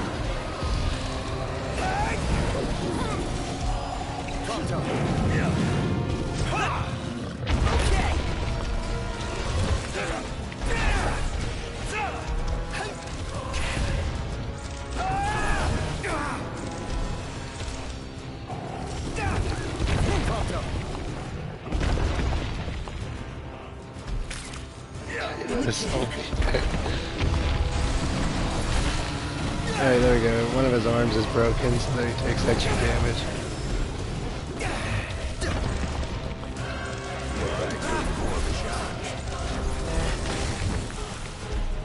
Their leg is broken.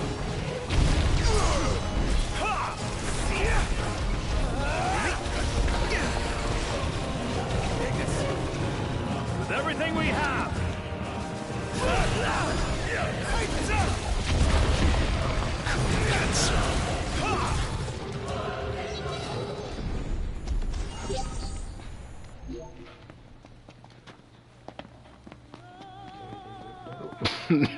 No. Guess we've still got a little fight left in us. You say that like we've already peaked. Yeah, we haven't even reached our prime. Guess you're right. Alright, now for the next enemy.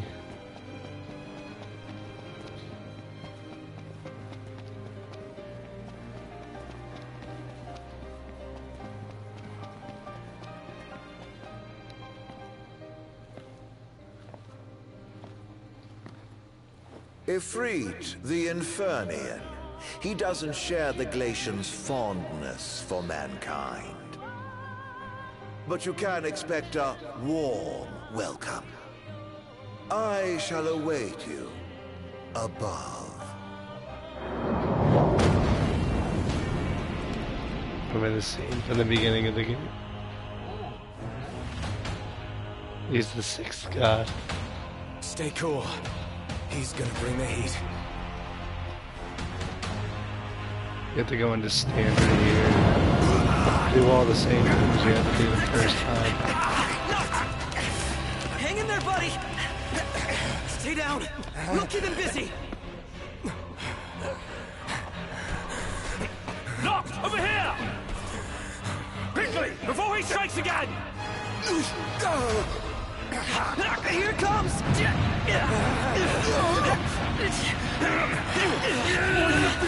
I got your back! Here you go. Let's go! Yeah, let's get him! This isn't the actual fight. In case you were wondering why he's dying so quickly. No, it's not the actual fight. Like, it's part of it, but this is like kind of a joke before the actual.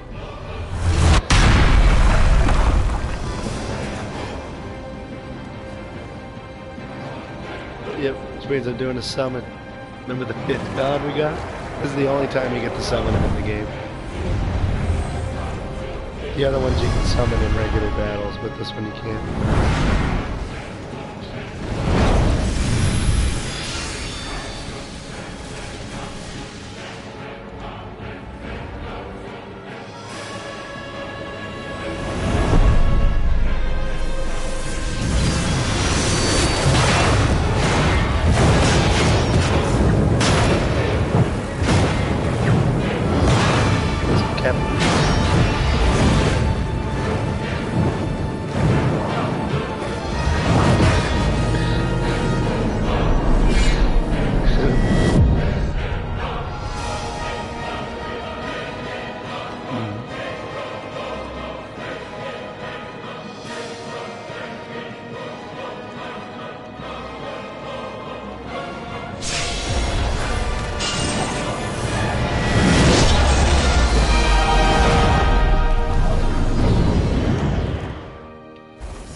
You ain't gonna go down that easy. That wasn't enough.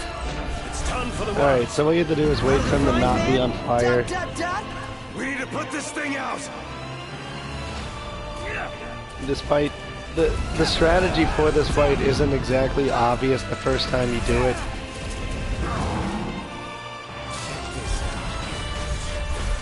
This is poorly timed. This isn't the time to attack him, but we're still going to be able to get some hits in.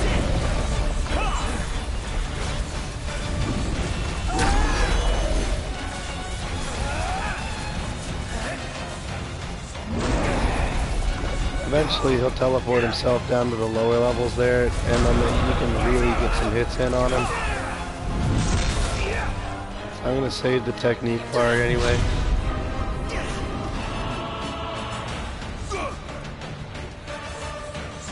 He would do it. I'm not really sure what's keeping him from doing it. The last time I did this playthrough, it took me like a minute to beat him.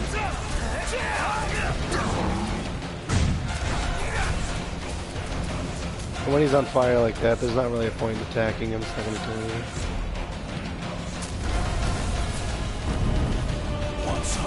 Maybe have to deflect one of his attacks. Yeah, that's what I'm doing wrong. Feels like I'm just hitting air. And the flames grow hotter. What can we do to kill it? Stay back so it doesn't kill us!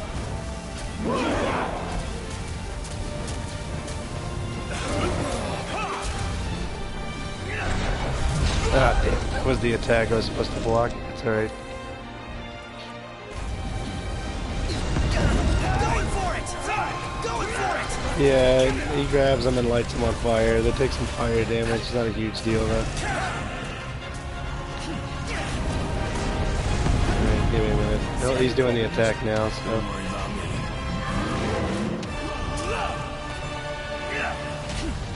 Oh no.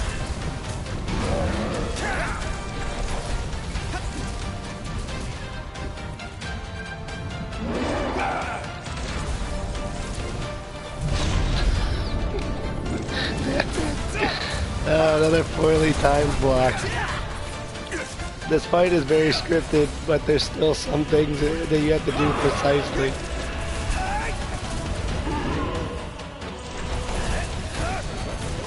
Nah, he won't die. Yeah, the first thing he did the last time I fought him was that attack, and then I parried him and was able to just finish it like almost immediately. This time he didn't start out that way, so.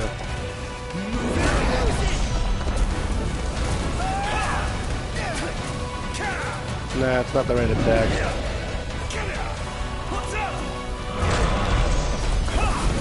No, it's the same one he just did. He goes up and then comes down.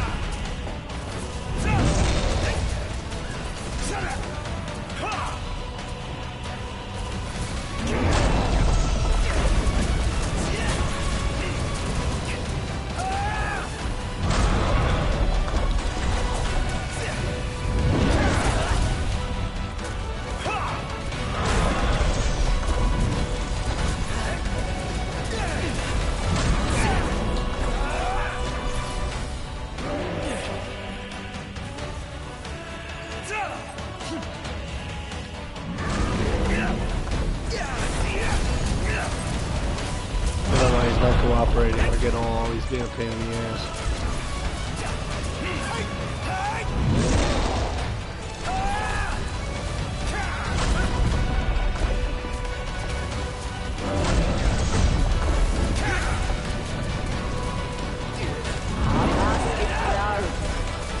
Alright, here we go. About to be able to move on.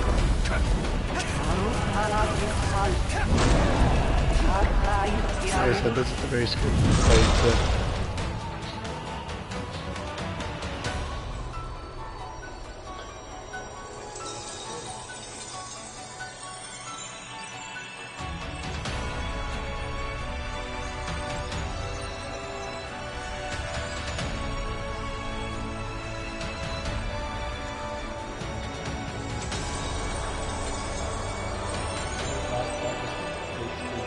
Yeah, Ifrit hates people, whereas Shiva is, I don't know how to describe it, a fan of people that likes them, you know, or at least doesn't hate them. And again, Rama doesn't hate them either.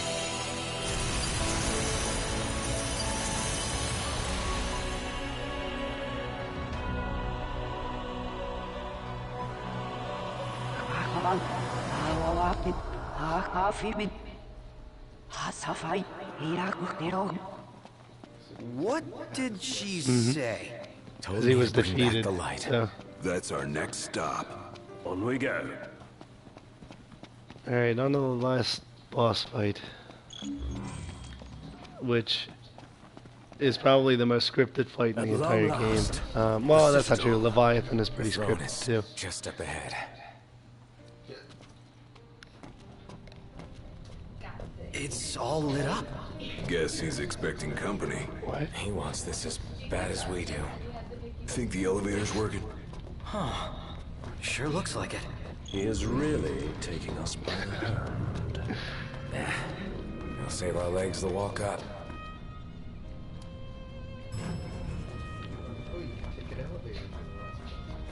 Nah, this isn't actually to the fight.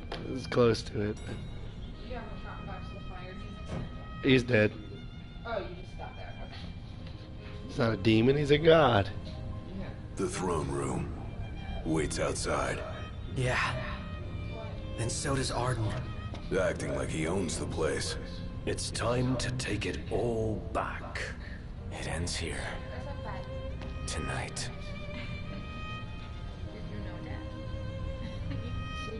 He said it ends here tonight, but isn't it eternally night? Yes.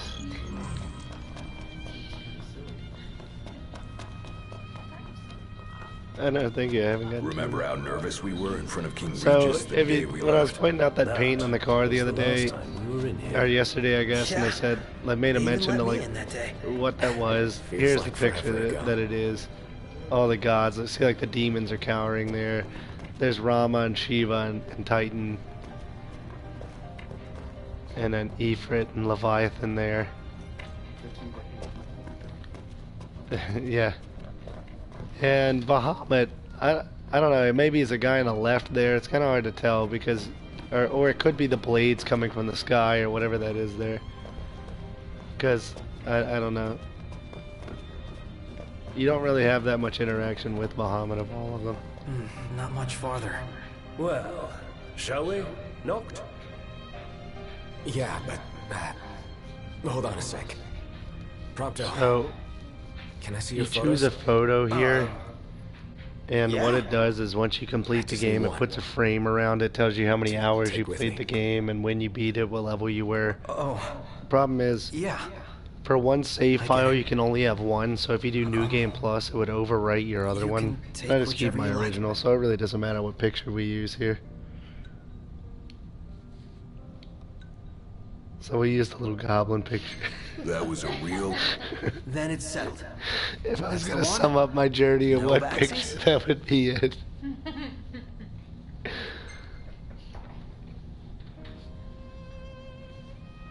Yeah.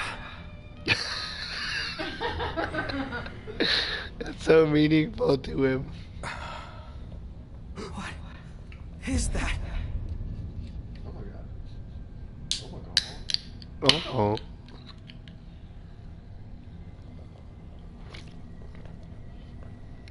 I'm afraid you're out of luck. Robbie. The throne brings you here. I think they were like the chancellors and the king and stuff. Off my chair, Jester. The king sits there. Puts his foot on the throne.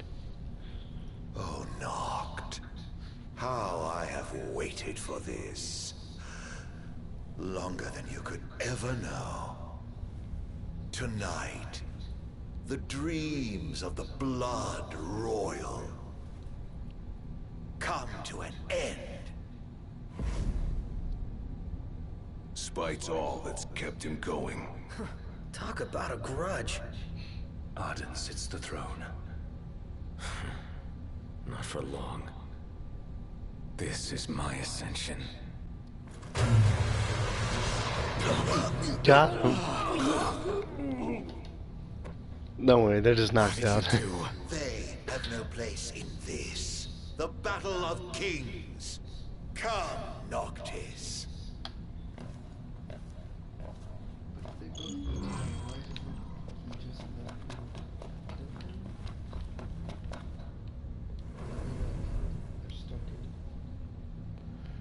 I guess he'd be okay with living forever like that.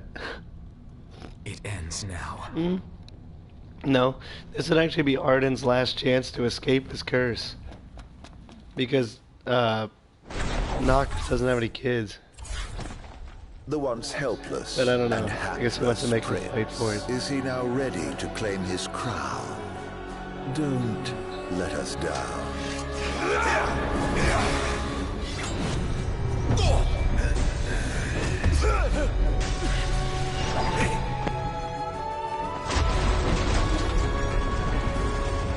Let the games begin. No. Now they end. Done until only one remains. So you are the chosen. Do you like what I've done? I twisted it all just for you.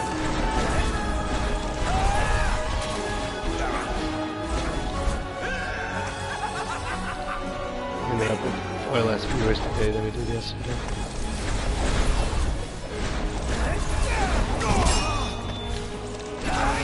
Is that right? A king in name alone. I'm truly disappointed. Can't you do any better than that? With the first checkpoint here, there's gonna be a phase shift. I don't know why it's saying I can do a summon. I guess I can. If you want one.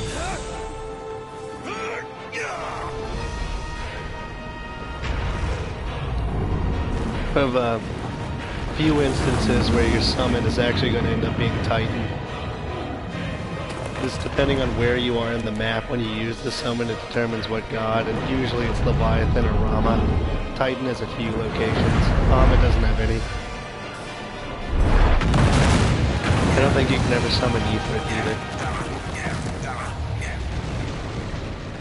There you go, that do enough damage to him. We threw earth at him. Even with the dawn to break now. Well, like I said, this is incredibly scripted, so despite the fact that he doesn't have any health, it doesn't mean anything. Both this and the Ifrit fight went faster the other day when I did them, though.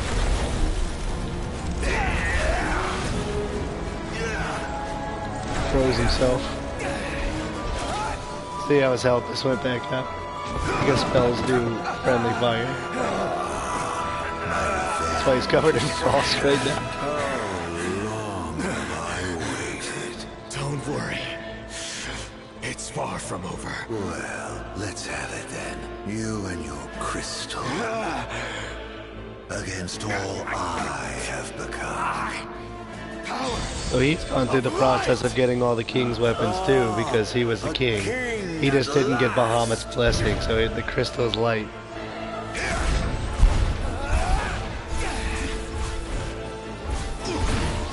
Yep. Battle of God. You've seen this before with the Leviathan fight. Have him shoot rockets. No, he can't shoot rockets. He can attack you. And if he gets close to you, your guy will automatically start attacking melee. The moving around in the background is all automatic. The camera doesn't adjust for you, so if you want to keep looking at him, you have to keep turning the camera.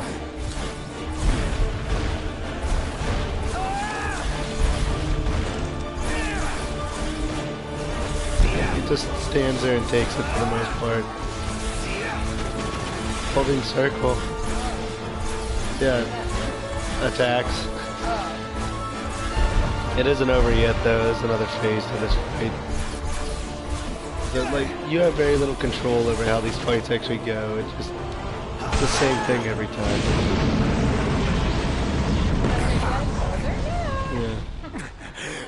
Yeah. Well, this is the last phase here. War of attrition, then.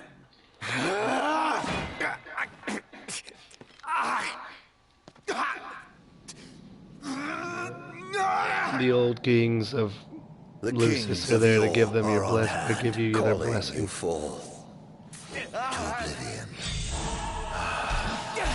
Alright, he's gonna mess with you here. You can hit him a few times, and then he's gonna start smacking you around. When your beloved died. Oh no, okay, didn't even get to that. Now you're going through all 13 of the king's weapons, because I have them all. Even if you don't have them, I'm pretty sure you do it here. And you're just smoking him with all the weapons. And then with the king of the father, you're able to stab him. That is how you would end it.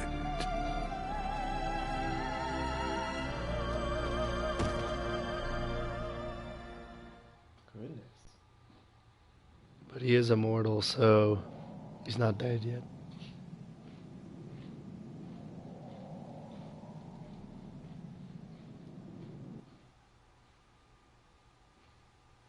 Now it is over, Majesty. What will you do? Banish the demons and bring peace? Erase me from history once more? This time, you can rest in peace. Close your eyes. Forevermore. I will await you in the beyond.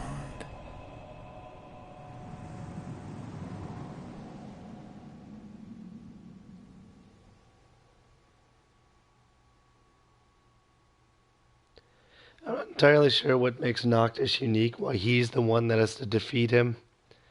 I guess since people forgot who he was, none of the kings of Lucis were like, okay, well, I know I'm going to have to end up killing myself to kill him. But I guess since he had kind of vanished from history, people forgot about him. And then he just happened to come back up when Noctis was around. Nice Carnivine.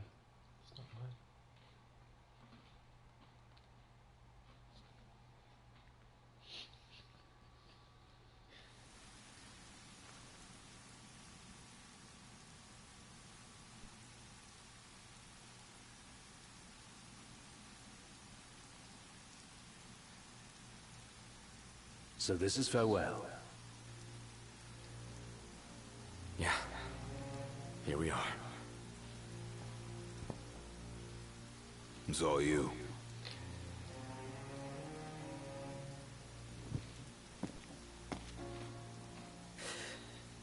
No turning back now.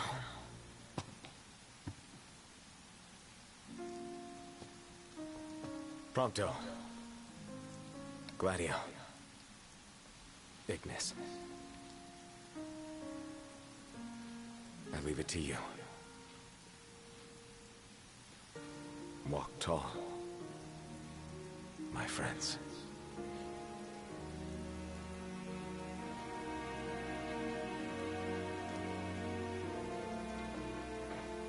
Godspeed. And take care. Majesty.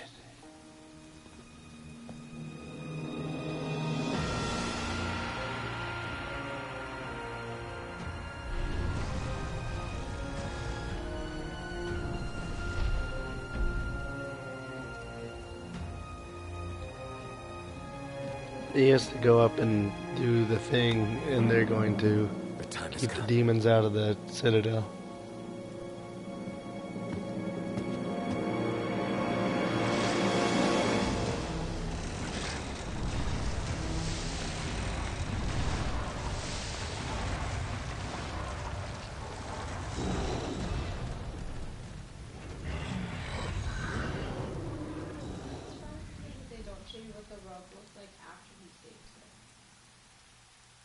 It gives you a glimpse.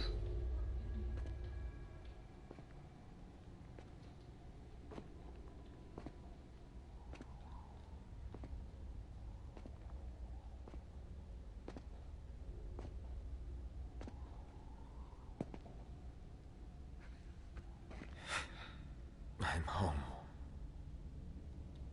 I walk tall. And though it took me a while, I'm ready now.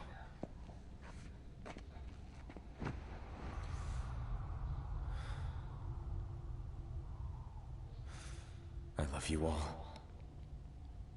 Luna. Guys. Dad. The time we had together, I cherish. Kings of Lucis.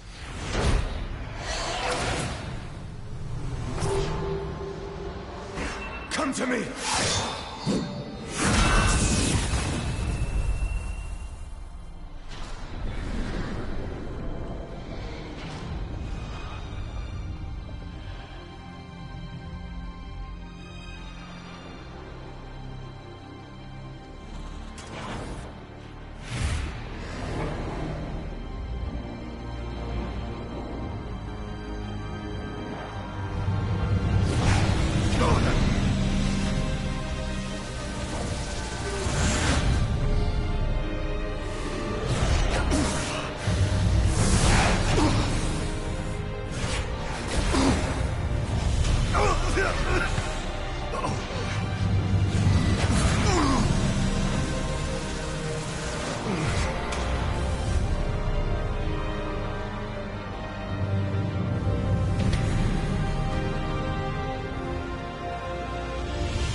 Trust in me.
So when she touched him earlier, she started to like hear him, which of course he would.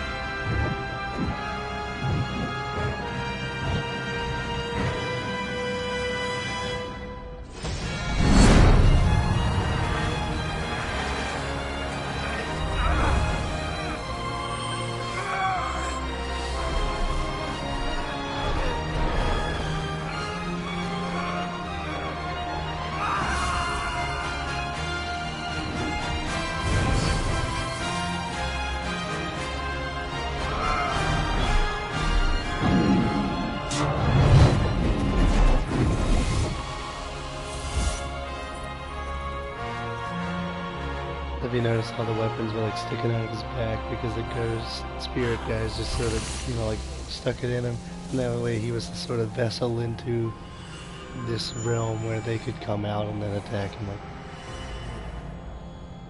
It's finally over.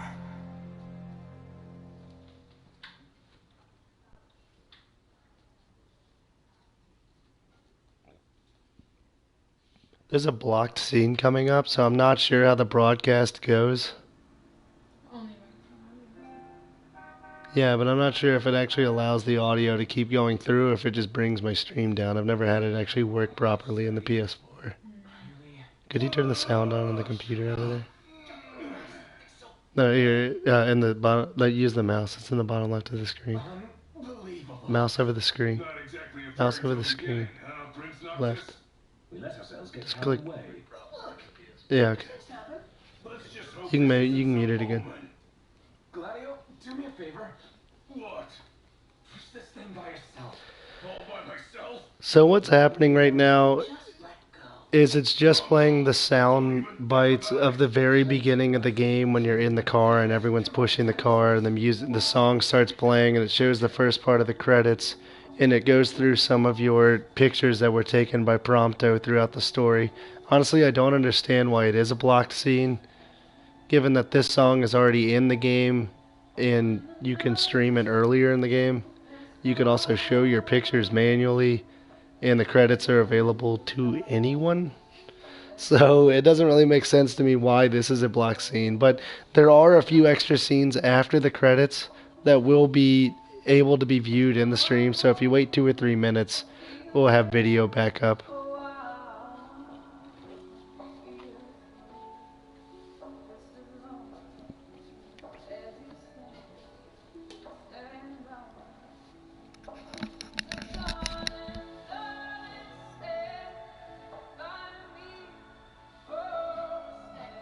What'd you think, Jade?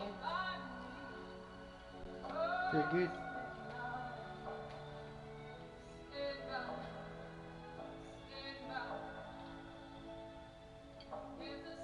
So it took closer to about 9.5 hours than 10.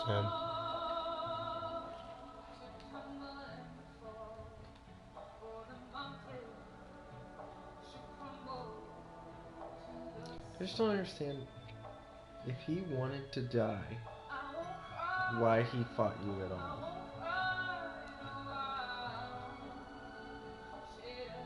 Because he still harbors some anger against you because you are the king, so he wants to fight you, but no, he has to lose. I don't know. Just seems weird. I know, I agree. That part was kind of weird too. There's that weird picture again. Oh yeah. You got bendy arm there. The body block of Knock. You guys even pushing hard as I can. Everything I've got. We got about another minute before the video will come back on. We're still in the block scene. Up ahead. The sign. What do you guys want to do with this You made me think we were close. Lift some weights.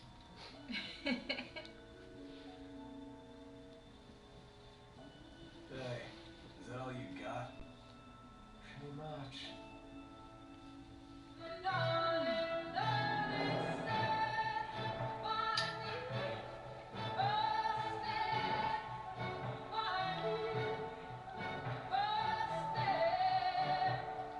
Yeah, we're getting to the point where it's showing the companies that had a part in making the game, so we're almost done with the credits here.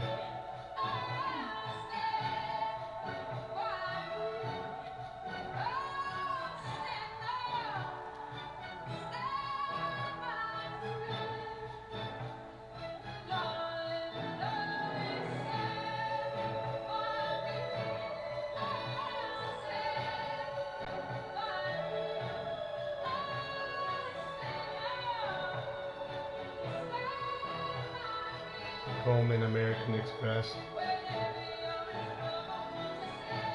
There's other companies on there, but I'm not familiar with this.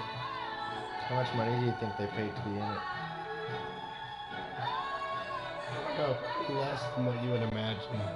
Because it is a video game, I don't know. Okay, video should be coming back on for a few extra scenes at the end of the credits now.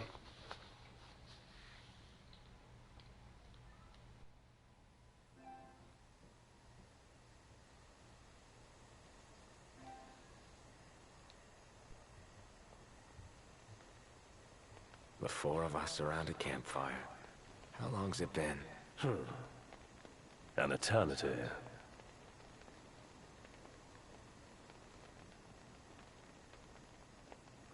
So yeah. That just made a PlayStation message appear on the screen. That sure did. This is the night before. Because they all know he's gonna die.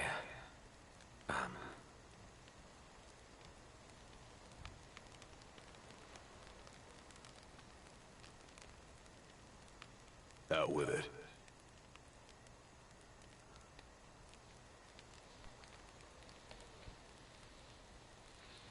I just...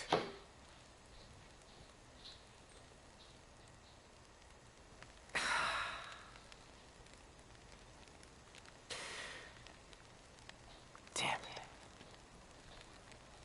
What the hell is this so hard?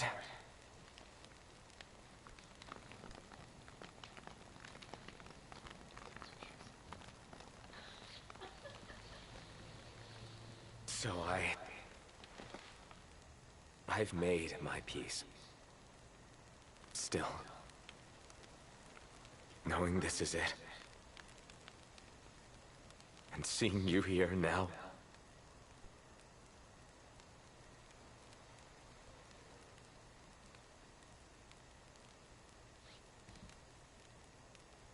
it's more than I can take.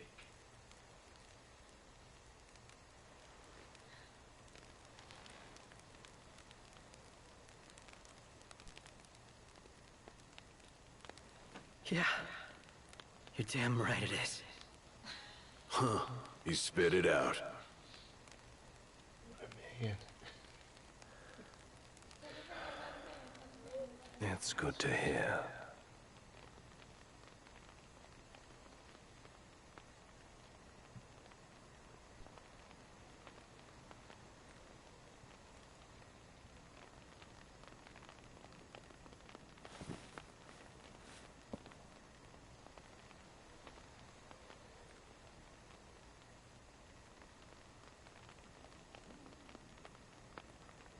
Well, what can I say?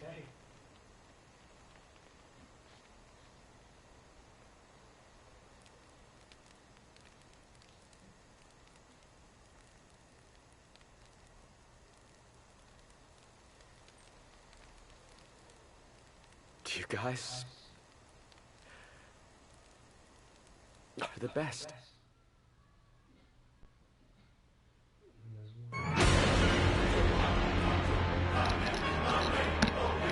There's one other scene at the end of the second set of credits, which for whatever reason are not blocked.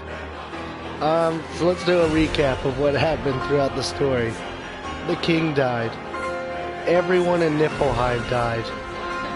You killed a bunch of commanders of Niflheim. Let's see. The Oracle Lunafreya died. Noctis died. And it's assumed that all three of your friends died. Yeah, your car died. The second part of this game, nothing good happens. It is so sad just to play the second half of this game.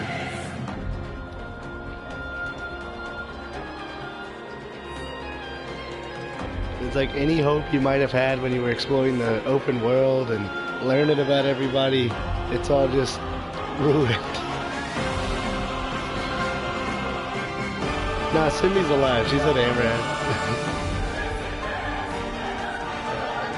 Sid's alive. He's in Lestalem. You don't know about Wiz, the guy who had the chocobos.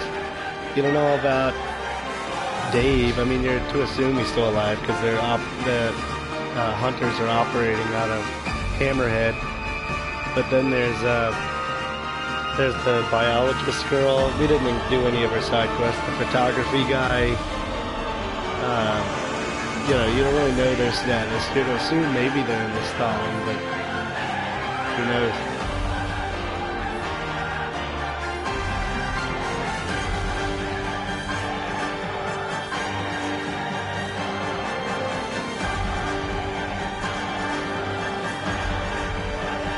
Alright, the episode is coming up here in just a second.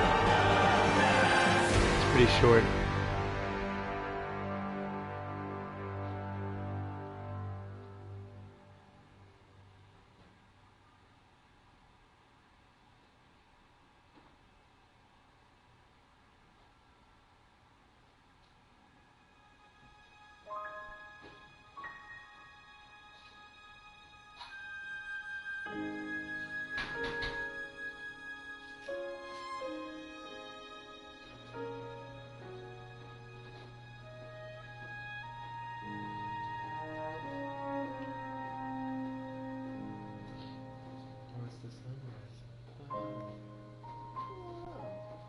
The sun finally came up. Too bad everyone's dead. Yeah. No one can see.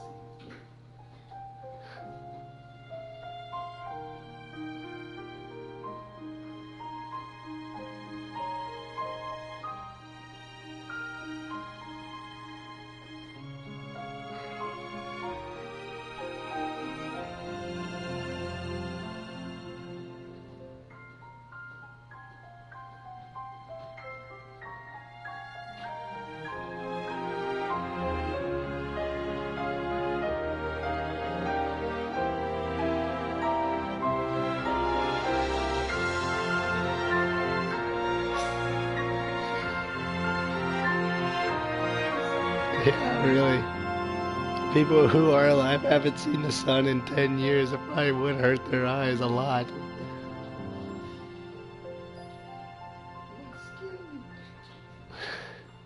Immediate sunburn. Spontaneous human combustion.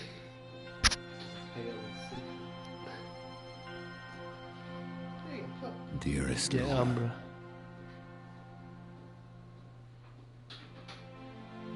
you did well to deliver the ring to Noctis.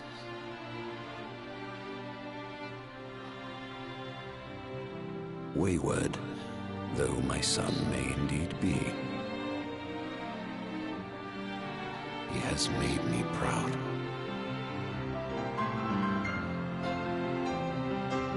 May you too know happiness.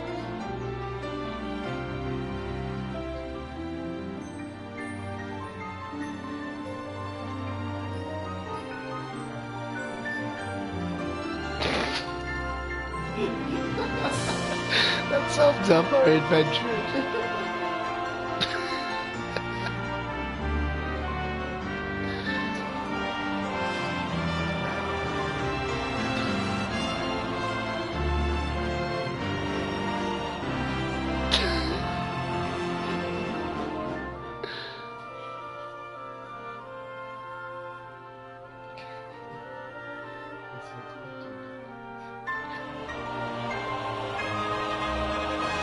This is sort of a dream state again. You see the blue petals of the flowers from Tenebrae that have been in a few of the cutscenes.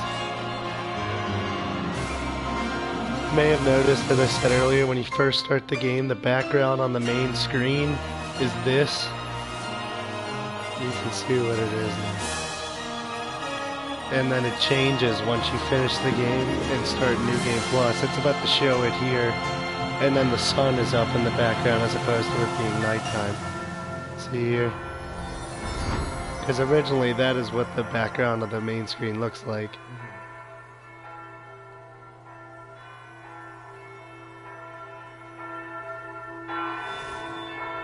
And there you go. So that's the full artwork by Akano, I believe is the artist's name. He does art for all of the Final Fantasy games. Man, we could say the end, but let's not. Alright, well that's Final Fantasy 15. If there's any questions about the game before I close down the stream, feel free to ask. But in addition to yesterday's Part 1 stream, we have now streamed the entire game. It took about 9.5 hours. That was New Game Plus. Some of my guys are already really over-leveled, but that's so we aren't spending 176 hours playing the game on stream. So we can see all the content for the first playthrough. That's the picture I used the first time I beat it. It's a little bit. That's the original color of the car, by the way.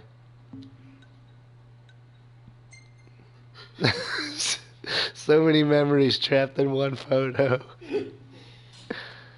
But, yeah. Alright, so now technically the game is in Chapter 15. It means it acknowledges that the game has already been beaten. The main point, like you can go back and do the boss fight if you wanted to again, but the main point of the game now would be to travel back to former Lucis and Altissia and do some of the quests and activities that you didn't do beforehand. And you can unlock all 50 achievements in the first playthrough. That's how I did it. Having a New Game Plus wouldn't really help you in any way in terms of obtaining the achievements. So what? You can get, well, I mean, you can get more experience by doing the end game stuff in a current playthrough than starting it and doing it again. Overall, doing an entire playthrough of the game really doesn't earn you that much experience. But yeah, well, that's everything for today. That's Final Fantasy 15. Thanks to those of you who did tune in, and be sure to follow. I like to do full game playthroughs. I'll probably go through and do Ocean Horn again here soon. That only takes about 4 hours. So be on the lookout for that. And thanks for joining. I hope everyone enjoyed the game.